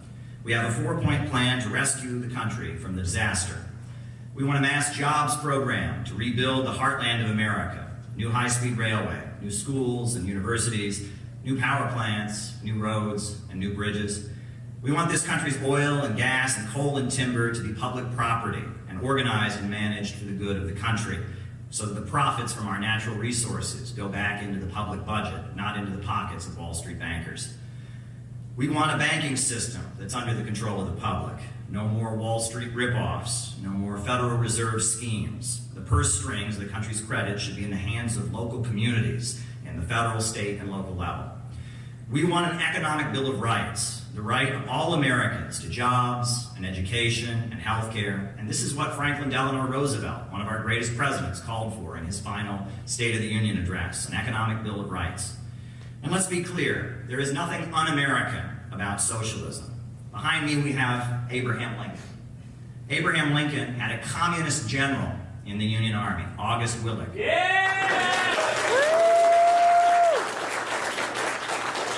During the U.S. Civil War, the Republican Party newspaper in New York City, the New York Tribune, hired Karl Marx as its London correspondent. And Karl Marx praised Abraham Lincoln, calling him the single-minded son of the working class, rescuing an enchained race and carrying out the Second American Revolution. The U.S. Pledge of Allegiance was written by a socialist named Francis Bellamy, who was also a Baptist minister. The first person to use the word socialism in the English language was Robert Owen, who built a socialist community in Indiana called New Harmony and gave lectures on socialism to joint sessions of the U.S. Congress. And when we move towards socialism in America, it won't be Venezuelan socialism, Russian socialism, Korean socialism. Every country has its own unique history and conditions. In China, they call their system socialism with Chinese characteristics. And the only type of socialism that will ever work in America will be some form of socialism with American characteristics.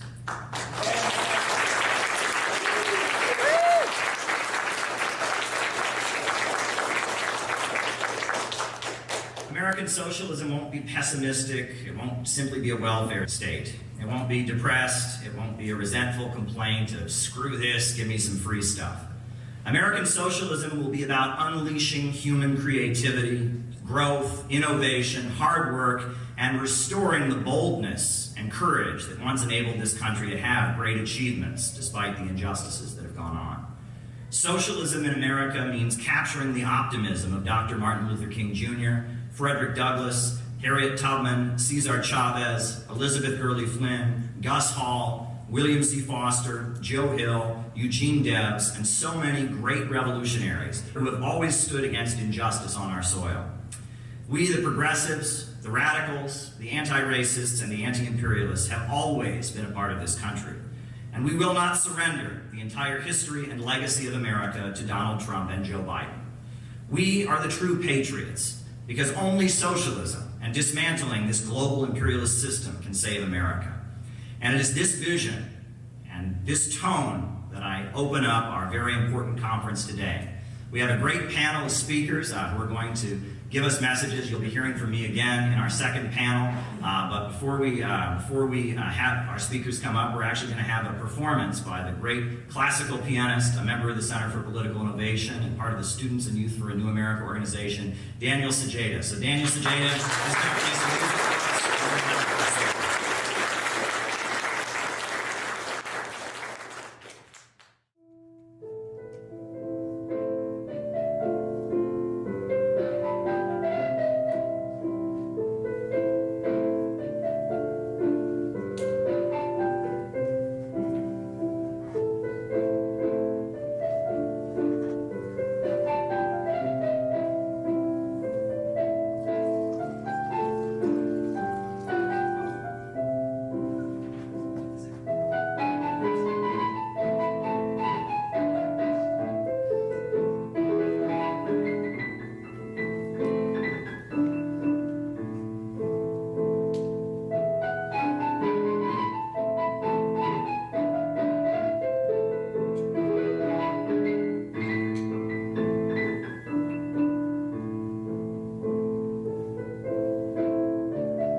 represent what the American people want. All the polls show that the American people don't want a new war.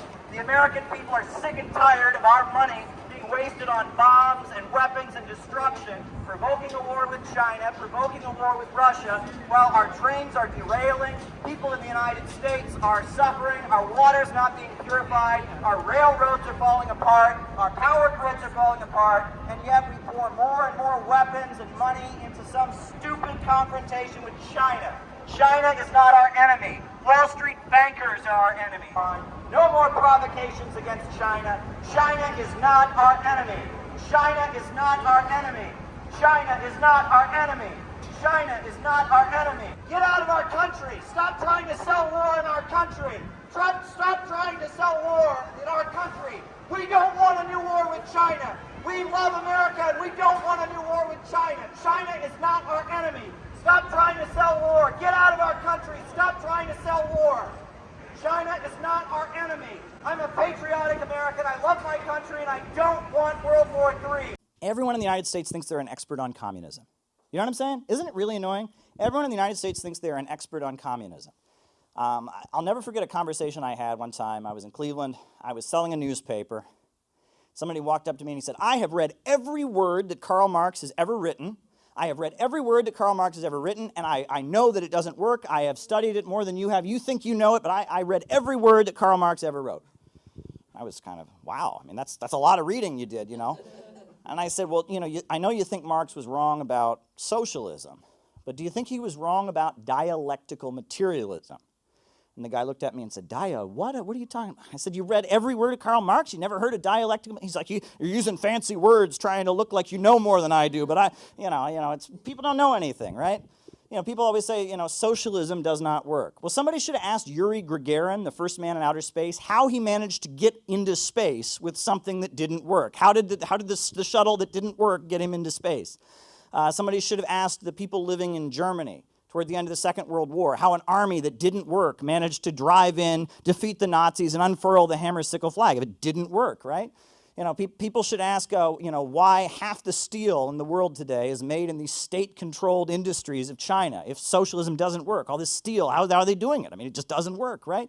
How is Huawei, the biggest telecommunications manufacturer in the world, making some of the best phones, better than Apple? Apple's desperate to get them pushed off the market. How is this working? It doesn't work, right? We learned in school it doesn't work. Well, I mean, there's all this evidence of socialism working pretty well, but somehow it just doesn't work, right? Everyone's an expert. Everyone's an expert. And it's amusing, you talk about Cuba, and the fact that Cuba is a very small island, and yet it's known all over the world for its achievements in terms of healthcare and medical volunteers and literacy volunteers that they send all over the world. You can compare Cuba to the Dominican Republic or Haiti or any of the countries in that area, and it's amazing what they have accomplished. The reputation that Cuba has is based on real solid achievements in that area. We talk about the situation on the border, right, where there are immigrants pouring into this country, refugees. Where are they fleeing from? They're fleeing from Honduras, a free market country. They're fleeing from Guatemala, a free market country. You don't hear about many people fleeing from Nicaragua, where the Sandinista government has made huge achievements in reducing poverty and providing health care to people. And there's so much evidence of socialism being quite successful in raising people out of poverty. There's so many examples of capitalism completely collapsing and destroying people's lives, but yet people stick to this narrative that they have. Socialism doesn't work. It just doesn't work, right? I mean, everyone knows it. You almost want to say, whenever someone says everyone knows in front of something, you can almost guess that they're lying, right? Everyone knows. Well, if everyone knows it in this society, it's a good hint that it's probably wrong. This isn't exactly a true story, but it's a story that I know very, very similar things have definitely happened. So I'm gonna give you this before I close. So you can imagine a young man, right? He lives in the heartland of the United States. He's graduated from college. He's got a load of student debt. He's working full-time job, but it's not enough that he can live on his own. He's still living with the parents. Parents aren't too happy about that. And they've noticed that their son, who usually was just all over the computer and all that, he starts reading. He's always reading books. And the last year, he's gotten really, really literary. He's reading a lot. He's not talking as much, but he's reading a lot. They're a little bit worried about their son. So they say, you know what, on Saturday night, we're going to take him out to dinner. We're going to take John out to dinner find out how he's doing. Maybe he can talk to him about possibly getting a better job, getting into a better life situation. We're going to take John out to dinner on Saturday night. So Saturday evening rolls around. They get a reservation at a decent restaurant. Mother walks up to John's room, knocks up on the door. John, we're going to head to the restaurant. John says, Mom, I'm reading a really good book. If you could just give me a few more minutes, I just want to finish reading this book. She says, okay. Goes away. Comes back to the door of the room. All right, John, you ready to get going? He says, Mom, I am at the most exciting part of this book. The hero is in so much trouble, and I just got to see how this book ends. I can't. She says, okay. She's a little bit frustrated. Goes away. Comes back. All right, John, you finished with your book. We got to get going. We got a reservation. They're going to an evening plan. He's like, I'm almost done. Just one more page. It's a short book. I'm almost done. She said, okay. Comes back. John, hurry up. We gotta get going. What's going on here? All right, I'm almost done. A couple of minutes later, he comes flying out of the bedroom. He's all dressed. He's ready to go. He's like, all right, let's go to dinner. So they go to dinner. They get to the restaurant. They're in the restaurant, and they're sitting there across from each other. Father's sitting there. The mother's sitting there. John's sitting there. The father just making conversation. He says, so John, what was this book that you were reading that was so exciting, that you just couldn't get away from it? Was it science fiction? I know you really like science fiction, don't you? He says, no, it wasn't really science fiction, but it kind of reminded me of science fiction. A little more science fact than science fiction. I said, okay, John. I said, what were you reading? And he says, brought it with me, the Communist Manifesto. Of course, this is a Trump-supporting, rather conservative family, so their jaws kind of drop there in the restaurant, and they're looking over their shoulder. People see them, oh my goodness. And they said, John, you're reading the Communist Manifesto. I mean, what in the world? I mean, we figured you were reading like an action novel or something. What is this? He said, well, this is the most exciting story I've ever read. He says, really? He says, yeah. He says, the part where it says, a class of laborers who live so long as they find work and who find work only so long as their labor increases capital. These laborers who must sell themselves piecemeal are a commodity, like every other article of commerce, and are consequently exposed to all the vicissitudes of competition and all the fluctuations of the market. He's like, that reminded me of my job at the Amazon warehouse and how my boss is trying to drive me to work harder and ripping me off. And then when I read the part about how the modern laborer, instead of rising with the process of industry, sinks deeper and deeper below the conditions of existence of his own class. He becomes a pauper, and pauperism develops more rapidly than the population and the wealth. That made me think about how they're always trying to replace workers with machines. We're pretty close to having self-driving cars. Imagine how many people are going to lose their jobs when we have self-driving cars. These capitalists, they're really good at inventing new technology to make better profits, but it only leads to people getting poorer and poorer. And we talked about pauperism. I thought about how the roads in our neighborhood are crumbling. I thought how the standard of living is going down. I thought about all the student debt me and people my age have hanging over their heads. And then I read the part where it says the need of a constantly expanding market for its products chasing the bourgeoisie over the entire surface of the globe. It must nestle everywhere, settle everywhere, establish connections everywhere.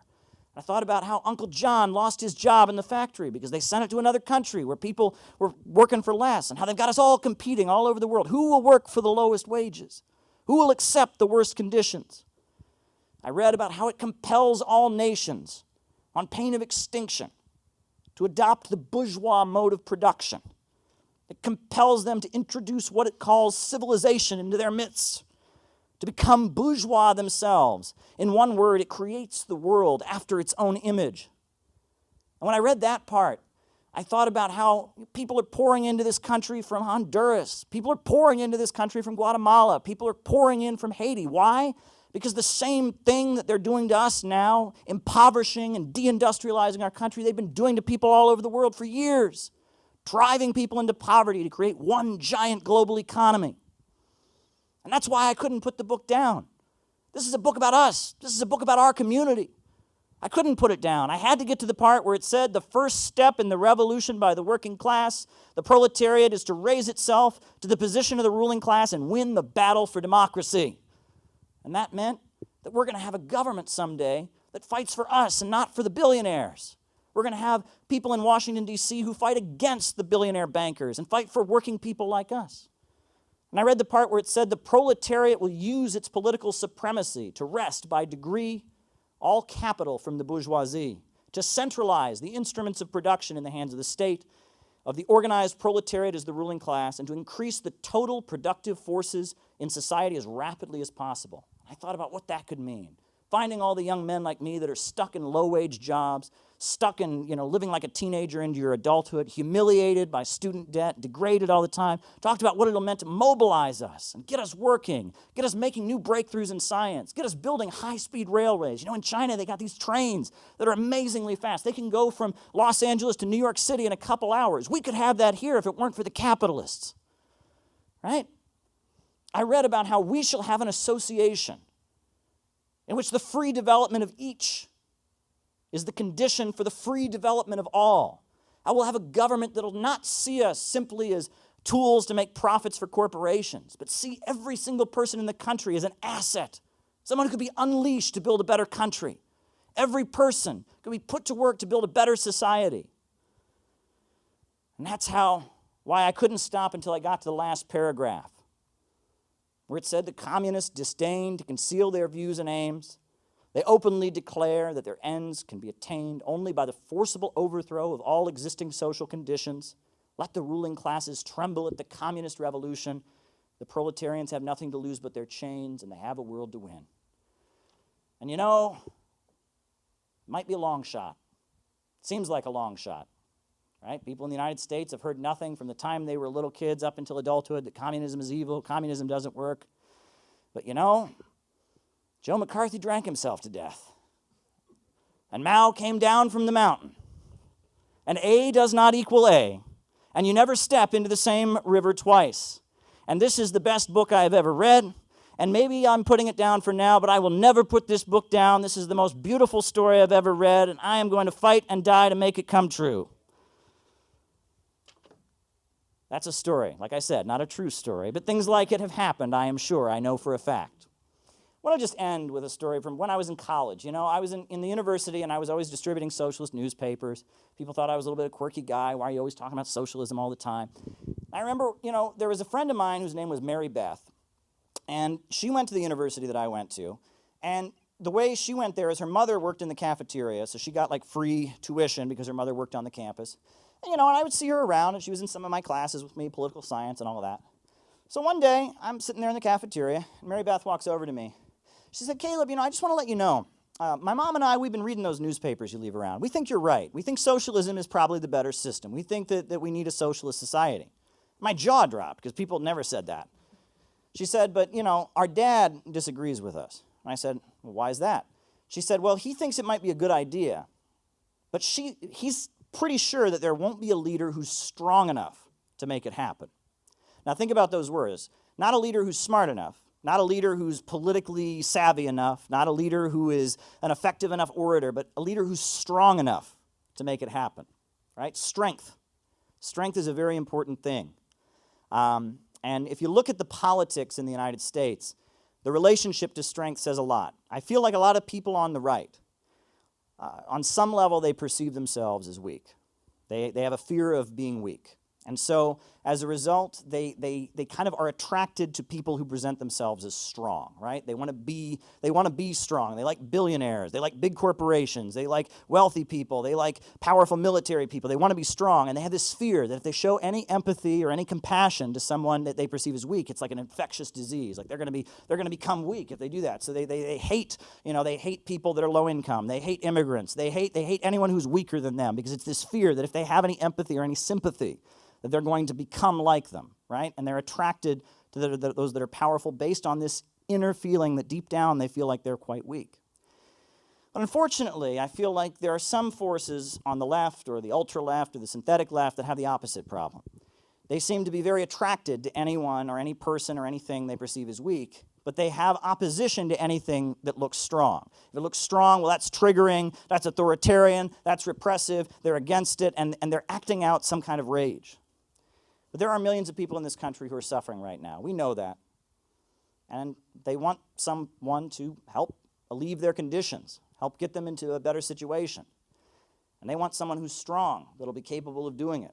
They don't want to see the whole country burst into flames and explode. They want things to get better. And that's why I've tried to popularize the slogan. We need a government of action to fight for working families. We need a government of action to fight for working families. A government of action. The time has come to stop judging politicians by what they say, right? They all can give a good speech. They can all win our votes. They can look good on CNN and MSNBC and Fox. But what will they actually do? What action, what concrete action will be taken to alleviate the crisis? What will be done to help the people that are suffering? What will be done to stop the decline in wages? What will be done to stop the police state that is unfolding in this country right now? What will be done? A government of action would take concrete action to address this crisis. And that's what people are looking for right now. And that means getting rid of this opposition to any force that would show strength. That means trying to wrangle with how some kind of movement or how some kind of political figure could emerge. I talk a lot about Bonapartism and divisions within the ruling class, and that's something people should be thinking about. I'd say that every revolution in history started out as a fight within the ruling class that then expanded into a much wider crisis. Karl Marx's pamphlet, The 18th Brumaire of Louis Bonaparte, is very important. It's a very important pamphlet. When capitalist crisis comes and the falling rate of profit increases and the billionaires and bankers are at each other's throats trying to figure out who can solve the crisis, that creates an opening for the people to move in. We saw what was achieved during the Roosevelt era. We saw what's been achieved in other times. You know, there have been moments where the working people of this country have really awakened. You can go back to the Civil War, how Lincoln organized a beautiful coalition. The slaves themselves stopped working in a strike all over the South. Harriet Tubman was freeing slaves all across South Carolina in the Combahee River in guerrilla warfare. Yeah, you had abolitionists, you had the labor unions, yes, you had the industrial capitalists, and they beat back Wall Street that wanted to keep making money on ensuring slave exports. And they beat back the British Empire that wanted that cheap cotton for their textile industry. They beat back the plantation owners. They carried out the Second American Revolution. The Civil War was the Second American Revolution. And Marxists were very key in making it happen. Read about the Ohio 9th Regiment, led by Marxists like August Willich, Joseph Wedemeyer, who helped defeat slavery in this country, organizing an entire communist division. You tell people about August Willich. Abraham Lincoln actually had a communist general in the Union Army, right? People say, well, the Republican Party is the party that opposed slavery. Well, back then it was also the party of Marxists, so yeah, I'll give you that. I've ended a lot of my YouTube broadcasts by quoting one of the final statements of Mao, which is pretty eerie and particularly strikes at, a lot. It speaks to me when I hear it. So at one point in my life, I was very into memorizing phrases and sayings and expressions. So I'm going to end my presentation to you, and then we can open up for a discussion and a Q&A by just quoting this statement. A new upsurge in the struggle against U.S. imperialism is now emerging throughout the world. Ever since World War II, U.S. imperialism and its followers have been continuously launching wars of aggression. But the people of various countries have been continuously waging revolutionary wars to defeat their aggression. And while the danger of a new world war still exists, and the people of all countries must get prepared, revolution is the main trend in the world today. And while the danger of a new world war still exists, and the people of all countries must get prepared, revolution is the main trend in the world today. Thank you. I joined the CPI a year or so ago. The 4-point program made a lot of sense. Mass mobilization to rebuild the country, public control of banking, public ownership of natural resources, Economic Bill of Rights by Roosevelt. You don't need to be a communist to agree to them.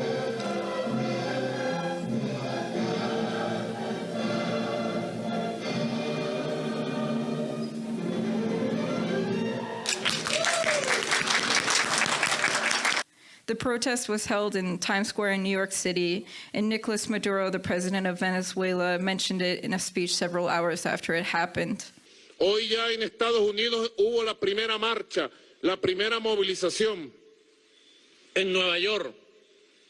Allá. I'm speaking on behalf of the Center for Political Innovation. I was sent here on behalf of Caleb Maupin. The March 2022 conference featured a number of prominent social media personalities and was packed full of people. The website trutherfiction.com had to put up a page clarifying that the anti-imperialist gathering featuring the Soviet flag, the US flag, and the flag of the Donetsk People's Republic was indeed real and not an internet hoax. It's our own edition of the Green Book by Libyan leader Muammar Gaddafi.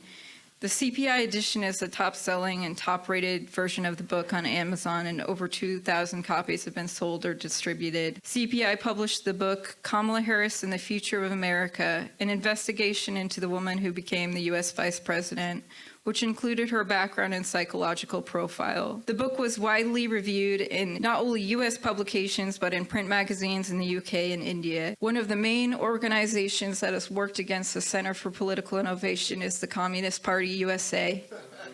Ironically, CPI largely does the kind of educational work that the Communist Party fails to do. It is a well-documented historical fact that the Communist Party USA has been under the complete control of the FBI since at least 1958, if not earlier.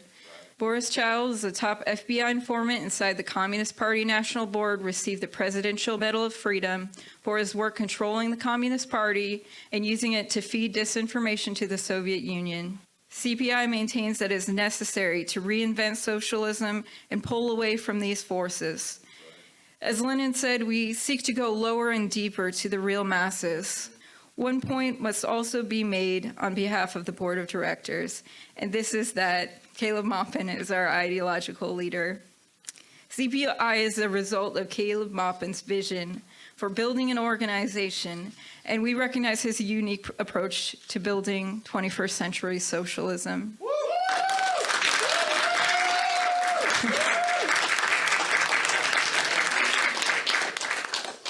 Though CPI is much more than any one personality, we don't take for granted his pioneering efforts in understanding and applying Marxism, Leninism, anti-imperialism, and even Christianity.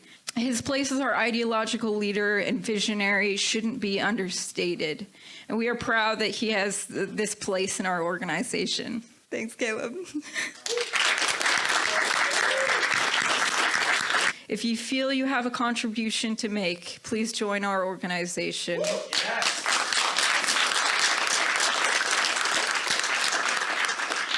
We will do our best to connect you immediately and put you to work. We want you to have a voice, and we want to empower you.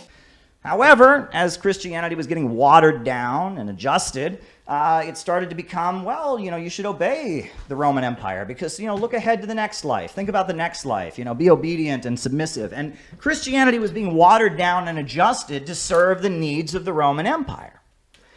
And if you think about it, that's a lot like something that's happened to our movement. There are elements that have taken socialism, the movement of the proletariat, and turned it into a mechanism for trying to stable their empire. You think about Jesus Christ. How would Jesus Christ feel if he returned now to see a church with a Ukrainian flag supporting the neo-Nazis in it? But then, dare I go there? Go there. How would Lenin or Stalin or William Z. Foster or Gus Hall feel if they saw the disgraceful organization that calls itself the Communist Party USA?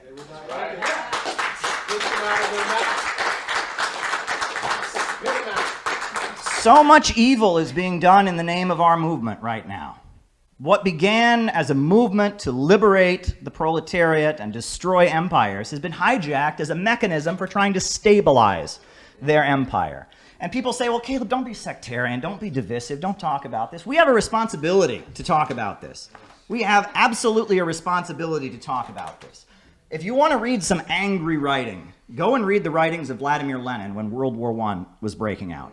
Because World War I would not have happened if it weren't for socialists who sold out and let it happen.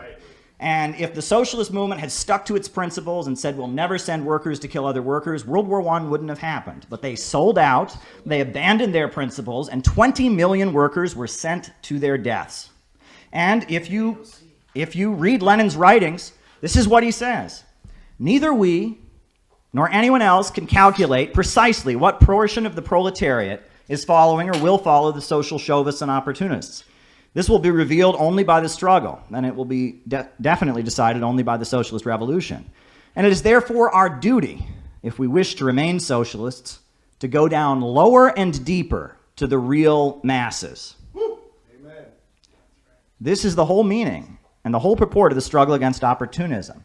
By exposing the fact that the opportunists and social chauvinists are in reality betraying and selling out the interests of the masses, that they are defending the temporary privileges of a minority of workers, that they are vehicles for bourgeois ideas and influences, that they are really allies and agents of the bourgeoisie, we teach the masses to appreciate their true political interests and to fight for socialism and for the revolution, all through the long and painful vicissitudes of imperialist war and imperialist armistices. The only Marxist line in the world labor movement is to explain to the masses the inevitability and the necessity of breaking with opportunism, and to educate them for revolution by waging a relentless struggle against opportunism, to utilize the experience of war to expose the utter vileness of national labor politics.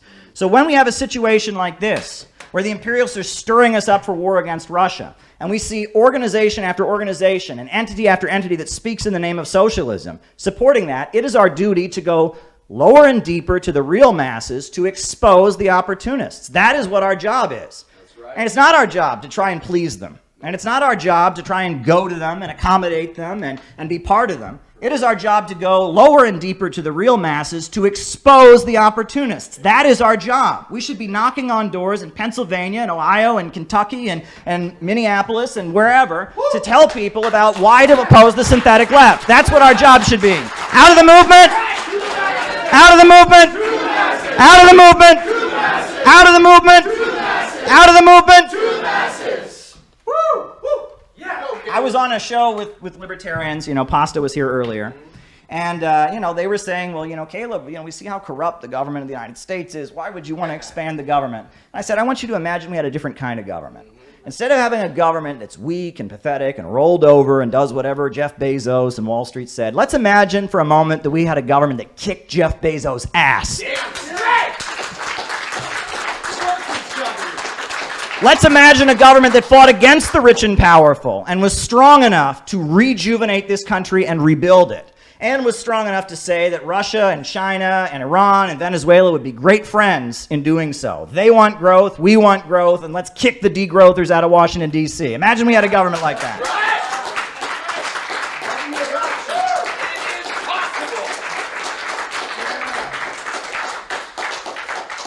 And let me also add that Che Guevara, he very famously said that true revolutionaries are motivated by great feelings of love. And that's a cliche, it gets thrown out by socialists a lot, but it's really important for us to understand it now, because you can't organize people if you hate them. You can't organize people if you look down on them. You can't organize people if you think you're better than them. And that a lot of what passes for socialism these days is academic elitism, and it's contempt for the masses of people. They don't love the masses of people. So of course they can't organize them. We have to learn to love people, and it's hard. And there's a lot of backward ideas out there. But an old communist once said to me, it's the only working class we got, Caleb, and this is our responsibility. This is our responsibility. We have to do the hard work, and the hard work is not staying safe in our movement safe spaces and accommodating them and compromising our principles in order to appease them. The hard work is going out of the movement to the masses. That's right. AOC, good night. I wanted to like AOC. I'm photographed with AOC. Before she was AOC even, when she had just announced her campaign, I went to a reception and I wanted to like AOC. That's the wrong attitude to have, that we should want to just call out anybody, right? If there's this young woman and she's running for Congress and she believes in socialism, we should have wanted to like her, but you can't like her now because she's pro-imperialist. And she's made that abundantly clear. But we should try, right? We should have the attitude that anyone who comes along in the power structure could be an ally, and we should try to maintain alliances if possible. It's not possible with AOC. I looked at that tweet she made at the Super Bowl. Did people see this? Yeah, so at the Super Bowl, there was a Christian group, and they made an ad. And the ad, it showed Jesus bringing people together, saying, love your enemies. It showed like children hugging each other and stuff like that. And it was promoting Jesus. She tweets out, I doubt Jesus would spend $1 million to make fascism look better. Wow. Well, that's reprehensible. No, I mean, you know, it'd be one thing if this was an ad opposing abortion or if this was an ad opposing gay marriage. This was just an ad promoting Christian love and brotherhood, and she calls it fascist. That's bigotry, you know? And if there was an ad for Islam and she responded that way, people would call it out. If there was an ad for Judaism and she responded that way, people would call it out. We ought to call that out. And we ought to say to our Christian brothers in the working class, AOC is pushing bigotry against you, and that's not okay. And you know, Ilhan Omar, you know, another member of our great squad, she posted, it was something about January 6th. And she said, well, people aren't rallying behind Trump because of their economic suffering, she said. She said, it's not because of economic hardships or injustice. She said, they're just losing their privilege. And I look at that ad and I think, you know, I'm a socialist because I believe everyone has the right to a job, has the right to housing, has the right to education. And when people are losing their jobs and homes, and when communities are falling apart, it's not someone losing their privilege. It's a violation of their rights. And this is an opportunity for solidarity.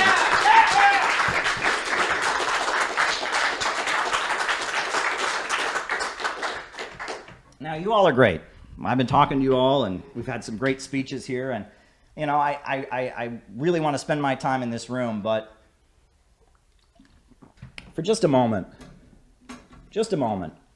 I want to speak to the isolated, lonely, negative, millennial or Zoomer communist who's watching this at home on YouTube. And I'm going to speak directly to them in the camera. You're watching this, and you're feeling a lot of negativity. And you're watching this, and you're frustrated, and you're angry. And your politics are motivated by anger and frustration.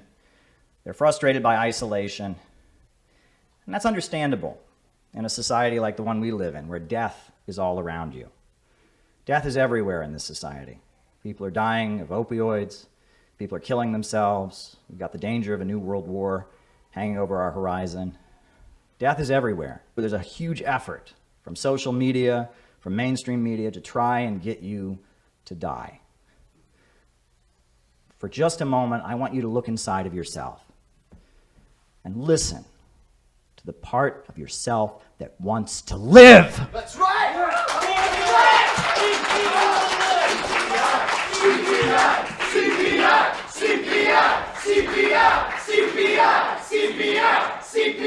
If you're going to choose life, you're going to need brothers. You're going to need sisters. You're going to need comrades. You're going to need to learn to rely on people. You're going to need to learn to get along with people. You're going to need to learn to deal with people sometimes letting you down or doing things that disappoint you. But if you're going to live, you can't do it alone. You need a community. You need people to struggle with. And my whole adult life has been spent in communist organizations, and I can't imagine what life would be without this. But a lot of people say to me, Caleb, you got this great job as a reporter, just, you know, make a YouTube video every so often. No. When it comes to politics, for me, it is all about building an organization. It is all about building a community. That's why we're here. And we're here, and there's many people right now all over this country who are longing for something to believe in. And the ruling class is telling them that there is no truth. There is no God, there is no truth, there's nothing worth fighting for, there's nothing worth dying for. Just roll over and be degrown so we can save our system. And we are here to say we will resist. And we are going to build a solid block, and we are going to come together, and it's going to be difficult, and we're going to get on each other's nerves, and we're going to make mistakes, but it must be done. There is no alternative. We must build our organization.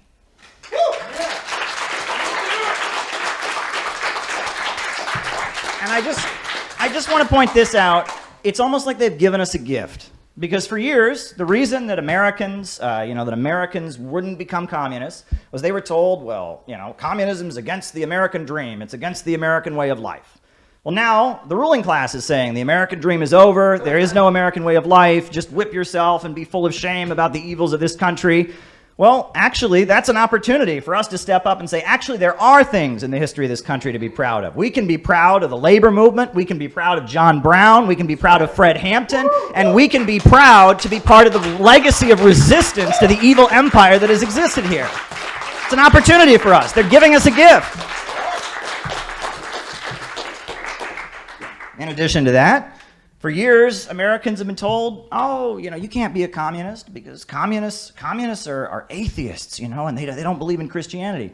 But now the ruling class is saying there is no God, and Christianity is fascism, and anyone who believes in any principle is an agent of fascism trying to brainwash you or control you. So that gives us an opportunity to say, well, we're going to stand up for the belief that there is something worth living for, that it is worth living for the sake of others, it is worth sacrificing for a higher purpose. This is a huge opportunity for us, a huge opportunity for us.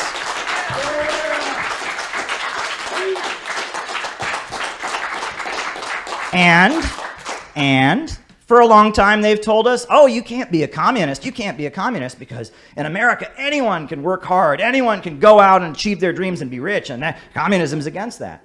But now look at the United States. The whole place is falling apart, and their message to us is, oh, we should all be poorer. We should just accept it. We're a cancer on the planet, and we should all be poorer. Well, we can say if you want the American dream, if you want a better future for your children, if you want the roads paved in your neighborhood, you want jobs and schools and opportunities, you got to be a communist.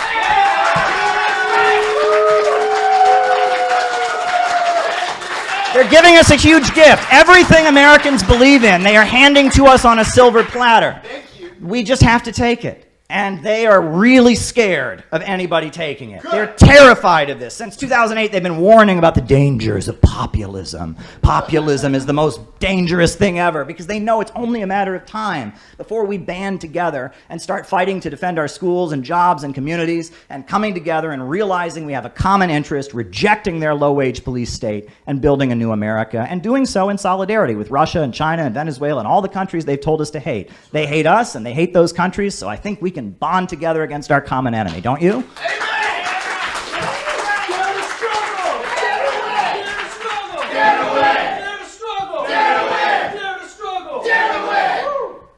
And so I'll just end by emphasizing what I said before, which is that we have to learn to love. And if we can't learn to love, we can't learn to love our community, love the people in our country, love the people in our communities, if we can't learn to be patient with them, we have no hope. The time for being bitter and isolated and pessimistic is over. We have a very serious task ahead of us. The stakes are getting higher. It's time to get out of the movement and get to the masses. It's time to build the Center for Political Innovation. It's time to take our jobs seriously. Dare to struggle, dare to win. Thank you.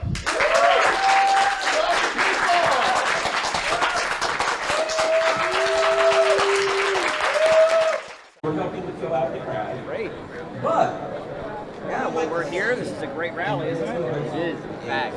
Yeah. Well, we're here because we want peace. And that the big banks and corporations that have been trying to push us into a new war with China and a new war with Russia, they are also trying to destroy this country. They're setting up a police state here at home, mass incarceration, our roads are crumbling, our schools are falling apart, living standards are dropping. Our enemy is on Wall Street, our enemy is in London, our enemy is in Washington, D.C., in the Pentagon, our enemy is not in Russia, it's not in China, it's not in Cuba, it's not in Venezuela, it's not in Iran, our enemy is right here at home. It's time for the working people of this country to realize who their real friends and who their real enemies are.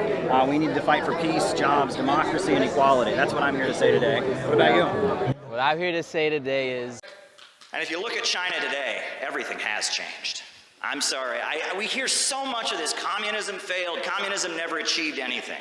The next time someone says that to you, ask them, what was China like before 1949? And what is China like today? Pretty fair question. And don't tell me, oh, it's all about foreign investment. That's because they became capitalists. Really? Well, there's been a lot of foreign investment in Africa for the past 200 years. How's Africa doing?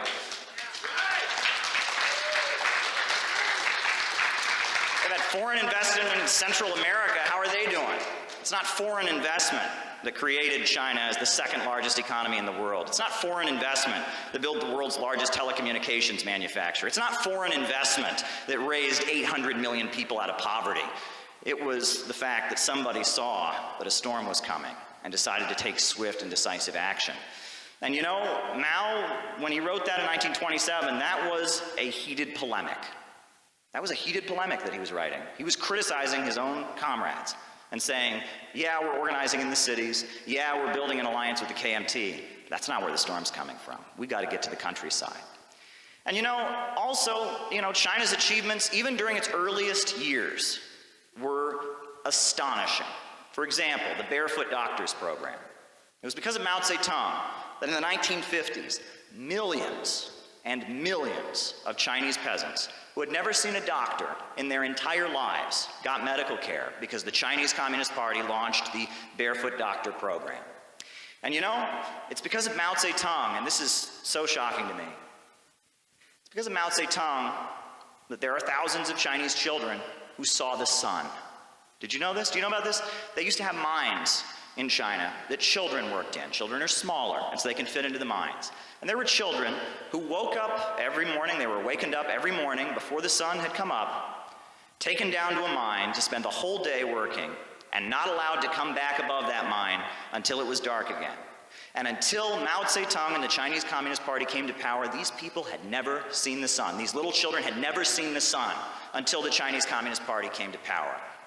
Now don't tell me communism failed. Don't tell me communism never achieved anything, for goodness sakes.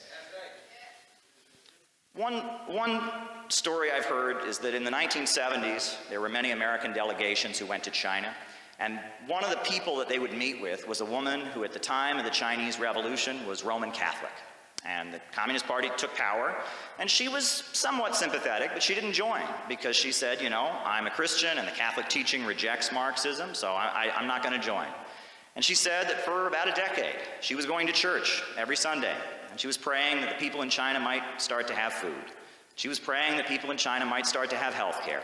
And she was praying that people in China might have an opportunity to have education, to learn to read and write. She said, after a while, she started to realize that all the things she was praying for were actually starting to happen.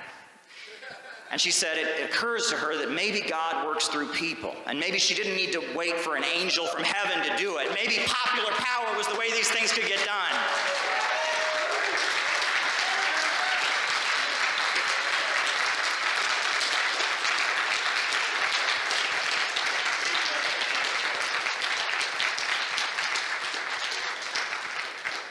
But it all started with someone saying that a storm was coming, and saying we have to swiftly change our tactics, we have to swing into action because something's going to happen. And when Mao Zedong wrote his essay, he was critiquing what is a deviation or a flaw in the Marxist movement, which is what you can call economic determinism.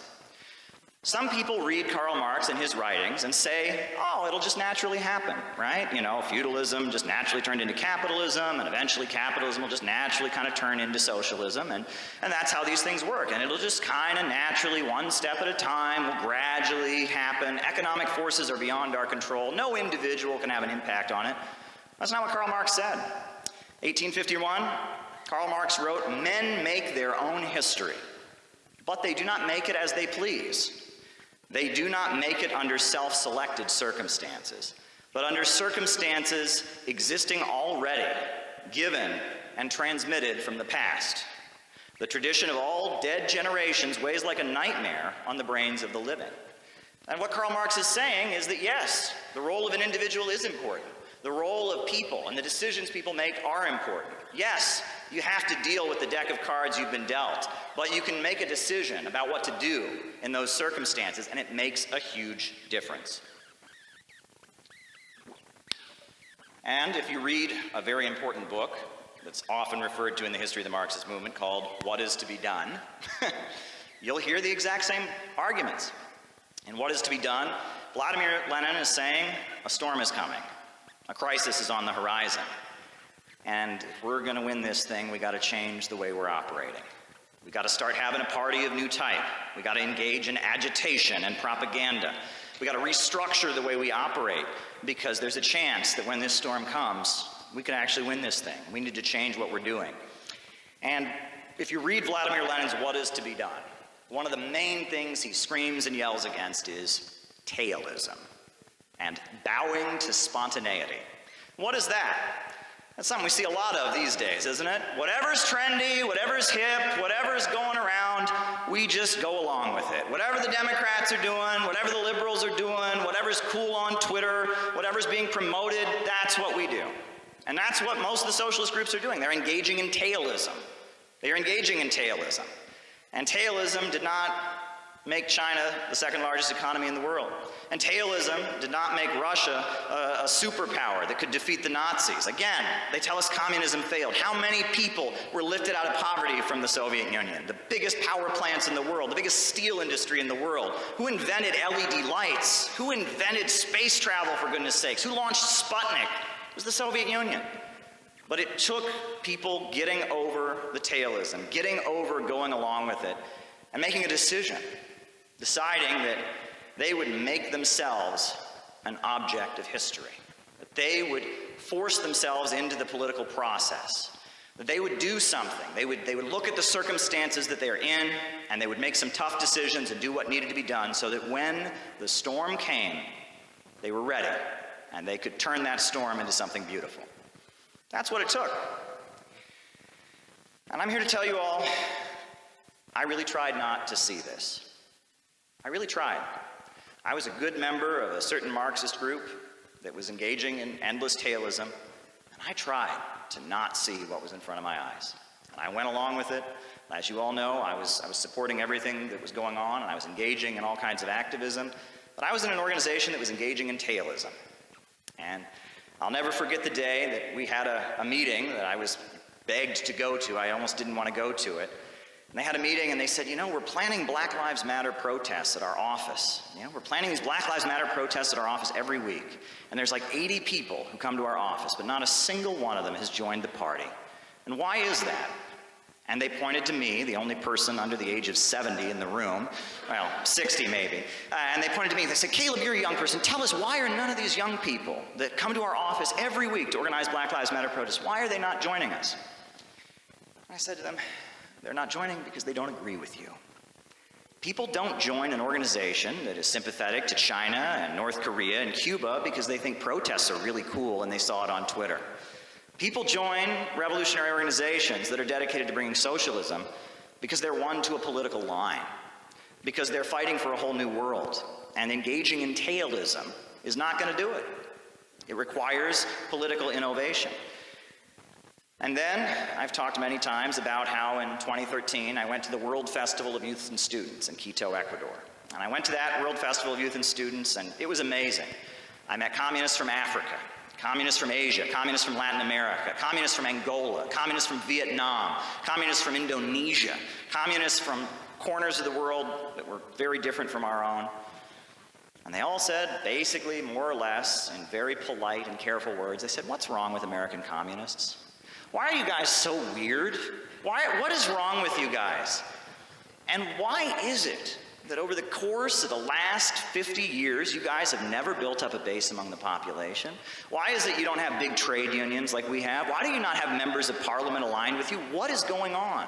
When I listen to American communists, I hear something completely different than what our movement is about. Those words burned in my head, and I couldn't unhear them. They burned in my head. And then, as Lily talked about, I went on a ship to Yemen. And, you know, I was on that ship for 13 days. And on some level, I think I did not know how much danger I was in when I was on that ship. I think I was just kind of on autopilot. But for those who may not be aware, the Israeli government and the Saudi government both put out a memo saying that we were smuggling weapons to Yemen, which we were not doing. And then I saw U.S. fighter planes flying over our head, like nosediving. I was very afraid. I was very scared. And I thought about my life. And I thought about the people in Yemen. And I thought about the people who were struggling. And then, on that ship, I did a lot of reflection. Why am I here? Why am I doing this? What is this about? What is this about? And that's when I realized that I didn't become a communist when I was 15. I didn't become a communist at Occupy Wall Street. I became a communist when I was a small child in Ohio. And I was going to vacation Bible school at a Lutheran church that my grandmother attended. In a little, the whole church, you could not see another building for the whole place. It was surrounded completely by cornfields. It was a tiny little Lutheran church, a vacation Bible school. I learned about somebody who said that the last shall be first and the first shall be last. And I learned about somebody who stood up and challenged the rich and powerful, who said it's easier for a camel to get through the eye of a needle than it is for a rich man to get into heaven. And, you know, here in the little red book, it's written, in the little red book, it says, "To die for the people is weightier than Mount Tai, but to work for the fascists and to die for the exploiters and the oppressors is lighter than a feather." Well, the reason that I got interested in communism, even though I didn't realize it at the time, was because I learned about somebody who died for the people. I learned about somebody who died for the people. I learned that there's more to life than money, there's more to life than fame, there's something to live for. Those values were instilled in me, and that's why I was on that ship. And I couldn't deny that. And, you know, you can talk about different things, but that's why I was on that ship at that moment. And then I've told this story about how when I got back to Iran, they took me to see the supreme leader of Iran, and I heard the supreme leader speak, and I was the only American standing in an auditorium of 20,000 people who were chanting, death to America," and tears poured down my face. And I thought, my God, and I thought about my family, and I thought about the people who grew up in a small town like mine and how they're suffering, and how the forces that the people around the world have called America have been just as vicious to them. Well, not just as vicious, they've been pretty vicious to them. They've driven down their living standards. You know, 3 people I went to high school with and graduated from high school with died from opioids. I only graduated with 115 people. And I think about that. I think about the neighborhoods where they're unpaving the roads, and that these big bankers and these monopolies have no loyalty to the people of this country. I came back to the United States, did some thinking. Then I was kind of forced out of the political group I was in, didn't exactly quit, wasn't exactly expelled. I was traveling around the country during the 2016 elections, and I kept thinking about all that I'd reflected on over the years. I kept thinking about how bad the situation was in the country. I went to cover Bernie rallies, talked to Bernie supporters, and I thought these people need to hear about communism. I talked to Trump supporters at Trump rallies, and I heard what they said, and I said, these people need to know about communism. And I saw the economy, and I saw the stock market, and I saw the suffering, and I said, God damn it, if no one else is going to build a ship, I need to.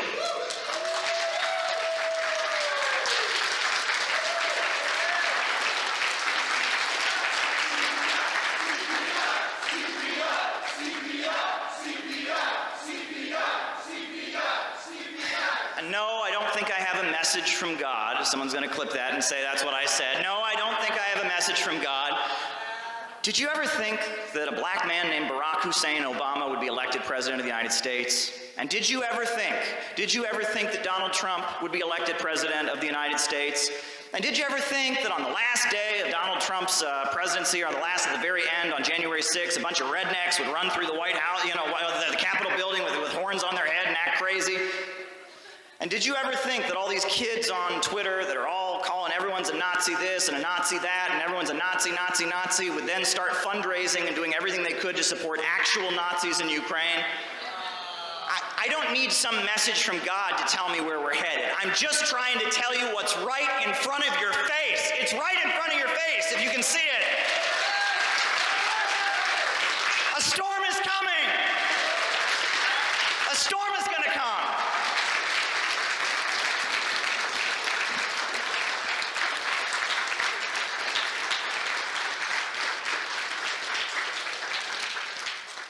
I didn't try to see this. I told you I tried really hard not to see this. And I'm going to be open and honest with all of you right now, because I doubt myself sometimes. I'm not perfect. I'm just a guy. I'm doing this because no one else is doing it and it needs to be done. And it's difficult. They've told every lie about me that they can tell, and they are just getting started. And sometimes we know how they operate. They take things that might be true, mistakes you've made, and they twist them into things they absolutely are not. They do everything they can to try and take you down. And like I said, I'm not a perfect person. I've made big mistakes in my life. I'm not ashamed of it. And I'm not here to defend Caleb Maupin. I'm not here to convince you Caleb Maupin's a good guy or he's a perfect guy. I'm here to call out the imperialists. I'm here to do what needs to be done. And no one else is doing it, and I'm going to keep doing it.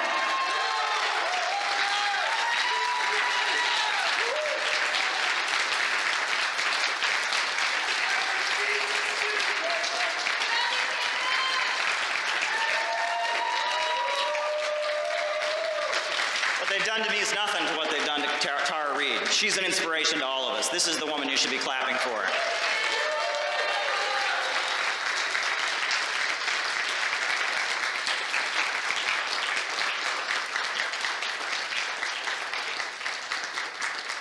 Now, what's behind the crisis? What's behind this crisis that we're facing? Well, we can find the answer. We can find the answer in the Communist Manifesto. This is what Karl Marx wrote back in 1848. He said, in these crises, there breaks out an epidemic that in earlier epochs would have seemed an absurdity. The epidemic of overproduction. Society suddenly finds itself put back into a state of momentary barbarism. It appears as if famine, a universal war of devastation, had cut off the supply of every means of subsistence. Industry and commerce seem to be destroyed. And why? Because there's too much civilization, too much means of subsistence, too much industry, too much commerce. The conditions of bourgeois society are too narrow to comprise the wealth created by them. And how does the bourgeoisie get over these crises? On the one hand, by enforced destruction of a mass of productive forces, and on the other, by the conquest of new markets, and through the exploitation of the old ones. And that is to say, by paving the way for more extensive and more destructive crises, and by diminishing the means whereby the crises are prevented. The high-tech economy that they've created doesn't have a place for industrial workers in it. They have gotten so good at producing iPhones and iPads and every product that you want, and they've gotten so good at hiring as few people to do it, that now millions of us, as I've said before, stand outcast and starving amid the wonders we have made. And they've got two solutions to solve this. One, degrowth. Drive down our living standards, drive down our wages, make us all poorer, drive in poverty, grind us all into poverty. And two, have a big, huge war with their competitors in Russia, China, Venezuela, and Iran. That's their way out of the crisis. But we also have the opportunity to see the storm that's coming and to swing into action and do what needs to be done. But deeper than the fact that we have a crisis of the economic system of capitalism that's built in, we're heading toward what I think might be the ultimate big goddamn-a-rung of capitalism. In addition to that, I think that there's a deeper crisis in the country because ideology is important. And I tell people what ideology is. Ideology is basically, imagine that you're driving a car. You're driving a car down the road, you know where you're going, you know where you came from, and you know how you're getting there. Your ideology is what enables you to go through life, right? You know where you came from, you know where you're going, you know how you're getting there. And of course, we can all imagine that, well, you know, what if we had a Joe Biden moment, and suddenly we were driving down the road and didn't know where we were going, and didn't know where we came from, and, well, we'd stop the car, because we didn't know where we were going. Well, by depriving people in the United States of ideology, that's kind of what's happening. Now, we know the ideology that was here before was bullshit. America's the greatest country in the world. Right? Capitalism is the only system that's ever worked. That's all bullshit. We know that. But you can take down those Confederate statues. You can burn the American flag. But if there's nothing to replace it, there's nothing to believe in, there's nothing to start building and constructing, you're just going to stop the car.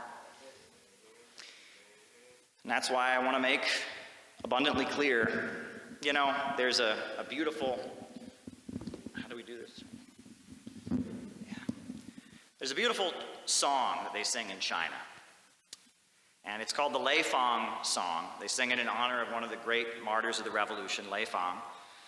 And one of the lyrics of the song, I kid you not, is, know where you are going and know where you came from. Know where you are going and know where you came from. And in China, you know, every child on their first day of school is given a red scarf, and they're told that that's their little piece of the Chinese flag. And the red stands for all the people who died to get China where it is today, and that they get to wear that around their neck. They're young pioneers. They wear red scarves, and that's what it is. They know where they're going. They know where they came from. Well, I know where I'm going, and I know where I came from. Now, will you come with me? Will you come with me? Will you come with me?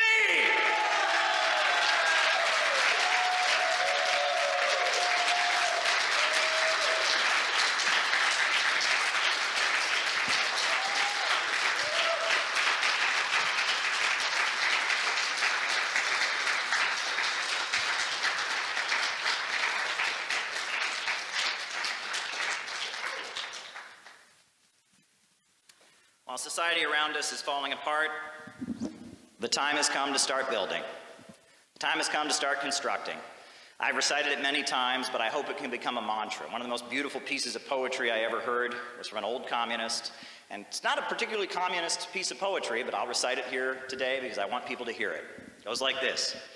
On a busy street in a busy town, I saw them tearing a building down with a ho-heave-ho and a lusty yell. The men swung a beam and a sidewall fell. So I said to the foreman, are these men skilled, like those you might hire if you wanted to build? And the foreman just smiled and said, no, indeed. Unskilled labor is all that I need, for I can easily wreck in a week or two that which took builders years to do. So I thought to myself, as I walked away, which of these roles have I tried to play? Am I a builder who builds with care, measuring life with a compass and square? Am I living my life by a well-made plan and striving to do the best that I can? Or am I that type who scours the town, content with the labor of tearing things down?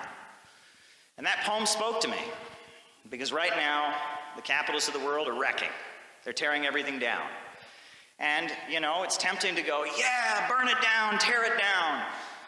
But if we're not building anything at the same time, if nothing new is being built, that could head for a disaster. Go read what Rosa Luxemburg wrote about socialism or barbarism. Burn it down, tear it down doesn't necessarily lead to things getting better. It can lead to things getting worse, and that's not what we want. We've got to build up our own communities, and we've got to keep this community together. And that's what I'm begging you all to do, because not all of us agree with each other. And the internet is so dedicated to trying to get us to fight each other. Twitter is so good at finding the differences between all of us. And we all need to learn the art of seeing something by someone we agree with or we agree with on imperialism and agree with on our overall vision that we disagree with and going, I'm just going to let it go. Or I'll talk to them about it in person, where we can see human to human, you know, where it doesn't turn into a big internet blow-up. We all got to practice that. And, you know, we all got to get used to, look, the Uhuru movement was here. We saw them sit down for the national anthem. I don't care. They disagree with us on revolutionary patriotism. I don't care. That's not the point. The point is they're under attack by the government. That's the point. That they're under attack by the government. That's the point. No more raids. No more raids. No more raids. No more raids. No more raids. No more raids. No more raids. No more raids. No more raids. No more raids. No more raids. Now, I want to talk about, you know, John Brown. And I think, you know, John Brown, we got a couple people are going to, help me with these pictures here. All right, thanks. Now, this guy, John Brown, they don't teach us enough about him in the history books. John Brown was an abolitionist. He was opposed to slavery, and he ultimately formed anti-slavery militias in the state of Kansas, and then he ultimately gave his life at Harper's Ferry in an attempt to seize control of weapons and build an army of freed slaves to drive out and fight the slave system. And John Brown, you know, he was a heroic, amazing individual, but he wasn't the deepest man you ever met. In fact, you know, if you read some of his writings, you read some of the accounts of his life, his most common argument against slavery and his most common explanation for why he did what he did, you know what it was? He said it was the golden rule. Do unto others as you would have them do unto you. If I was held in slavery, I would want people to fight for my freedom, so that's what I'm doing. I'm living by the golden rule. Very simple, not a complicated argument. You don't have to know about Hegel, you don't have to know about Sartre, you don't have to understand economics. It was just basic human solidarity. And he's one of the greatest heroes in American history. John Brown.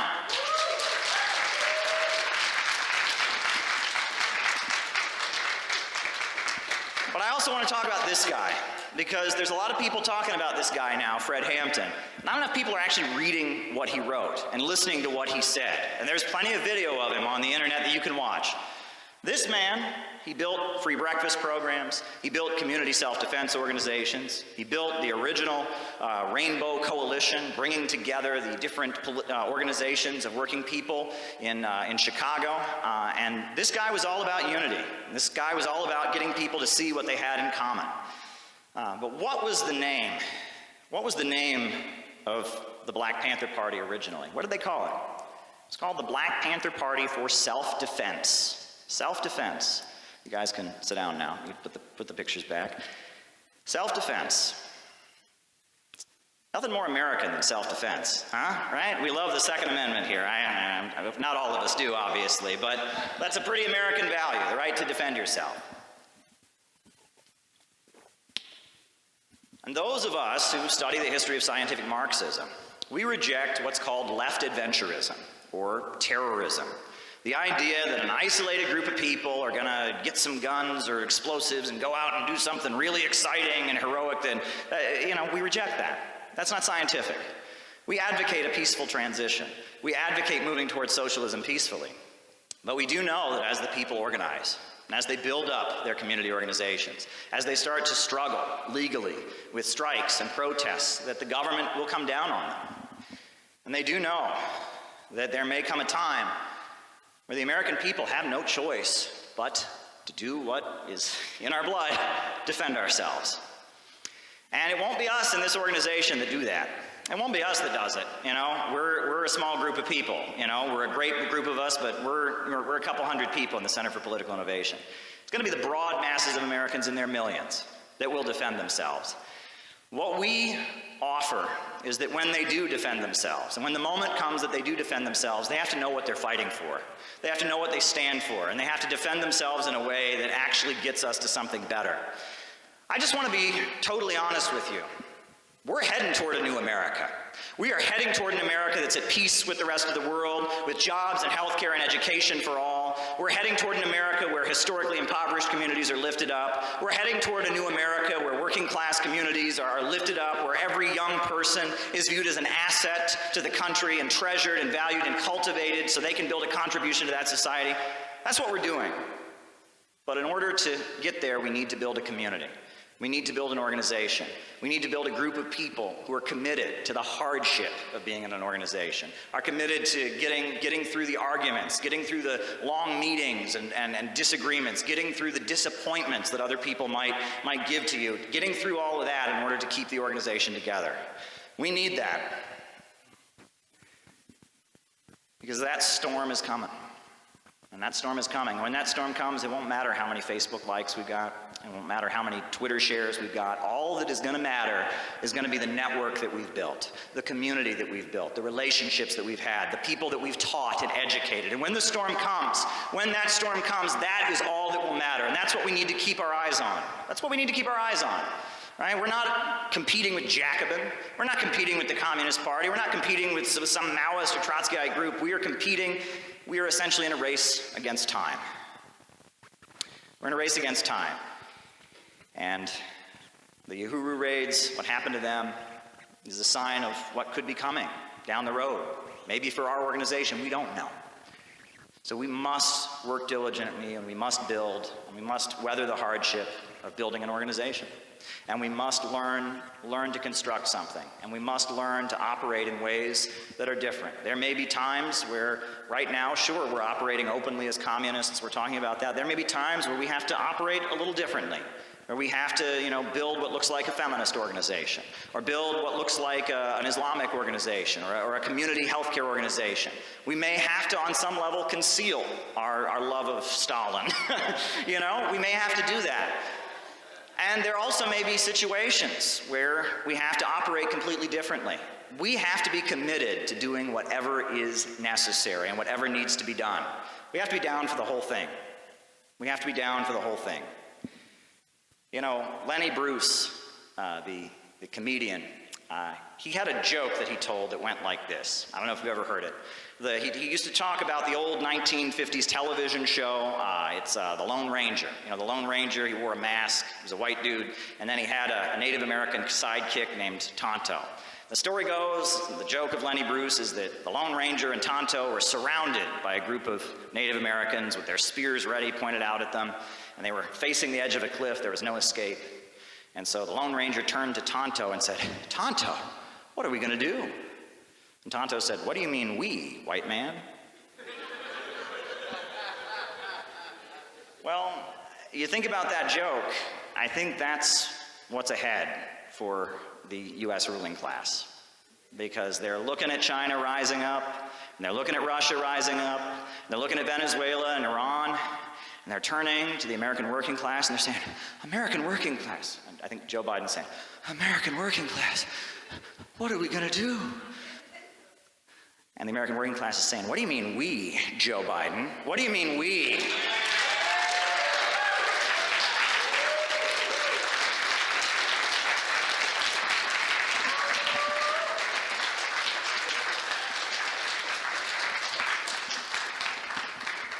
I get back to that quote from Marx about how the only way they can resolve the crisis is with enforced destruction of productive forces, the conquest of new markets, more thorough exploitation of the old ones, paving the way for extensive and more destructive crises.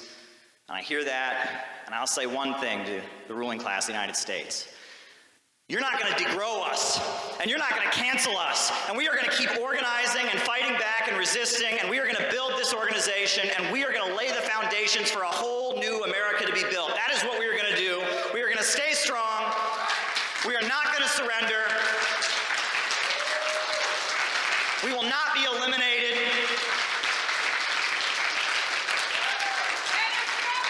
Dare to win.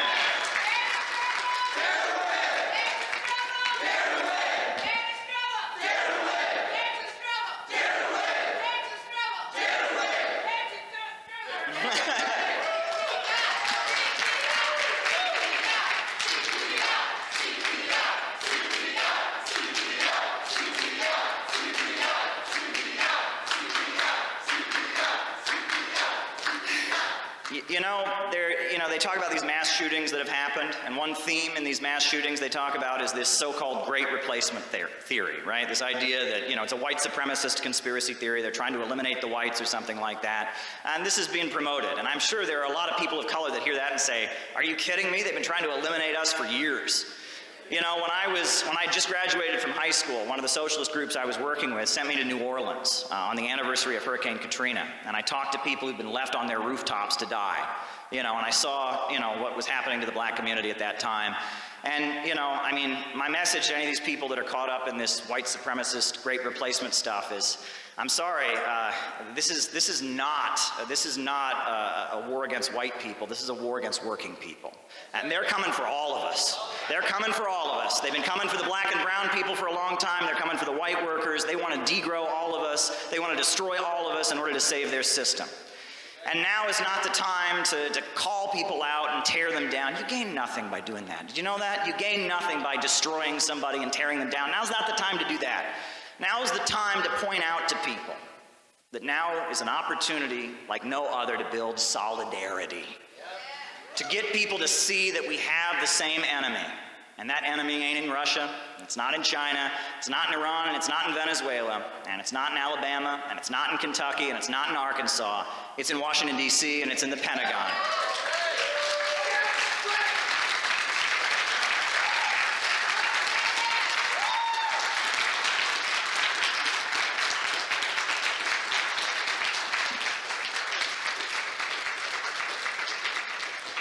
And that's really all I got to say for tonight. So I think Paul is going to play us a song, Then we'll have a brief Q&A discussion, and I think then we're going to be done. So Paul is going to play a song, and I believe, Paul, if I'm correct, your song is going to be in honor of Fred Hampton and John Brown, and so people are going to hold the pictures again while you play it, right? Am I correct? All right, go ahead. So an email has recently come to light, an exchange between Jeffrey Leeds and former Secretary of State Colin Powell, in which he acknowledges that Israel has, quote, he says 200 nuclear weapons. And the Nuclear Non-Proliferation Treaty has not been signed by Israel. Under U.S. law, the United States should cut off support to Israel because it's a nuclear power that has not signed the Nuclear Non-Proliferation Treaty, according to Colin Powell, correct? Shouldn't you ask Colin Powell that? I'm not going to speak to this particular traffic, and I'm certainly not going to discuss. Israel doesn't have nuclear weapons? I'm certainly not going to discuss matters of intelligence from the podium. I'm not. I have no comment on that. Okay. Well, the email says the boys in Tehran know Israel has 200, all we targeted on Tehran, and we have thousands. I mean, that seems to indicate that there's a knowledge of an Israeli nuclear program, which would make U.S. aid to Israel illegal. I think I've answered your question. Okay. Well, let me ask. Is that, do I have the correct understanding of U.S. law that we're not allowed to support a nuclear power that has not signed the Nuclear Non-Proliferation Treaty? Look, we obviously support the Nuclear Non-Proliferation Treaty. I'm not a legal expert on all the tenets of it, and I'm certainly not going to speak about the details that you've revealed here in this email traffic. That would be inappropriate for me to discuss one way or the other. I'm not going to do it. There are sanctions imposed on North Korea in response to their nuclear proliferation. There were sanctions put on Iran in response to allegations of nuclear proliferation. And now we have this email from Colin Powell saying that Israel has 200 nuclear weapons. Why is Israel not facing any consequence for this? That's a very colorful way of getting back to the same question you just asked me. But I'm going to refer you back to the transcript when you see it this afternoon to what I said before to your question. Saeed? You're familiar with this email, right? I'm not. Oh. I have not seen it. I can't speak to the email, and frankly, even if I'd seen it, sir, I wouldn't engage in that kind of a discussion from the podium. I was so happy to see that sketch that you all did about the story of Mr. Grosset. You know, that was a beautiful innovation. I think Noah and Killian thought of it on their own, right? You heard it on the stream, and the two of you, whose idea was it? It doesn't matter. It doesn't really matter. It was amazing. It was beautiful, right? And it was a beautiful little sketch to show how this guy, who had backward reactionary ideas, was, mugged by the reality of capitalism, and became a socialist and a revolutionary. And it was a beautiful story, and we need to recreate that sketch at different conferences and different events. We need to do it for different audiences. And we need to come up with different sketches like it, articulating that message. Now, in my History of the Communist Party, I quote from Angelo Herndon's autobiography. He wrote a book called You Cannot Kill the Working Class. And in that book, he talks about, as being a black organizer in the U.S. South, about how the Communist Party dealt with the racism that was deeply entrenched in the communities. He wrote, I remember one white worker, a carpenter, who was one of the first people I talked to in Atlanta. He was very friendly to me. He came to me one day and said that he agreed with our program, but something was holding him back from joining the Unemployment Council. I said, what's that, Jim? I asked him. Really, though, I didn't have to ask because I knew the South, and I could guess. He said, well, I just don't figure that white folks and black folks should mix together. It won't never do to organize them in one body. And I said, look here, Jim, you know that the carpenters and all the other workers get a darn sight less pay for the same work in the South than they do in other parts. Did you ever figure out why? He hadn't. Well, I said, I'll tell you why. It's because the bosses have got us split up and down here. We Southern workers are as good fighters as anywhere, but we haven't been able to get equal wages with the workers in other places. We haven't gotten any rights to speak of, and that's because we're divided. When the whites go on strike, the bosses call the black people in to scab. And when the black people strike, the bosses call in the white people to scab. Did you ever figure out why the unions here are so weak? It's because whites don't want to organize with black people, and black people don't trust the whites. And we haven't got the simplest human rights down here. We're not allowed to organize. We're not allowed to hold meetings except in secret. And we can't vote, most of us, because the bosses are so anxious to keep the black people from voting. They make laws that take away the right of white workers to vote as well. And we Southern workers are like a house that's divided against itself. We're like an army that goes out to fight the enemy and stops on the way because the men are too busy fighting each other. Take this relief business now, I said. The commissioners tell the whites they can't give them any more relief because they have to feed so many black people. And the black people ought to be chased back to the farms. And then they turn around and tell the black people that the white people have to come first for the relief. So there's nothing they can do for the black people. And that way they put us off, getting us scrapping with each other. But now suppose the white unemployed and the black unemployed all go down to the commissioner's office together. And they say, we are starving, we are all in need, and we've decided to get together into one strong, powerful organization to make you come across with the relief. Don't you see how foolish it is to go into the fight with half an army when we could have a whole one? Don't you think that an empty belly is a pretty punk exchange for the honor of being called a superior race? Can't you realize that as long as one foot is chained to the ground, the other can't travel very far? And Jim didn't say anything to me that day. I guess he went home and he thought it over. He came back a week later and he invited me to his house. It was the first time he'd ever had a black person in his house, as a friend and an equal. When I got there, I found 2 other black workers that Jim had brought into the Unemployment Council. And about a month later, Jim beat up a rent collector who was boarding up the house of an evicted worker. And then he went on to organize a committee of black and white together to see the mayor about the case. Today it's the black worker across town, and tomorrow it'll be me, Jim said to the mayor. And there are a lot of Jims today all over the South. That's Angelo Herndon.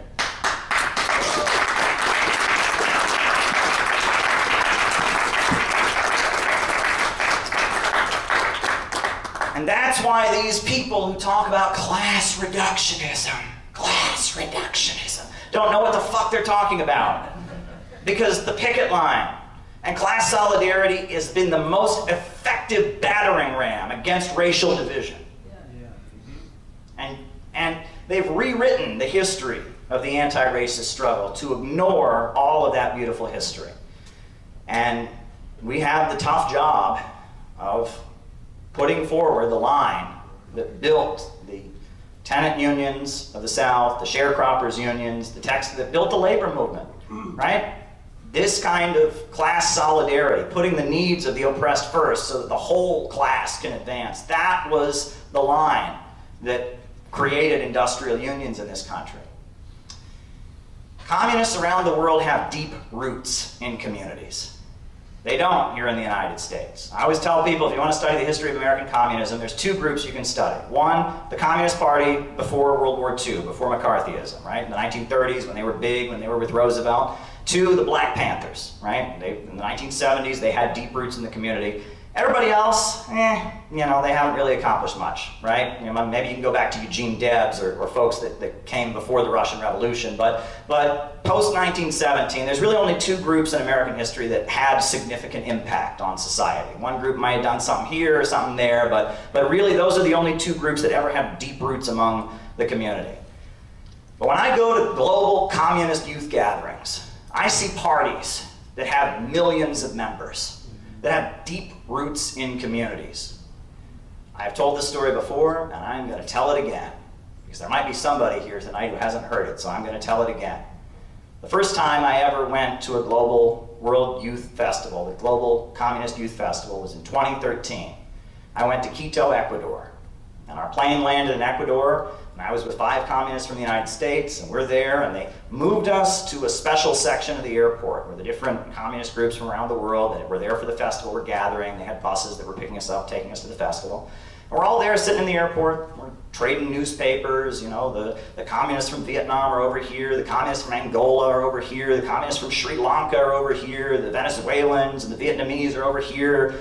We're talking with each other, and then the airport starts to get quiet. It gets quiet for a minute. People start whispering that the plane from North Korea has just arrived.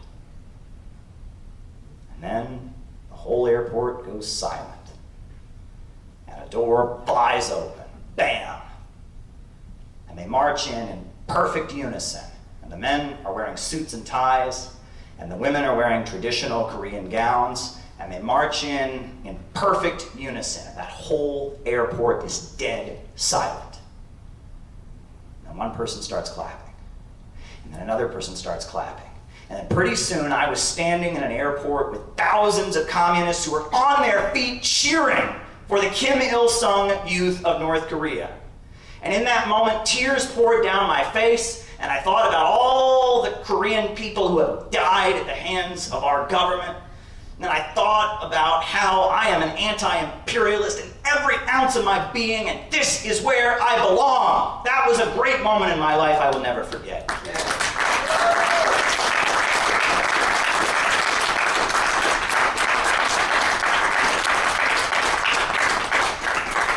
I am so happy that we have been selected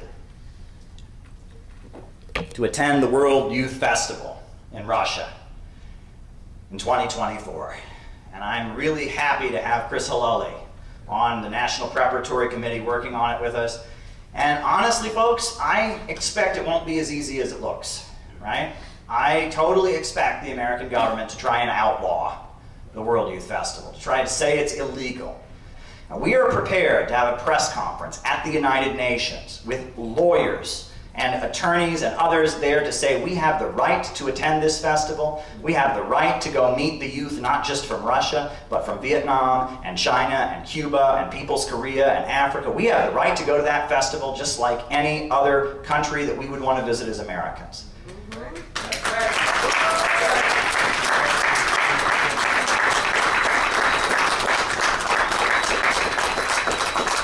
Because I know what those festivals have meant in my life. I deeply know what they have meant in my life, and I want other people to see it for themselves.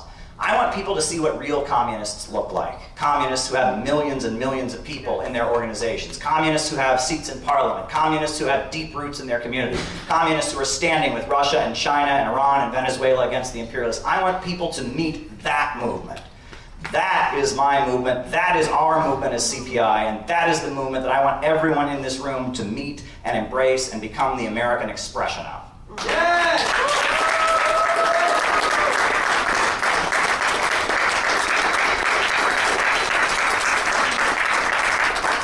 And get ready for this one. So at that World Youth Festival that I was at in 2013, I was talking with communists from Japan, right?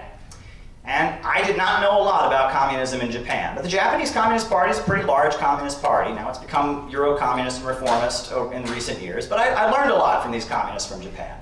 One thing I learned from them is that, in Japan, the communists don't talk a lot about Hiroshima and Nagasaki because the people who do talk about it tend to be apologists for Japanese fascism. So, they try not to talk about it as much. Another thing I learned from them is that during the Second World War, the majority of the members of the Japanese Communist Party were Korean slaves. Did you know this? They were Koreans that had been taken from the Korean Peninsula as slaves and forced to work in Japan. And do you know what the Japanese Communist Party that was majority Korean at that time, do you know what they did? They were making weapons, making bombs and torpedoes and all of that. Do you know what they did? They went out of their way to sabotage, to make sure that some of those shells didn't explode, to make sure that some of those bombs didn't go off, to make sure that some of those torpedoes didn't go off. When I heard that story, I had to think of my grandfather. Oh, wow. Yeah. Think about it. Think about it. I might not be standing here if it wasn't for some amazing Korean communists.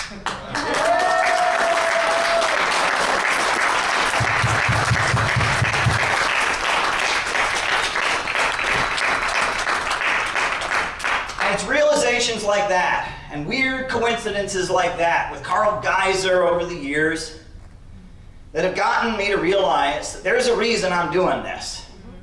I'm here for a reason. I'm doing this. I think God put me on this earth for a reason. I'm here serving a purpose. And I mean, we can tell the stories, but do you know why all those people are so great and so remembered? It's because of what they did, what they accomplished in the real world.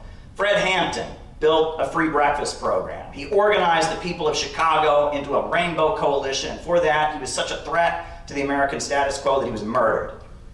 Huey Long, the leader in Louisiana, who Huey Newton, the founder of the Black Panthers, is named after, said, "Every man a king." He built roads and highways all over the state. He was so loved for the programs that he provided. He built the Share Our Wealth movement all over the country, and he was shot down.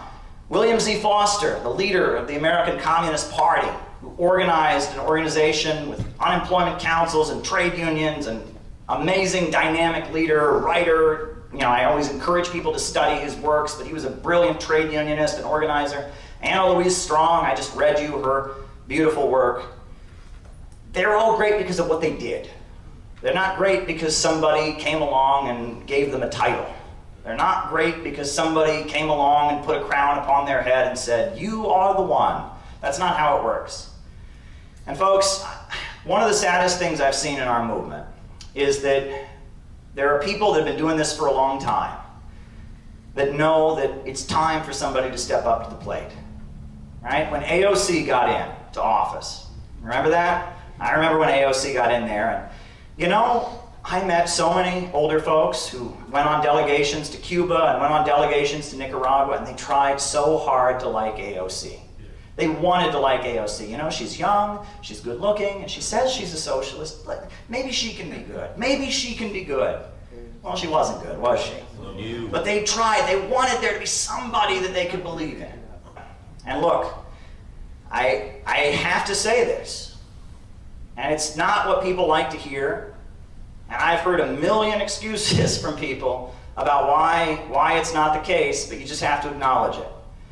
People who've been waiting for years for a real socialist movement that is really trying new ideas and really expanding and really building deep roots among the community and really aiming high and not just in the same old, you know, hamster wheel of doing the same old thing. Those folks shouldn't be waiting any longer, because that organization is right here in this room.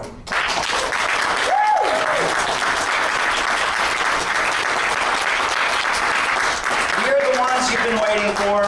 This organization is what you've been looking for. And you can make so many excuses about why we're not it. I'm sure that we're all not the right kind of LGBTQ, XYZ. We're the wrong nationality. We're from the wrong part. We have the wrong words, whatever.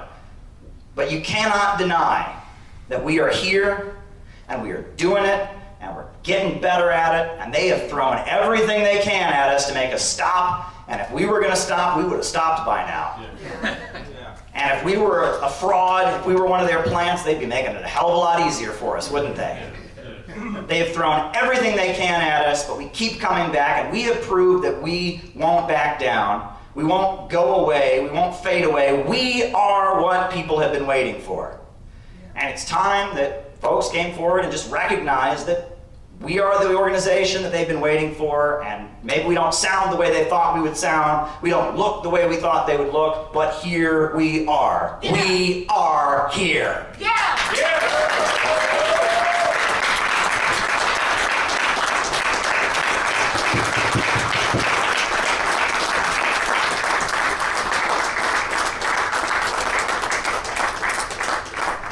I want to say this. The reason that we're the ones cut out for this task is because we love our country. And there are some people, when we talk about patriotic socialism, they get kind of a clever look in their eye. And they're like, oh, people think socialism's anti-American, so you're going to be the patriotic socialist. I get it. No, we actually love this country. We don't love the government. We don't love the big banks and corporations, but we actually love this country. We love the people of this country. We love the optimistic glow of hope that flows through this society. We love the fact that people have come here from all over the world in all kinds of different circumstances. Some people dragged here in chains, some people jumping over fences, some people the generations past. There's people from all over the world, different corners of this planet, that have all been dragged to one spot by the imperialist system. We've come here And we've come here because we have a will to survive. I talk about why are there so many amazing black musicians and black athletes? Well, think about what the black community has been subjected to. Genocidal conditions, the transatlantic slave trade, millions of people slaughtered. You think about, the death camp they had in Angola, Louisiana, where they were working people to death. And the reason that the black community in America, the reason people, Michael Jordan is known about all over the planet, the reason that jazz and R&B is listened to all across this planet, that's because there's a beauty in the American black community because it represents those who had this amazing, unbeatable will to survive. Right, yeah. They survived all of that horror. Yeah. This is a strong people.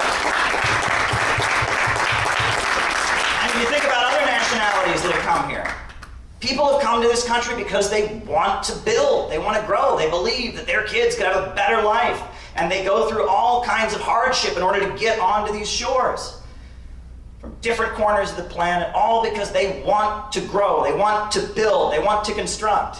And now we're all gathered here. White, black, Arab, Asian, Latino, we're all here gathered in this one little tract of land between the Atlantic and the Pacific. And now the imperialists are telling us, well, we gotta accept being poor. In order to save our system, you've all just gotta be poorer. So, that American dream thing, turn that off, and just accept being poorer. It's for the environment, it's for COVID, whatever. Just accept being poorer, look at your phone and be dazzled. And they think this is gonna work. Well, it's only a matter of time before they realize that they have been the stupidest imperialists in history. What they've done is they've gathered millions of people from all over the planet and they've dragged them all into one place so that we can all come together and kick their ass!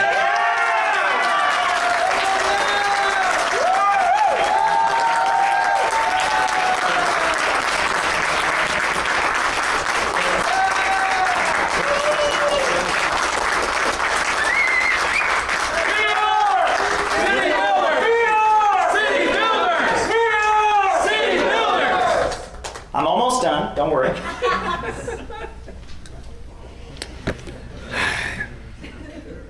'24 is coming up. Yeah. Woo. So we're going to the Youth Festival in March, right? Woo. Between the beginning, January and March, we're going to be focused on the Youth Festival. Yeah. But then after that, our friends in Peace USA are having a convention, and we're going to do our best to participate. But in addition to that, so we all know about this. This is the manual, the educational manual of the CPI. And we have a series of classes now called the Saxton Lectures that are a basic introduction to anti-imperialism and socialism, right? And we've done them throughout the country, and we're doing them here in Portland next weekend, by the way. December 8th, 9th, and 10th, Friday, Saturday, and Sunday. A week from today, we're going to be doing those classes here. So if you're local, or if you're around, or you want to drive back, or whatever, we're doing it. And it's available to anybody, free. You can come, and we're going to do these classes. But this is just the introduction. And this was the basis. This book is the companion volume that goes with the Saxton Lectures. And that's the introduction to what we're all about. Marx, Lenin, the synthetic left, etc. However, it's been realized that the wisdom of this organization and the intellectual project that we've created together has produced a lot more wisdom. This was just basic. We're past this now. So what we need is another volume. We need volume 2, and we need a second level of classes. So after the World Youth Festival, we're going to be gathering at a new property in Vermont that we have access to. And we are going to have class level number 2, the second installment, level 2, and we're going to have volume 2 of our educational manual. And there's another level that's been added.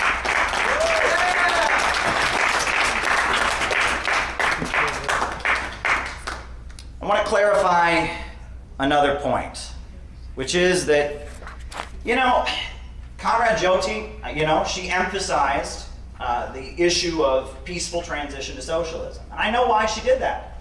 Because she very much sees and has been a critic of what Khrushchevite revisionism and the Sino-Soviet split has done. And part of that was Khrushchev insisting on a peaceful transition to socialism and telling people in Africa and Asia and Latin America that they couldn't pick up a gun for their national liberation, right? That when Khrushchev came in after the death of Stalin, he said, well, America has the atomic bomb, so all you people around the world that are fighting for your freedom can't do it, it's too dangerous. And he tried to call off the world revolution in the name of the USA having the atomic bomb. And Mao said, no, we're not going to accept that, right? And Mao was very critical of Khrushchev and his statement about a peaceful transition to socialism.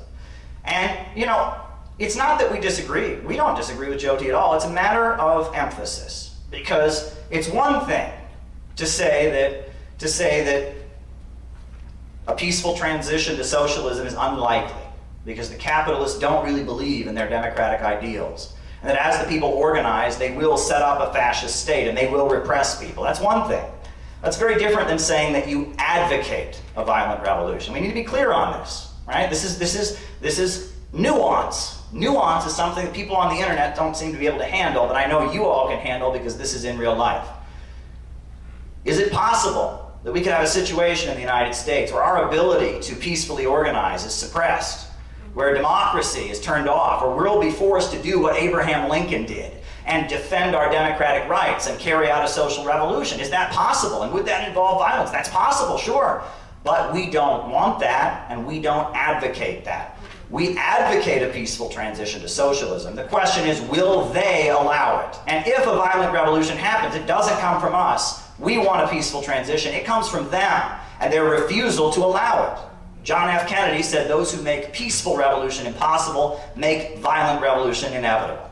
And we have to be clear about this, and this is important in our particular context. And the reason that it's important in our particular context is not simply because of this nuance, it's because of the fact, and it's not simply a legal question either. I mean, you know, people, is it legal to advocate the violent overthrow of the US government? I don't know. I mean, technically no, but then the Supreme Court has ruled, Brandenburg versus Ohio, we don't know, okay? It's legally questionable, but even if it weren't illegal, right?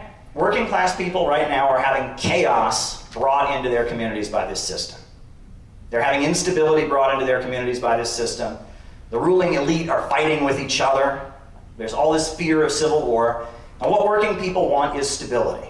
And if we approach them saying that what we want is civil war, what we want is violence, what we want is chaos, we're looking like we're on the wrong side. We want an end to the chaos. We want an end to the violence. We want an end to the instability. We want to bring order to the United States of America. And our 4-point plan that we've written out, that is much like the Bolsheviks. What did they offer? Did they offer chaos and violence? No, they offered peace, land, and bread. And that is what our 4-point plan is. 4 economic programs, 4 policies that would change the nature of US society, that would empower the working class, that would weaken the power of the capitalists. That is what we advocate. And if those 4 points were implemented, that would be a huge push on the road to socialism and emboldening the working class. And we advocate that, those programs, those 4 points, as a way of bringing stability. And we have to be clear about this. However, I've always pointed out that all the great communist revolutions of history, they're not made by communists going around and advocating violence. They're acts of self-defense. And nothing is more American than the right to self-defense.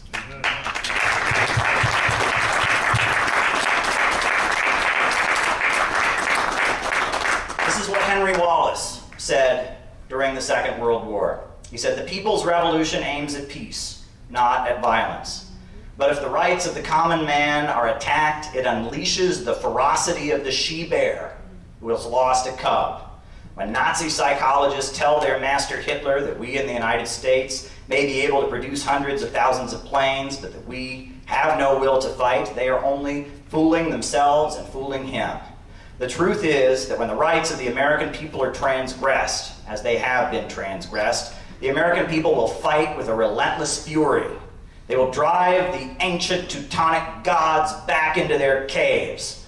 The god of Damarung is coming for Odin and his crew. The people are on the march toward an even fuller freedom than even the most fortunate peoples of the world have hitherto enjoyed. The people's revolution is on the march, and the devil and all his angels cannot prevail against her. Woo!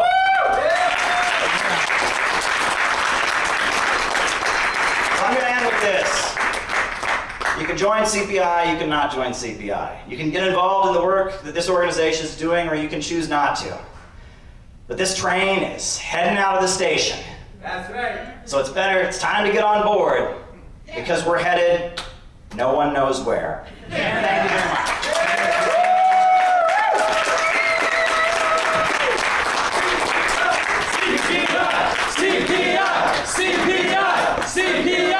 CPI! CPI!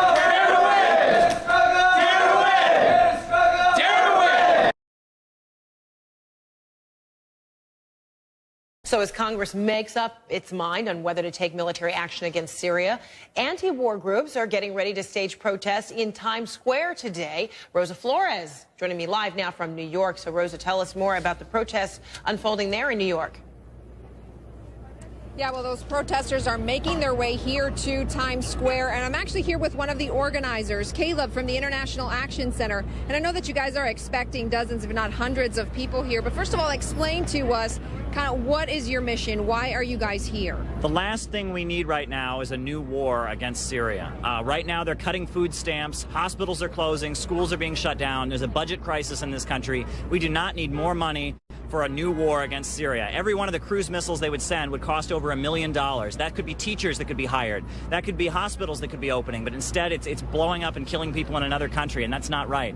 Now, let me ask you about the support that you're getting, because from what I understand, lots of organizations are coming out of the woodwork and asking to be involved. Tell us a little bit about the involvement of other organizations that perhaps would not be, in this case, participating in something like this. Well, 89% of the U.S. public is opposed to this war. People in this country overwhelmingly oppose an attack on Syria. But that won't mean anything unless people do something about it. If people aren't in the streets and organizing and demonstrating and making clear to the government that they will not let this war pass, that won't mean anything, because we've seen so many times the government not listen to the people and go to war. I don't believe what's coming out about this chemical weapons attack. I have a lot of questions about it. There are a lot of facts that just aren't adding up. And we've heard about weapons of mass destruction before. There's so many lies to take us into war. We don't need a new war. We need jobs, schools, education, and not a new war against the Syrian people. And these rebels that our government and our tax dollars are paying for, they're not good folks, and they're doing awful things there in Syria, and we should not be supporting these rebels in Syria.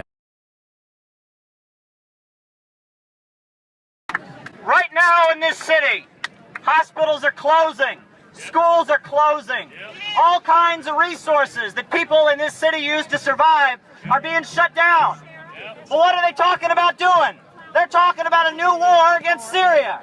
How much money is every single one of these missiles going to cost? At least $1 million. That could be teachers, that could be nurses, that could be doctors. But instead, it's going to a war. Do we want that? No. And now, you know, there have already been 100,000 people killed in this war in Syria. And they've been killed because our tax dollars are going to fund the Syrian rebels. Yes. A lot of these Syrian rebels aren't even from Syria. Yes. They're from places like Qatar, places like Jordan, places like Libya, and they've been shipped in. Syria was a peaceful country, and now there's a civil war going on. And the United Nations has reported that these rebels in Syria, funded by our tax dollars, are recruiting children as young as 11 and 12, and they're recruiting them and using them to kill people in Syria. Chemical weapons have been used by the Syrian rebels. They've used them. Carla Del Ponte from the United Nations has confirmed that. They're using sarin gas, and they're killing innocent people in Syria with our tax dollars. Yes. And the reason that they're talking about striking Syria right now, the reason they're talking about striking is because those rebels are losing. Why are they losing? They're losing because the people of Syria don't support them. They don't support foreign importing insurgents trying to tear up their country. And that is why Obama wants to send the missiles to do what the rebels can't do, because they don't have support on the ground. We want the people of Syria to run Syria. We want money for jobs and schools and education, not a new war. I'm with FIST, Fight Imperialism, stand together, and you can check us out. Thank you. We need more infrastructure. We need to build up our country. No degrowth. No war in Ukraine. We need to stop all movements toward nuclear war. For my kids, for your kids, for all children in this whole planet. All right, now Killian's going to close us with Charlie Chaplin's great speech from the great dictator, and that'll be our closing ceremony. So take it away, Killian. All right. I don't want to give much of an intro for this, but I'll just say, if you have not watched The Great Dictator, you can watch it for free on YouTube. Very funny for what it is, but this speech is something else.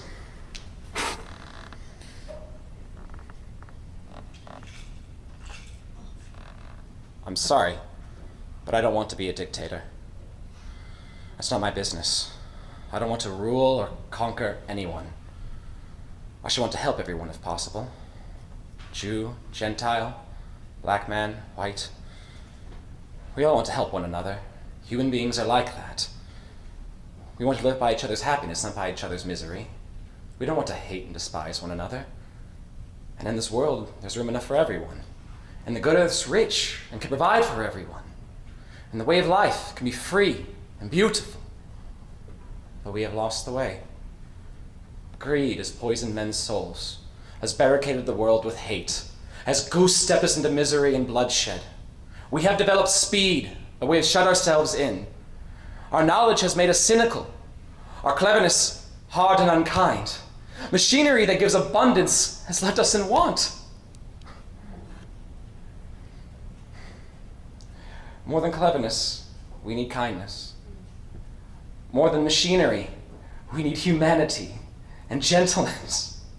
Without these qualities, life would be violent and all would be lost. The aeroplane and the radio have brought us closer together.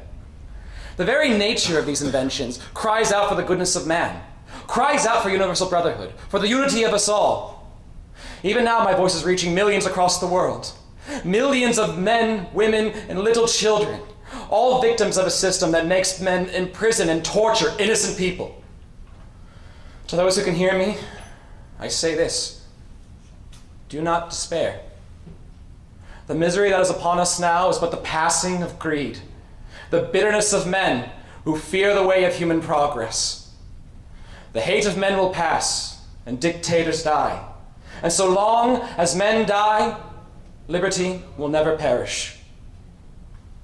Soldiers, don't give yourselves to brutes, men who despise you, enslave you, who regiment your lives, who tell you what to do, what to think, what to feel, who drill you, diet you, treat you like cattle, use you as cannon fodder.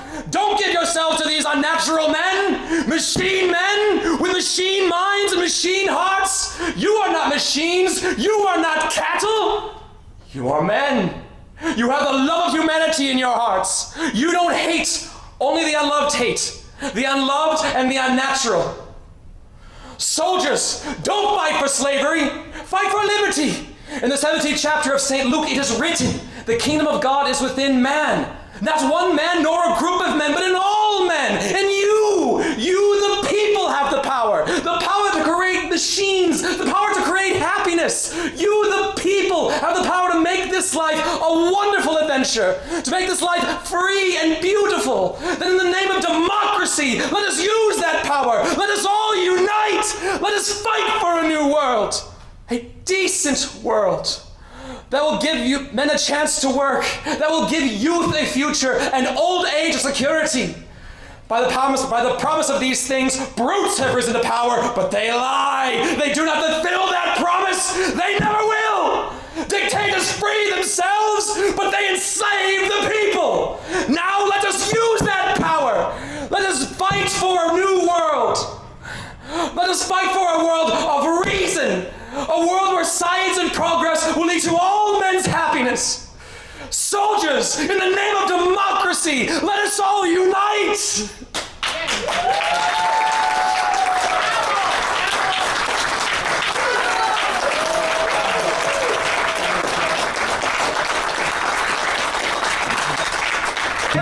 CPI! CPI! CPI! CPI! CPI! CPI! I just want to let everyone know I have a table back there. While I do maybe see some of my merch, I do want to make sure everyone is aware. I have a fundraiser for the Uhuru movement where I'm selling these Pan-African necklaces and some Pan-African flags. All of the money raised goes directly to the Uhuru movement to help with their legal funds.